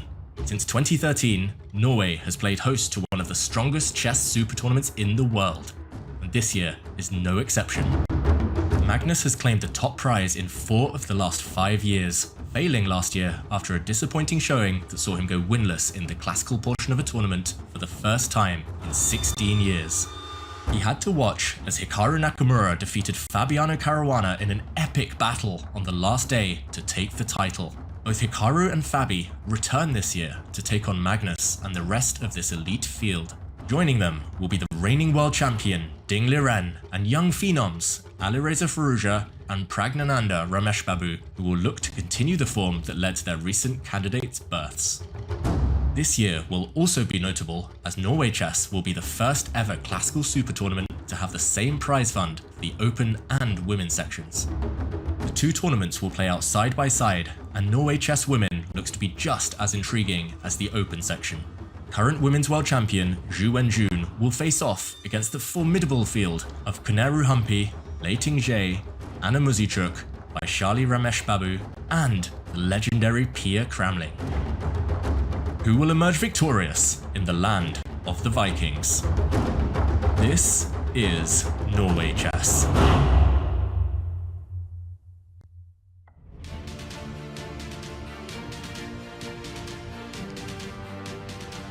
This is Norway Chess, and this is round 6.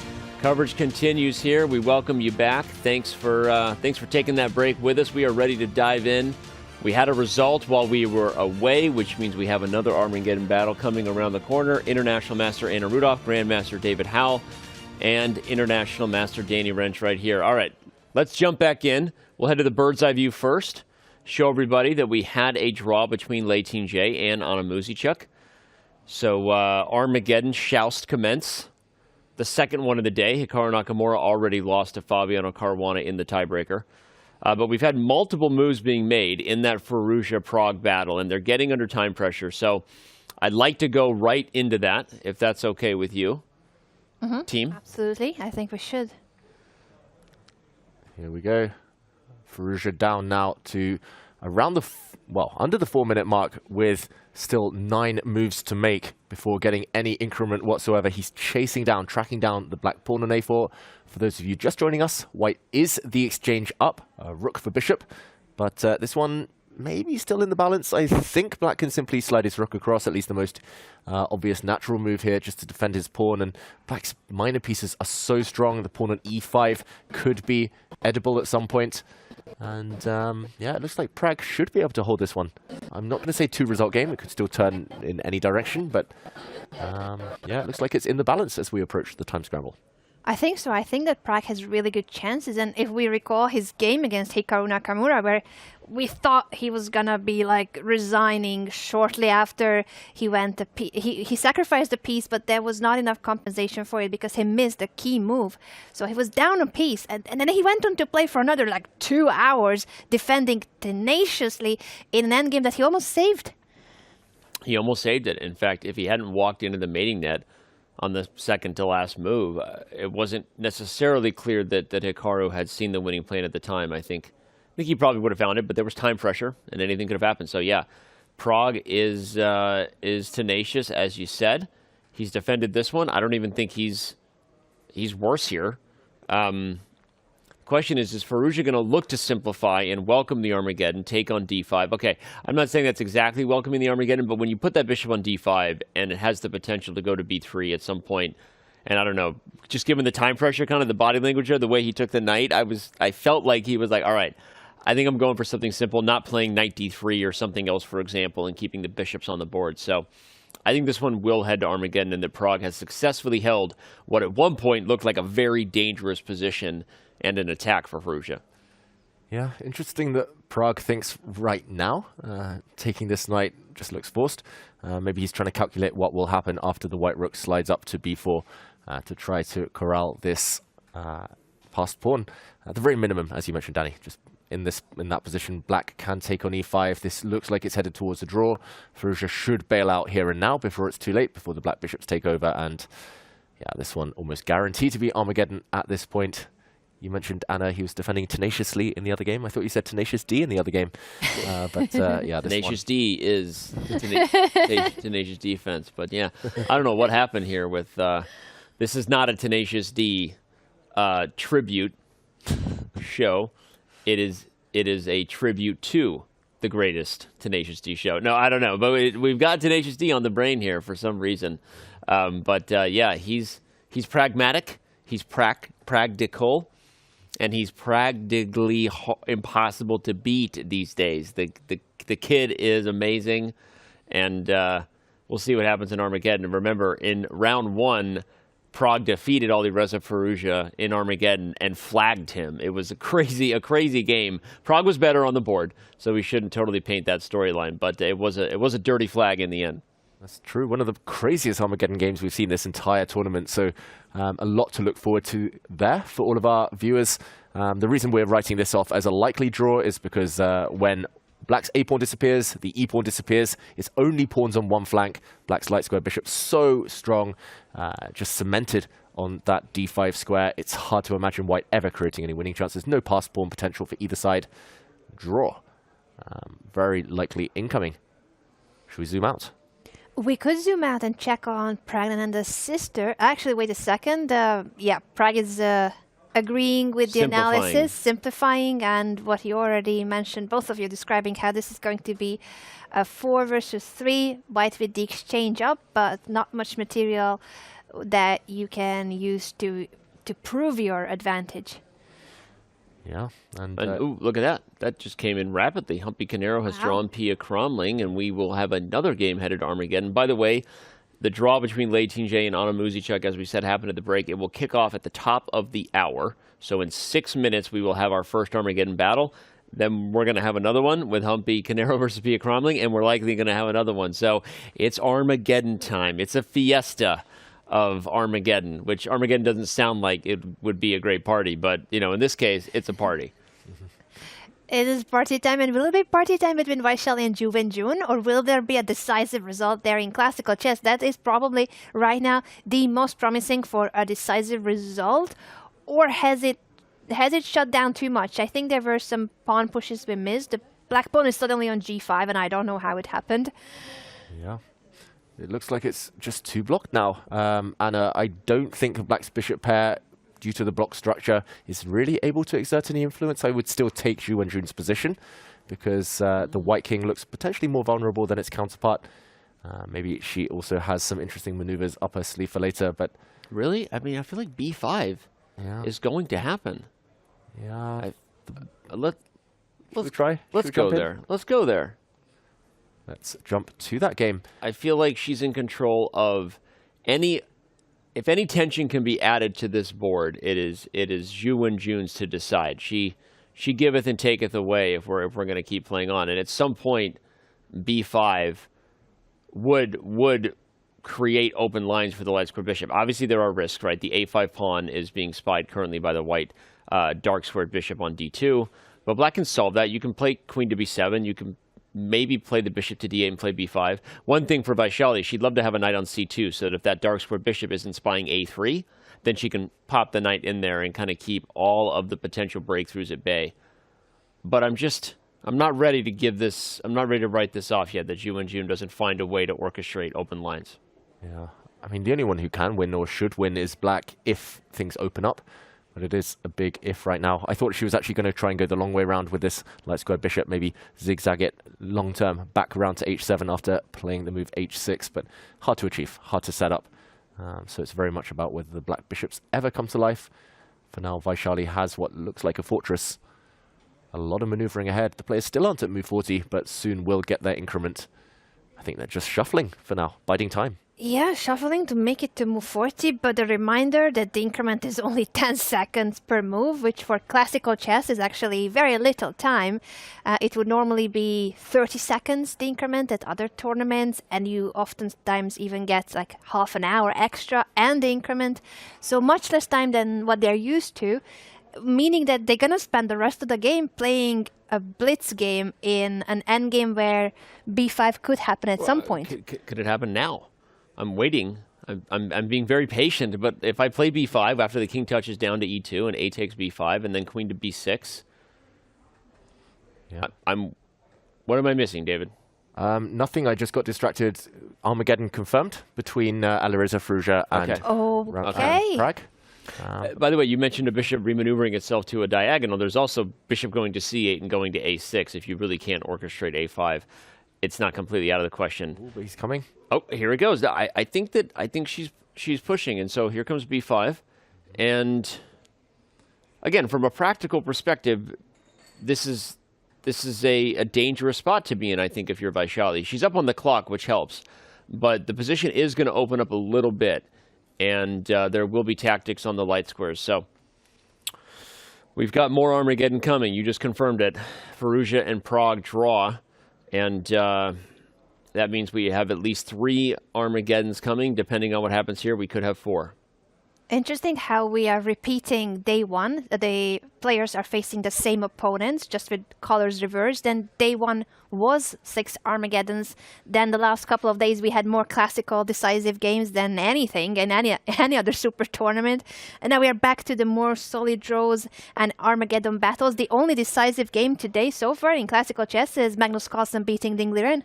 By the way, she needed to not take that pawn. She needed to defend a4 to not allow what's about to happen, which is major access to the light squares. Bishop takes b5 will be played, and there's not only is there a4, but if I was Ju Wenjun, I wouldn't even do that right away. I would keep white in an awkward spot. Okay, you can open up lines. Okay, she decides it's the most forcing way. But my point was that pawn's on a light square. You could have poked and prodded in bishop f1, but I'm sticking with my prediction that I think this was a very mature and kind of like showing, why she's the top dog to beat. This was a grinded out victory for Ju Wenjun as black. Should she get this done? And I'm liking her chances. Yeah, we said it, the French defense, as soon as that light squared bishop comes to life, the light squared bishop that now is checking the white king, it starts to turn. Anna. Yeah, your 8-year-old student was right. All the wisdom we needed coming from an 8-year-old chess expert. Thank you so much, David, for sharing it with us. I think it's true. I think Ju Wenjun could get her first classical win. Obviously, Vaishali has been doing extremely well and also played this game well. She didn't make any big mistakes. It was just a really, really complex middle game where she had her pieces slightly miscoordinated, and that was enough for Ju Wenjun to start getting something out of the position. Still not decisive advantage, but it is black who is in the driver's seat. And we now have the double driver's seat going. Liren J and Anna Muzychuk will kick off in just a moment. Our first Armageddon battle of multiple to come. So buckle in, everybody. We're not going to be going anywhere until we have a decisive result in every single match. Like we like to say, they put a big chain on the door. You're not allowed to go anywhere until someone wins. Here goes Liren J and Anna Muzychuk. We have an English. Is this the same opening they started with? It wasn't. It was a symmetrical English. So far, they're repeating. Yep. So far, exactly the same until this last move. White in the previous game pushed a pawn to e3 to keep her knight intact. This is heavy mainline theory. I wonder which player's done their homework better in the break. This is often worked out to move 20, 25, 30. It's appeared in multiple candidates matches. This potential position that we're going to see, Anna, it's super sharp, but it's the other Anna that is the first to think. Not a good sign in Armageddon. Not a good sign when you start 3 minutes down, but then she goes for a6 and queen a4, immediately played by Liren J, pinning that a pawn so that the knight on b5 is untouchable. Danny? But speaking of time to think, Vaishali is running out of time to think over there on the left side. She's about to get down to under 30 seconds. She does play knight to c2. They are on move 40, so officially getting 10 seconds a move. Watch out, checkmate was threatened there for one move. Queen to f1. Any check is going to be deadly towards the white king. Black just needs to add the dark squared bishop into the mix somehow. I think that will overwhelm White's army, but for now she's keeping her fortress intact, holding everything together. It's yeah, really scary stuff for Vaishali fans right now. On the defensive. On the defensive and with not much time on the clock. good thing for Vaishali that also Ju Wenjun is below a minute, and this is for the rest of the game. They are living off of the 10-second increment that they receive per move. That's all the time they have, and this is classical chess. 3 points for a victory in classical chess. And remember, this is the battle of the tournament leader with 10 points in Vaishali. She's the youngest player in the field, going up against women's world champion in Ju Wenjun, who is not in second place. That place belongs to the lady on the right, playing black versus Leitin J on a Muzichuk. But a victory here by Ju Wenjun could propel her potentially into clear first place, depending on what happens there if Anna Muzichuk was to lose the Armageddon. So a ton at stake here in round 6, the start of the back half delivering. I'm excited. Yeah, this is really heating up now. Anna Muzichuk, though, look at her clock. This is Armageddon. She's now over 5 minutes down. This is still a very well-known theoretical position, so it looks like she's just been caught off guard. It looks like she hasn't adapted to the changed kind of extra speedy time format here. She trades off a set of pieces. That Armageddon will heat up. Still well-known positions there. White with a pawn sacrifice, but Vaishali in the meantime suddenly ahead on the clock. Can she hold key for the tournament standings? I'm as excited as you, Danny. This one promises a lot. Just these next few minutes could decide everything. It could indeed decide everything, and any mistake could happen with such little time on the clock. Ju Wenjun could also make a big mistake with such little time on the clock. For sure. It's super hard to be white here. If Ju Wenjun can get pressure on the d4 pawn with the dark squared bishop, then tactics start to become a problem. Now all of a sudden that knight on c2 gets vulnerable. Right now she's just sort of playing tickle with the position, massaging a little bit to see if she can catch Vaishali off guard. Maybe Vaishali blunders under time pressure. Down to 15 seconds. Wow, rook sacrificing the Armageddon on the right side of your screens. Leitin J throws away her rook to undermine Black's knight in the center of the board. That is a proper sacrifice. She's going right on the attack. I wonder whether this is preparation. She's spent 25 seconds this whole game. Oh my gosh, wow. her lead on the clock is huge. Absolutely huge. Lead on the clock and going to be a great position on the board. Not a winning one, but from a practical perspective, you'd much rather be white. All right. Down to 10 seconds is Ju Wenjun. Remember, they get 10 seconds added back on every move, as Anna said. If you keep repeating with the queen there, you're going to accidentally repeat a position 3 times as Ju Wenjun. Look at that move by Leitin J. Rook d8. What in the bleep? Just hanging her rook because the b8 rook is also hanging. What a move, by the way. Wow. Rook d8? Are you kidding me? Giving away a piece on an empty square is one of the rarest tactics. By the way, look at Vaishali. What a knight. It gets free. It's attacking, and maybe this goes completely the other way. Like Vaishali goes queen a5 and the black king gets mated. I don't know. Crazier things have happened. Wow. Is Vaishali going to go on the counterattack? She ultimately drops her knight back, but she has to be careful. If she trades her knight for Black's light squared bishop, it will create a monster pass pawn. She has to evaluate that one really carefully. 5 seconds. Vaishali. 2 seconds. You got to move. She does. With 3 seconds on the clock. She panics. Is she dropping a pawn now? A queen trade. Queen trade and then bishop b2, and the pawn is hanging. Yeah, and after knight c6, bishop b5, Black is going to win the pawn, but she doesn't see it. She played bishop b5 first. Ju Wenjun needed to trade queens, and then bishop b2, and then bishop b5. Yeah, the bishop was coming in and winning a pawn. Now it can happen again. Does she see it? She does. Sees it now. She takes the queen, goes to b2, and I think with that, the result for the first time is becoming clear. Because once the d4 pawn drops, the e5 pawn drops as well. The house of cards crumbles the moment that d4 pawn goes. Although, how do you win this? Bishop c1 will be white's reply to any hit on the white knight. Oh, wait a second. How does the black dark squared bishop save itself? Holy moly. Oh. Wow. That's hilarious, actually. We what did is not the idea? consider that. I'm not sure. I thought that was it. I thought... Runs away with her bishop. Maybe the idea was actually to allow a trade of bishops, and well, we'll try and dig deeper a bit later maybe, but this is just a time scramble. White's only move is bishop c1 to hold this game. What a hold by Vaishali, finding knight to b3, bishop c1. That's a perpetual that would have happened. We'll back it up and show it because it's instructive AF, as the kids like to say. That's As Fabi when he joins you in studio. Instructive AF. Let's jump in. Let's quickly show it. What was that? We'll keep it on the live board, but they're getting time. How was that winning? Yeah, this is crazy. It looks like in this position, I mean, this is very human chess. I just turned on the engine. Bishop A4 apparently is the winning move. Bishop C1. The black dart squared bishop cannot really stay on the board, but you do trade it off, and you actually simply, in this position, paralyze White's army. Bishop C2. Oh my god. The white knight is caged, the white king is caged, and black's king simply walks itself into the position. No way. That is one of the most instructive things I've ever seen. I'm not kidding. Wow. Look at the bishop's dominance over the knight, and the pawn on f4 and the bishop on c2 corral the white king, and black just wins with an epic king walk. Holy moly artichoke. I could go for some guacamole after this. We should talk about what we're doing for dinner. Okay, back up to the live position. This is the live position. White's still holding, but it's always going to be close. If the black king ever gets in, then Ju Wenjun should be a favorite here.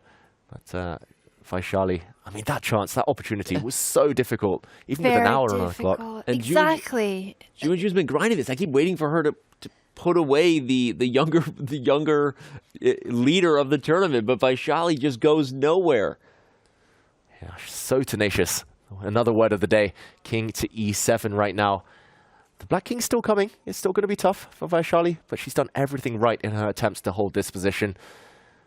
Those black bishops now a bit sidelined, both of them trapped pretty much. So it looks like it's going to be tough for Ju Wenjun to win this game, but still clock playing a huge factor right now. Huge role. Huge factor, and we also have the other Armageddon game at the same time. I wonder if we should go back to the double board view, or what do we do? There's so much going on. I agree with you. We thought we were moments away potentially, but then another hold by Vaishali, the destroyer, shall not go down without a fight today, and just crazy. We'll keep our eye on both, as we have been the whole time. Remember, we've also got two other Armageddons that are set to get started. Humpy Canero against Pia Cramling, and Alireza Firouzja versus Praggnanandhaa. So wow, we're going to be spoiled for choice here pretty soon. The other Armageddon games will kick off soon. By the way, after all the panic about Anna Muzychek's position, getting way down on time, Lei Qingjie being better prepared, she's holding her own, and yes, she's down on the clock, but this is not over, and look at that. Maybe now the edge is slipping to Anna. This is just crazy. And she has draw odds, so because of the Armageddon, the right board is an Armageddon game, the left board is a classical game. Madness going on here.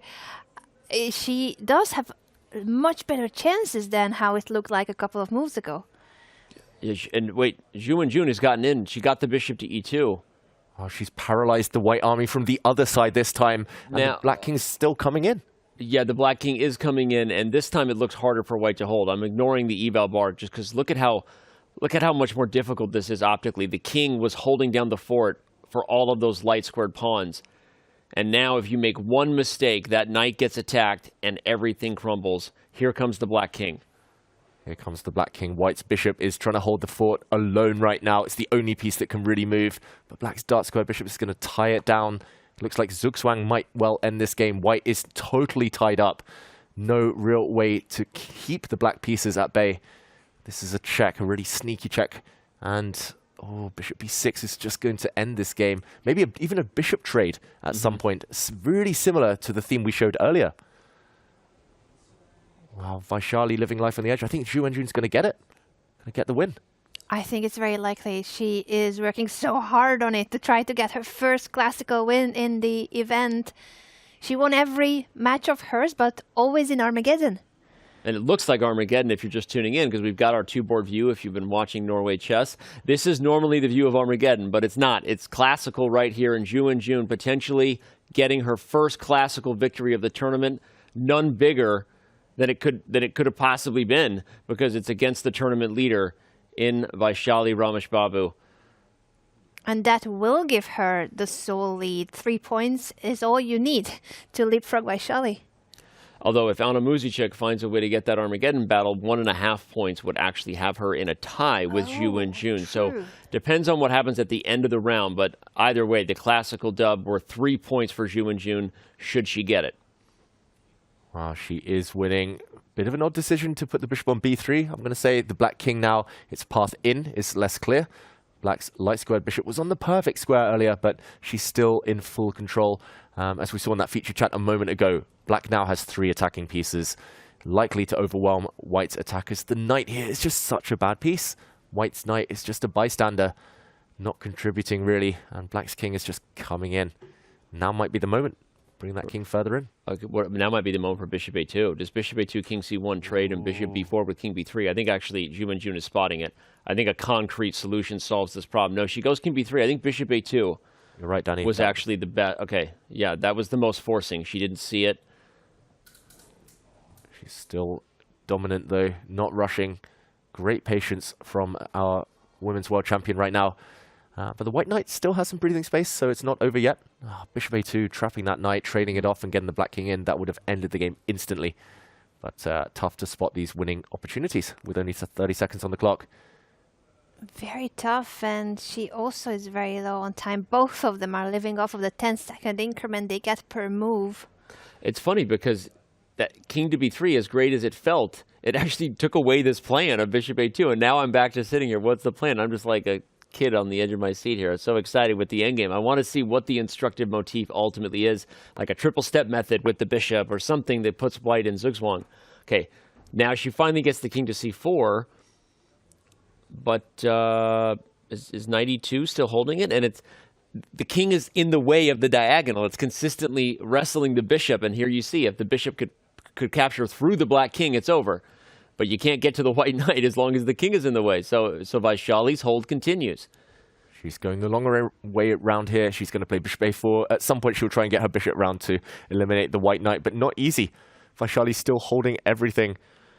Oh, zugzwang might decide this, but how do you set up the white pieces on bad squares? Ju Wenjun still with so many headaches ahead as she tries to win this one. We're now at move 78. This has been a real marathon. It was an incredible fight. Indeed, between the reigning women's world champion and the tournament leader Vaishali trying to hold her ground. At the same time, our third Armageddon has also started between Hikaru and Pia Cramling. There's so much going on right now. Our heads are going to explode soon. The heads are going to explode. You're right, Anna. It's too much. Too much Armageddon chess. We love it, but it's so chaotic Over too. 9,000. This is so wild. Okay, I think now if the bishop comes to b6, I know she's not. She's playing shuffle puck a little bit, and they're still riding on the increment. They get 10 seconds for every move there in the lower left. Again, as Anna just said, Hikaru and Pia Cramling have just kicked off. Actually, they're several minutes in at this point because we just can't keep following everything. No better time than to go to chess.com/events. Okay, knight to c1 is played over there. Looks like bishop to b6 now is a real problem. You have to go back to e2, and the light square bishop can then work its way in. I think b3, a2, b1, and then d3. Wow. It's getting jiggy with it over there. I just realized the 50 move rule might kick into effect soon. Oh. There have been no pawn pushes or And captures. one more Armageddon, if it wasn't enough. That would be mind-blowing. Yeah. Where are we at on that? 20 moves to go. Just over 20 moves to go. But Ju Wenjun is missing the chance to get in here. 30 moves she's gone around and not achieved anything. I think actually Vaishali, now with her knight active, with knight coming into c5, I think she might hold. She missed bishop a2, did Ju Wenjun, just a few moves ago. And now, and again, she's backing up. For some reason, that idea of the bishop going in that diagonal is escaping her right now. Sometimes like you have a concept that if it doesn't pop in, you don't see it because it's too awkward. And look at Vaishali's progress is real. She's in a better defensive spot than she was before. We're going to get a 50-move rule. It could very well happen. So 50 moves without a pawn push or without an exchange of pieces. And as you said, David, they already have made 30 or so moves without any of those. If Vaishali can hold on to the position for another, how many moves? 18, 17 moves? It's going to be a draw. Yeah. If there's no exchange of pieces or pawn pushes. She can play the move h6 to buy herself some more time, buy herself another 50, but the winning idea is actually to trade dart squared bishops, but that looks so counterintuitive. I mean, she's missed it several times already. I don't think she'll spot that. I think it's just too difficult with no time on the clock. In the meantime, we should say on the camera, we do see Lei Ting-jae against Anna Muzychuk. Anna Muzychuk on the brink of securing safety there. A draw very likely in that game, which clinches it in Armageddon. Yeah, and it was a really tough game for Anna from the opening, where she was surprised and she was down on the clock, down on the board, but she managed to make a comeback. And this is a rook endgame that should be a draw. I thought she might have played rook f4 there and almost win as black. Didn't quite happen. It should be a draw now, as you said, Anna. Removing all danger. Very professional from Anna Muzychuk here. Also, look at the clock. She has enough time. She's got the increment. Anna Muzychuk, super speedy right now. We'll see a handshake any moment. She's really found her form ever since that hike. Actually, before the hike. She won right before the hike, and then she had a great hike. And then, but she has found her form indeed. She is getting the victory in Armageddon over Lei Ting-jae. It actually would have been a draw, but it doesn't matter, so Lei just resigns the game. Yeah, I think a draw might have been agreed at the end there, but yeah, ultimately, who knows? Yeah, okay. Same result. Same result. Black wins in Armageddon. And okay, let's back up. And now we have a different two-board view. A switcheroo, as they say. Vaishali, Ju Wenjun now on the right side. We're getting closer to a 50-move draw. How crazy would that be? Will Ju Wenjun have the presence of mind to play h6 and give herself a reset on that rule? Wow. She will have to, unless she finds a way to trade the bishops. I just wonder if she'll think about it, if she'll even think about the 50-move rule. That's a good question, and will Vaishali think about it and claim it, if it will be the case? 11 moves away now from 50 moves without any progress. No captures. 11 moves away. Only 11 moves, and it's a draw. 11 moves, yep. Ju Wenjun, it's going to be hard for her to know. This is why we say score sheets are so important in classical chess, but at this point, it's pretty much bullet. And yeah, making zero progress right now. Vaishali holding the fortress. I think that game might well end in a draw now. They're closing in. The countdown begins. Under 10 moves. And that game will be declared drawn. Meanwhile, a level position, Firouzja against Prag. I'm pretty sure we'll have time to cover all of that. But it's his sister, Prag's sister right now, who's playing the starring role, aiming to keep her lead. Incredible defense by Vaishali for what she has been going through, how tough this endgame has been. And she's holding on. She might be able to claim the draw in just a few moves if there is no pawn push or exchange of pieces. Well, now does she have bishop b4 again? No, she doesn't. At some point, Ju Wenjun just needs to play h6 to get the reset. If she doesn't, even if there's a winning tempo move, she might get a winning idea, David, but when she enters, it's claimed to draw. You could get a winning position in this game as Ju Wenjun, and Vaishali could be claiming a draw. That's the crazy thing about it, because unless you take a pawn or a piece is traded or a pawn is pushed, you have not made progress according to the rules of chess in 50 moves. And that's crazy. She might, like, the eval bar might be saying black is winning and the game ends in a draw. She's claiming. She's claiming. Oh my gosh. But now she's alerted Ju Wenjun to the idea, and she's short. She's 8 moves short of the 50-move rule. Oh no. Oh no, that might have been a blunder from a practical POV. No. She's making a claim early, and Ju Wenjun's going to push the H-pawn. Wow, I don't think Ju Wenjun, it was on her radar at all. Yeah, I don't think so either. But now it will be. And this is the position we have in front of us. Let's go to the women's section right now. Yeah, we've got a claim potentially being made. We're waiting for an arbiter's decision. We're going to get eyes on the other games if we can. Maybe we'll back up here to the bird's eye view or the two-board view just to make sure we keep eyes. There are 2 other Armageddon games going, of course, Humpy Canero and Pia Cramling, as well as Alireza Firouzja versus Praggnanandhaa Ramesh Babu. But again, a claim is being made currently. That's why we've got a cam on it. We want to get the arbiter's decision. We have the data here. It is not 50 moves. And again, the rule, everyone, is that if 50 moves have gone by without a capture or a pawn move, those things signify progress. It is a draw. But Vaishali made a claim 8 moves early, which means now Ju Wenjun will know, and she can move that h7 pawn. If you look at the lower red board, she can move it just 1 square, and that resets all 50 moves, and she gets to try all over again to win, which, as you've seen, there is a win here. She hasn't found it yet, but she's had multiple times an evaluation and a plan that would win. So OMG. Wow. We need new dinner plans. This game's going to go on forever. Oh, 50 more and moves. the arbiter's back. And Vaishali's asking, maybe she's asking for the count? Yeah, I was going to say.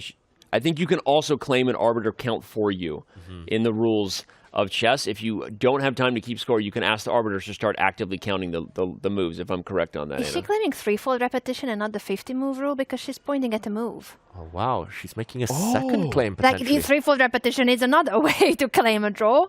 Oh, my God, Anna, you might be right. David, we got to check that out. Wow.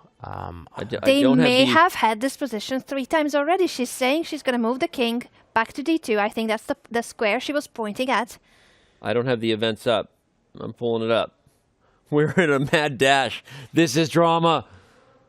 I don't think she's correct with that one. I think it might have been twice.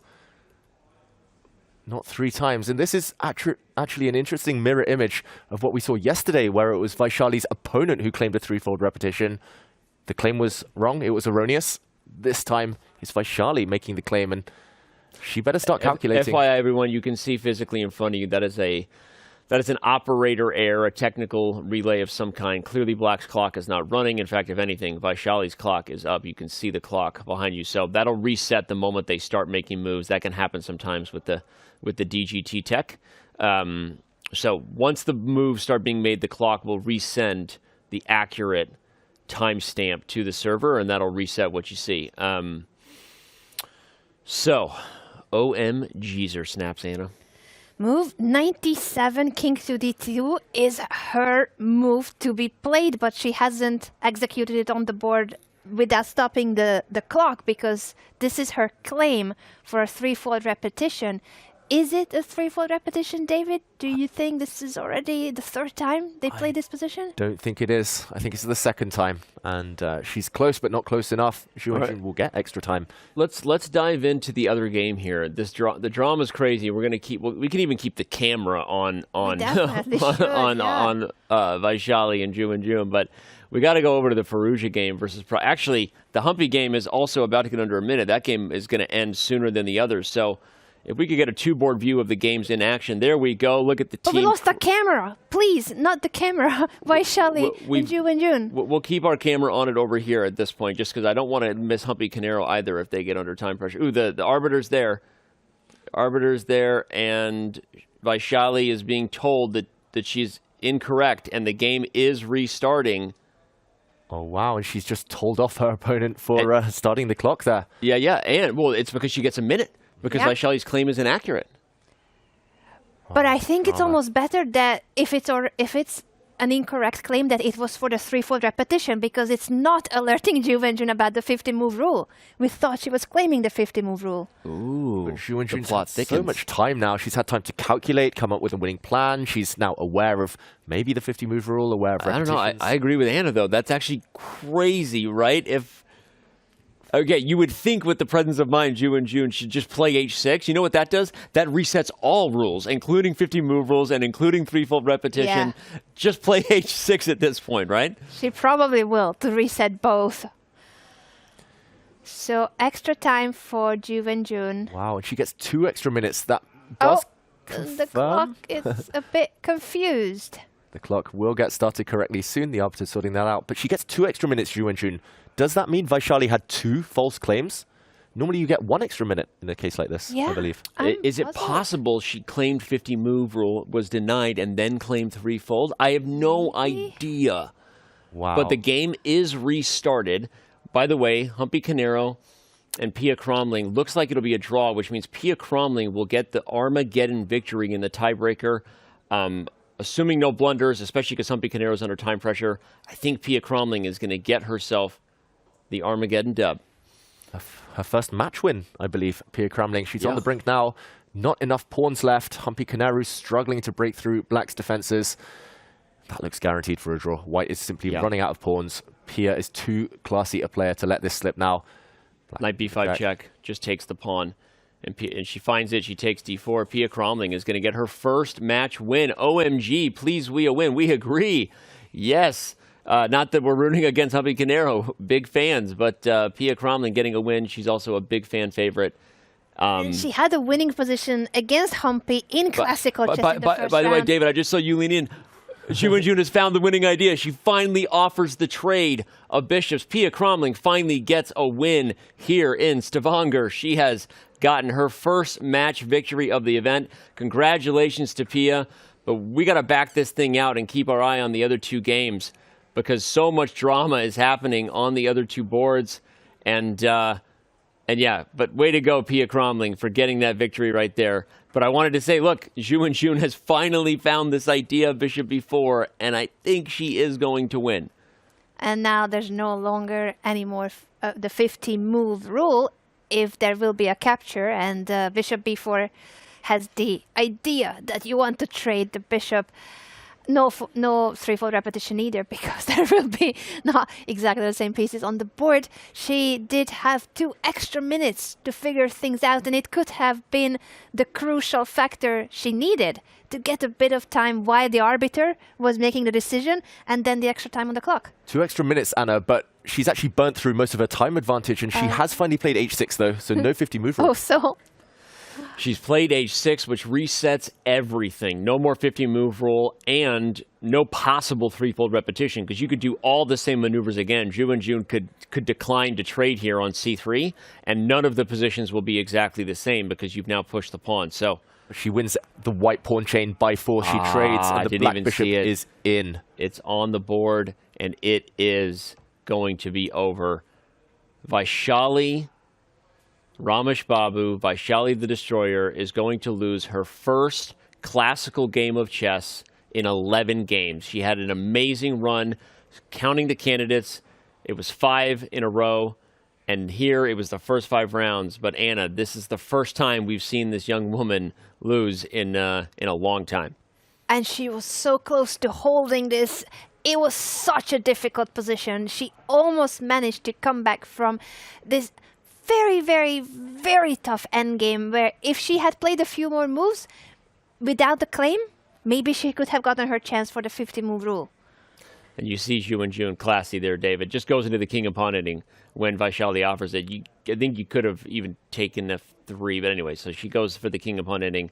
This for sure gets it done, and we can call it. In fact, Vaishali does just that. She shakes hands. Ju Wenjun is the world champion for a reason. What a victory today, grinding one out with the black pieces. She gets the job done, and her first classical victory with it, a 3-point score, puts her into tied for first with Anna Muzichuk, who won in Armageddon. So we'll have a lot to unpack later on. But Anna, no win bigger yet for Ju Wenjun than this one. No, this was huge. This leapfrogs her in front of Vaishali on the standings. 102 moves. This is the longest game we've had so far here in Norway. And we need to jump straight into the other Armageddon between Firouzja and Praggnanandhaa. The action is not stopping.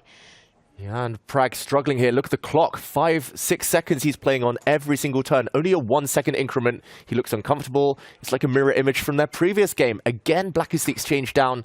Again, for a pawn. But can he hold? The black king is a bit vulnerable here as well. Almost trapped. The black knight is the only one holding everything together. So can Firouzja trick Prag here?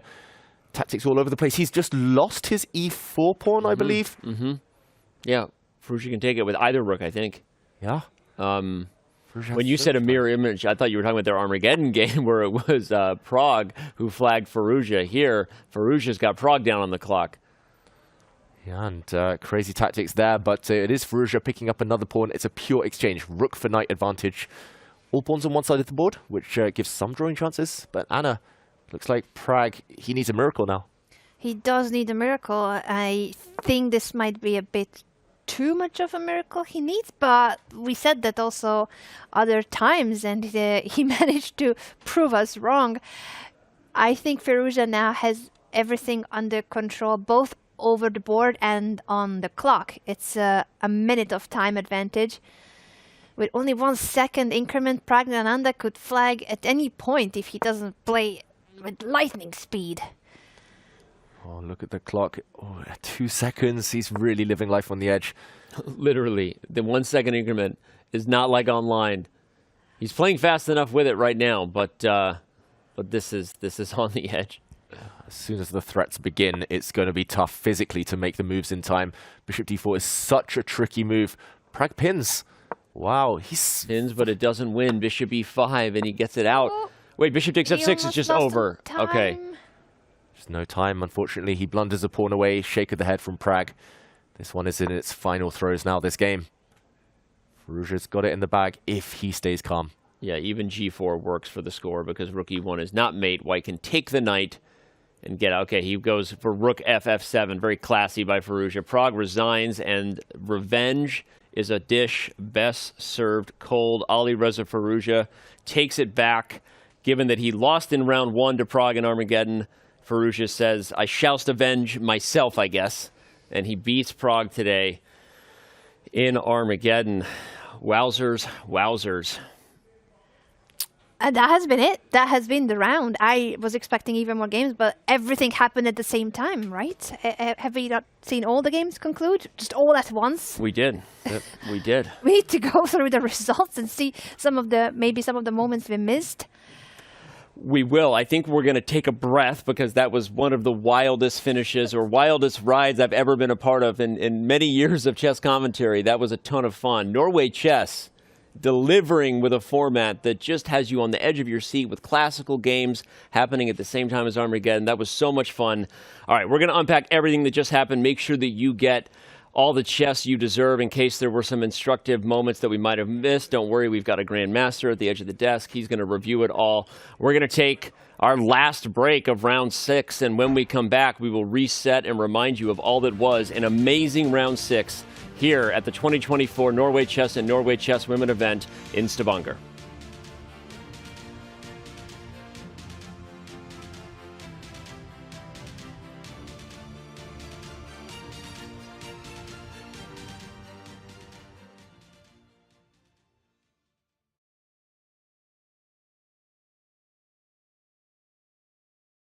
I'm Levi Rosman, and I have the privilege of being joined by world number 6, the youngest ever player to cross 2800 ELO, playing in his second candidates tournament, Alireza Firouzja. Alireza, my man, first of all, good to meet you. How's Toronto treating you this time around? Yeah, it feels great to be back. It's a very beautiful city, so I'm very excited to be here. Let's start not with chess first. You made a very big mistake a couple of years ago of doing an interview and saying you were into fashion, because now every interview, somebody has to ask you about fashion. So I want you to rate how I'm looking today, 1 to 10. It's very nice suit. Yeah? Yeah. My man, thank you. I like what you're wearing too. Can you take us through the glasses, the outfit a little bit, or? This is Louis Vuitton glasses. This is Ralph Lauren. This is Valentino. The socks, I don't know what it is. Anyway, we're gonna talk about chess. I don't want to bring up bad memories, but obviously 2022, the candidates was supposed to kind of be the moment where in the beginning of the year you crossed 2800, youngest one, you broke Magnus's record. Then Magnus was giving all these interviews like he's not gonna defend unless you win the candidates. So as an outsider, I was thinking there's kind of a lot of pressure on you to win, and then you'll be playing for the World Championship. So what was the tournament in 2022 like for you? The preparation leading up, obviously going into it, you probably wanted to win, if not win, then finish in the top 2, top 3. Can you take me back to 2022? What went wrong, and then what's going to be better this time around? Yeah, I think I was just too young for the candidates. I know they're on the same age or younger even than me here also, but I think physically it's very difficult when you're 18 years old to play candidates. 14 rounds is very energy taking, and for 18 years old I was just trying to get experience, but the outside things came into the game. But it was cool because it was good. I was getting advertised so much, so whenever they talk about me on internet I like it, so even if it's negative. And for this time around, what has changed? Obviously you're older, but that's not the only difference, right? So is the training camp the same? Is it a slightly different approach? Because this is a weird candidates. There's a lot of young players. I don't know where the young cutoff is, but let's say 2021. So half the field is young. We have players that are playing in their first candidates like Vidit, who's almost 30, Abbasov is almost 30. How's this training camp been a little bit different than 2022, than preparation leading up? Did a lot of sport to be in good shape because it's a very long tournament, so This was my only main focus, kind of, because the chess part is very close always, and we have to see what will happen. But I tried at least physically to be in good shape. Cardio, weightlifting. Not weightlifting. No, not weightlifting. Cardio mostly. Yeah. Like you jogging a lot, you cycling, swimming. Yeah. Is that generally what it is? What about like chess specific? What percentage of it is openings? Nowadays it's probably more than 70-80% openings, I think. Basically, out of opening you could understand the game will toward to draw or who will put pressure the whole game. This is the chess we play nowadays. Yeah, it's interesting. Whoever works more gets the results. So.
Now that was a crazy day. Absolutely crazy. And it all happened at the same time. I think we're going to need to rewind a little bit and explain some of the key moments of the games that were going on at the same time. David, your thoughts? I mean, speechless. It's been breathless action. I think we need to do a rewind and talk about one of the most emotional, one of the most dramatic moments of the day. A big blunder from Ding Liren in his clash against Magnus Carlsen. Magnus had set things up. Magnus had actually started to create some threats. Let's jump in at this position, very late in the game, where Ding had actually been defending extremely well, building a blockade. The black bishop is a great controller of the action, blocking all the files. Nice diagonal it sits on as well. But Magnus had retreated the white queen. He'd opened up his bishop. He now landed a check against the black king, which shuffled into the corner. Ding here defended actually very well initially, but queen h5 from Magnus, maybe not the most accurate way of pursuing the attack, but with one key idea in mind. Queen f8, a great move from Ding Liren. It actually has the idea of putting a pawn on h6. The black queen will indirectly defend that pawn, and white struggles to break through. Black's knight also now has a clear c5 square to jump to. Rook e4 from Magnus Carlsen set up what we see in a moment. Ding, however, didn't sense the danger, didn't smell what was incoming here. Black, as we see with the blue arrow, needed to play the move h6, and actually it's anyone's game. The black rook will come to the second rank, and this could have seen a real turnaround. Suddenly suddenly Magnus would need to come up with a whole new plan. But unfortunately for Ding Liren, he took his eye off the ball. He had over 30 minutes on the clock here. He didn't spot the threat. Rook to b2, and he walked into checkmate in 2 moves. Queen takes h7. This is why we look at forcing moves first. The Black King lured out, and a checkmate on the h-file. Expect that to happen at this level. You just don't expect We analyzed it as a puzzle rush moment, but we would have never thought that something would happen on the board, anything like this, in classical chess with half an hour on the clock for the reigning world champion. It's just... And it happened so fast that we literally missed it in real time, because normally when there's a potential checkmate coming, we're very aware of what's happening because someone is corralling the other. It's in an endgame and in the time scramble has your attention, but that's not a checkmate that you expect to happen at this level. I know that Magnus Carlsen didn't expect it to happen, and he did indeed give us an interview, but in all the hype and all the chaos of all the other amazing stuff that we're going to remind you that you just saw, we still have not had a time to play it, but here was Magnus Carlsen moments after that surprising victory over Ding Liren. Quite a crazy finish to a pretty crazy game, Magnus. Yeah, obviously missing mate in 2 like that can only happen if you're completely out of sorts, as Ding is, and I feel bad for him because he looks miserable while playing. But as for me, I should have had a job to do today. Needed to win the game, especially the way that he's been playing. So I'm happy I managed to do that. I think I probably missed a few things at some point. I wasn't happy with my play in a certain phase, but yeah, I got the win, and that's all that matters. It's been interesting to hear the players who's gotten back from their games with Ding previously, because as you mentioned as well, it seems like something is physically very wrong. Is this a very different feeling than you've had from in the past when you played against Ding? Yeah, this is kind of similar to when he played in Germany in February, that he just seems to be off, and you can see it both from sort of his demeanor, but also from the way that he often makes like critical decisions quickly, like he doesn't think when he needs to think, and just generally plays without any sort of confidence. So yeah, I mean, I wish him well. I hope sort of he gets better, but yeah, for now it's just sad to see. Your chess, is it good these days, you feel? It's all right. Can be better, but it's all right. Well, looking forward to tomorrow morning. Thank you for taking the time. Thanks.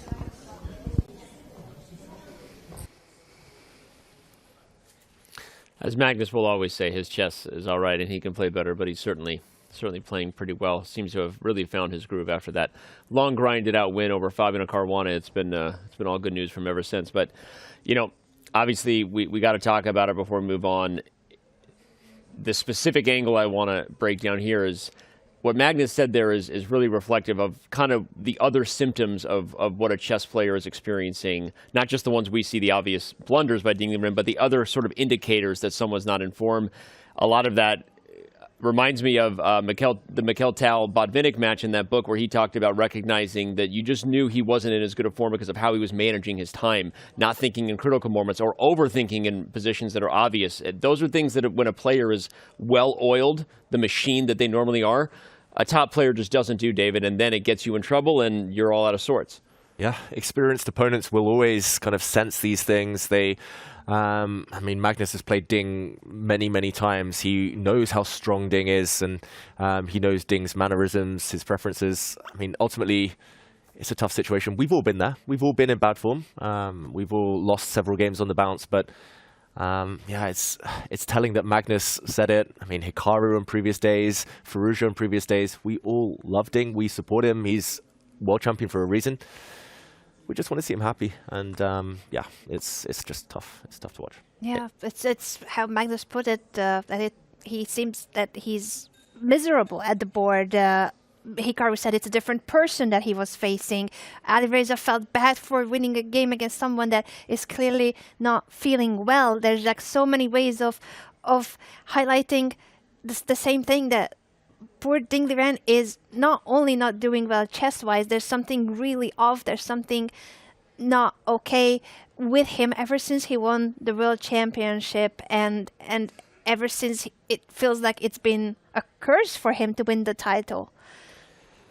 Maybe he does need to start streaming. We joked about it, but saying it not as a joke, though Hikaru took it as a joke, like what could Ding do to start enjoying the game again? Sometimes you just literally have to find a way to get yourself back into what got you in to the thing that you've made a profession of, a thing that you've had a very successful career in, playing the game of chess at an extremely high level. And if you're not enjoying it, it's hard to get the best out of it. So what would it be? A streamer, like give him like, hey, go play a bunch of bullet chess, anything from Ding Liren to avoid moments like this is what we're hoping will happen in the future. And this is a very big deal in chess, because this is the world champion. This is the guy holding the crown, right? And no one wants to see this. Even those rooting for Gukesh to become the youngest world champion in the history of our game, no one wants to see this.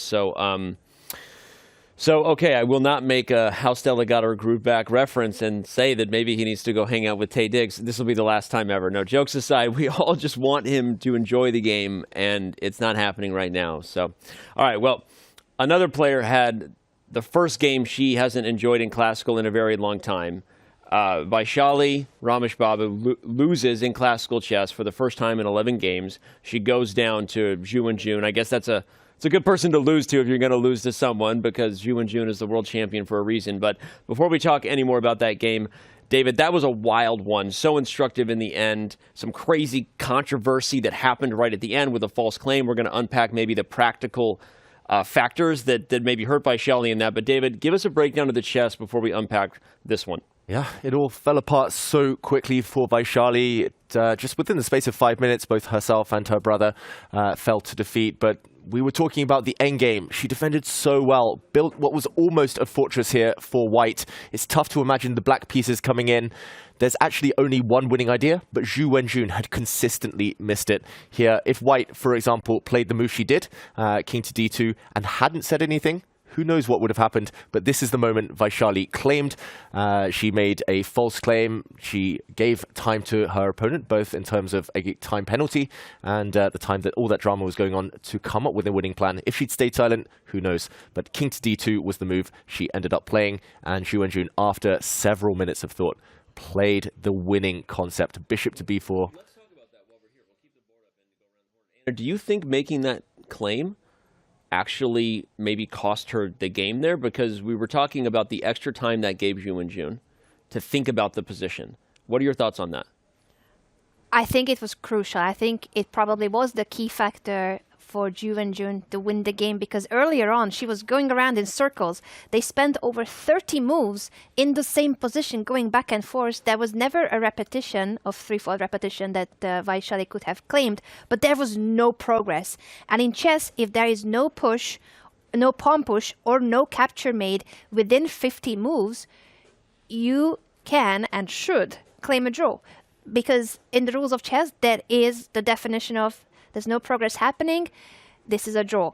And I think this is what Vaishali wanted. She, at some point, must have realized that they have been playing on for so long and there's no change in the position, nothing is happening, the pieces are being shuffled around. But she didn't have time to check how many moves. She literally is living off of seconds of increment on the clock. So she couldn't actually verify that information. I think the problem is she had like 11 seconds on the clock when she decides to make the claim. So what do? You kind of like gamble. Have I reached 50 moves? It was close. It was 39 moves that they were on. Well, and in the end, we actually learned she was making the threefold repetition claim. We thought maybe she made both claims. Yeah, no, we are actually not ended sure. up, I never shared that. I should have. We got confirmation from the arbiter that it was a threefold. Although, again, I think that was on her radar, so your point still stands. And I think it obviously reset Ju Wenjun, not just in terms of giving her time on the clock, but making Ju Wenjun think about the whole thing. And then she obviously did play h6, but go ahead. Yeah, that's the thing. That because of the claim, whether it was 50-move rule or threefold repetition, but because it was a false claim, Ju Wenjun got extra time on the clock. But it's not only the extra 2 minutes she got. She had the time to think about the position while the arbiter was checking whether the claim was correct. So sadly for Vaishali, that gave her opponent a couple of minutes of thinking about what is the winning plan and alerted her about that there's a potential claim coming in. So she pushed her pawn to h6 just 2 moves later to reset everything. No 50-move rule, no threefold repetition, and the game goes on with extra time for Ju Wenjun. Well said, and I think the practical factors, you laid them out well. David, do we want to show the moves real quick while we have it? Yeah, let's. My apologies. I thought we could ride through that while breaking it down, but we'll let you finish telling the story of this one as Anna just laid it out. Yeah, ultimately, in my opinion, she could have waited until, for example, a move like Bishop B4 were played when the capture is about to happen, then make the 50-move rule claim if it was on her radar. Just wait until progress is about to be made, but perhaps scared of h6. This is a winning idea. If there's a bishop trade, the black king will soon snake itself in, snake its way behind. The problem is, light squared pawns here are huge targets, and any king and pawn endgame winning for black due to the superior activity of the king. Let's just finish the game here. h6, it didn't last too long. Knight to b2, and after a trade, bishop to e2. Black finally, after all that maneuvering, almost 100 moves here, had infiltrated enemy lines, and a really classy finish after knight to d3. Not even getting greedy, allowing white to potentially hold on a bit longer. Instead, bishop takes knight, sensing that simplifications were good, and here, white simply in Zugzwang. The white king has to step away, the black king enters, so Vaishali finally had to resign. Oh my gosh, and finally, Vaishali Rameshbabu has lost a classical chess game, which means we have a large shakeup in the Norway Chess women's standings. Ju Wenjun and Anna Muzychuk are the new co-leaders of an event that has so far been led, I guess, ever since round 2, wire to wire, by the youngest player in the field in Vaishali, but no more. A loss in classical. As Fabiano shared, it's the one thing you can't do. He struggled with a couple of them, maybe righted the ship today. But here, Vaishali loses in classical. You get 0 for that. And Anna Muzychuk and Ju Wenjun leapfrog the youngster. She's still in great shape. But yeah, that's a big one. Let's move over to the standings in the open section. Tie a ribbon on that one because we also had a shakeup at the top. Magnus Carlsen, now your clear tournament leader with that victory over Ding Liren in heartbreaking fashion, as we've said many times now, for the world champion. But Magnus had a job to do, as he said, and he did that job. Hikaru Nakamura lost, but in Armageddon, so he gets a point, keeping close with Magnus. Praggnanandhaa loses in Armageddon, so he also got a point, maintained striking distance, and Firouzja as well. So, again, anything can happen in classical, right? A 3-point victory could mean that Fabiano Caruana bounces right back in it. But right now, it's looking like we're getting more clarity in terms of who's going to have the potential to win these things, both Norway Chess and Norway Chess women. But all right, speaking of the different sections, let's preview and talk a little bit about what we expect to happen tomorrow as we look at our round 7 pairings. Anna, you get to go first. Circle one for the crowd, and give us your thoughts on it. I mean, I think I don't need to read a lot of names to circle Hikaru Nakamura versus Magnus Carlsen as the top clash of tomorrow. It is the world number 1 against the world number 2, because Hikaru, for the first time after 9 years, is back over 2800 and took the number 1 spot from Fabiano Caruana. He did indeed, and that would be well, we'll see if it continues to be that way before the event is done. If Fabi finds a little bit of form, it's going to be fun because they're literally just a couple points separated. So it's going to be a storyline for the rest of the event. David, you get a turn as well. What matchup do you have your eye on? Yeah, it's not just first place against second place in the open section. It's also in the women's clash between the leaders, Ju Wenjun and Anna Muzychuk, tied at the top, and they're facing each other tomorrow. So everything to play for as we enter the second half now, and players jockey for position. I love that. We've got both of the tournament leaders facing off. So as if we scripted it the whole time. No, I mean, it happens to be that way. So, all right, well, we've done it. That was an epic round. That was amazing. Any final thoughts, or are we sending this out? I mean, I almost don't want the show to end. It's so much fun there with those wild games and so many storylines. We're spoiled for choice here to keep talking about it. But Anna, final thoughts? I think my final thoughts is that the players are at dinner. We're going to go and have some dinner and get some sleep. But there are 2 players in this building who will not do it. They're trying to get the World Guinness record for the longest ever chess play. They're going to be trying to play for 61 hours, which means they started today in the morning and they will try to play until Tuesday evening. This is a bank headquarters building where we are streaming from and where they're playing. They're going to be here when the building will be cleaned. They're going to be here when the building will be shut down. They're going to be here when the employees of the bank arrive here early in the morning, and they're going to be here for nearly 3 days without sleep. That is a great throw, because that is the one thing people do need to know that is going on. I agree with you. You can go over to twitch.tv/chess. Oh, Uden resigns on that one. You can go over to twitch.tv/chess and keep watching these fellas as they do it for many, many more hours. I feel like it's like when Ludwig did like the stream where he never turned off, and even while he was sleeping, it just kept going. Like, you can just have this stream on all the time, even while you're sleeping, if you wake up at any moment and just want to get a peek at some chess. Yeah, like the viewers can do it, but the players cannot, because no, they cannot. Apparently they need to make a move at least within a minute. They can't even stall the time. They cannot ponder over their moves. They have to be making moves every minute at the least. And no rest for the wicked. They get a few minutes rest every hour. Yeah, and those 2 are especially wicked, so they don't deserve their rest. I mean, this is, it's going to be fun to watch. It's crazy, and we're going to keep our eye on it the whole time. Today, obviously, it was just getting started, but as it goes on, especially if they get tired or whatever, we're going to have to make some noise for them. We're not required to stay silent. That is one fun thing about the Guinness World Record, but Anna did just touch on a good point. There's actually all kinds of rules about this in terms of rotating, and like Anna said, they can't even go a minute without a move being made, which is by itself just crazy, because even in a regular chess game, you would think for a minute, sometimes in a blitz game. Yeah, I think we'll come back regularly to support them. I've promised to pop in very early in the morning to give them a bit of extra energy to cheer them on. So, yeah, everyone, stay tuned. All right. Give them your love and support. Well, we hope everyone stays tuned as we get closer to the finish line here. We have new leaders in both sections at the end of this day, but number 1 and number 2 in each section will be facing off against each other tomorrow. Magnus Carlsen and Hikaru Nakamura, and then we have Anna Muzychuk and Ju Wenjun. So cannot wait for that.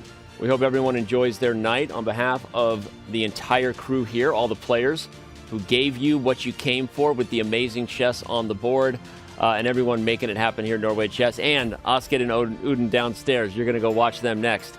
Thank you for tuning in to round 6 of 2024 Norway Chess and Norway Chess Women, and we will see you tomorrow, everyone.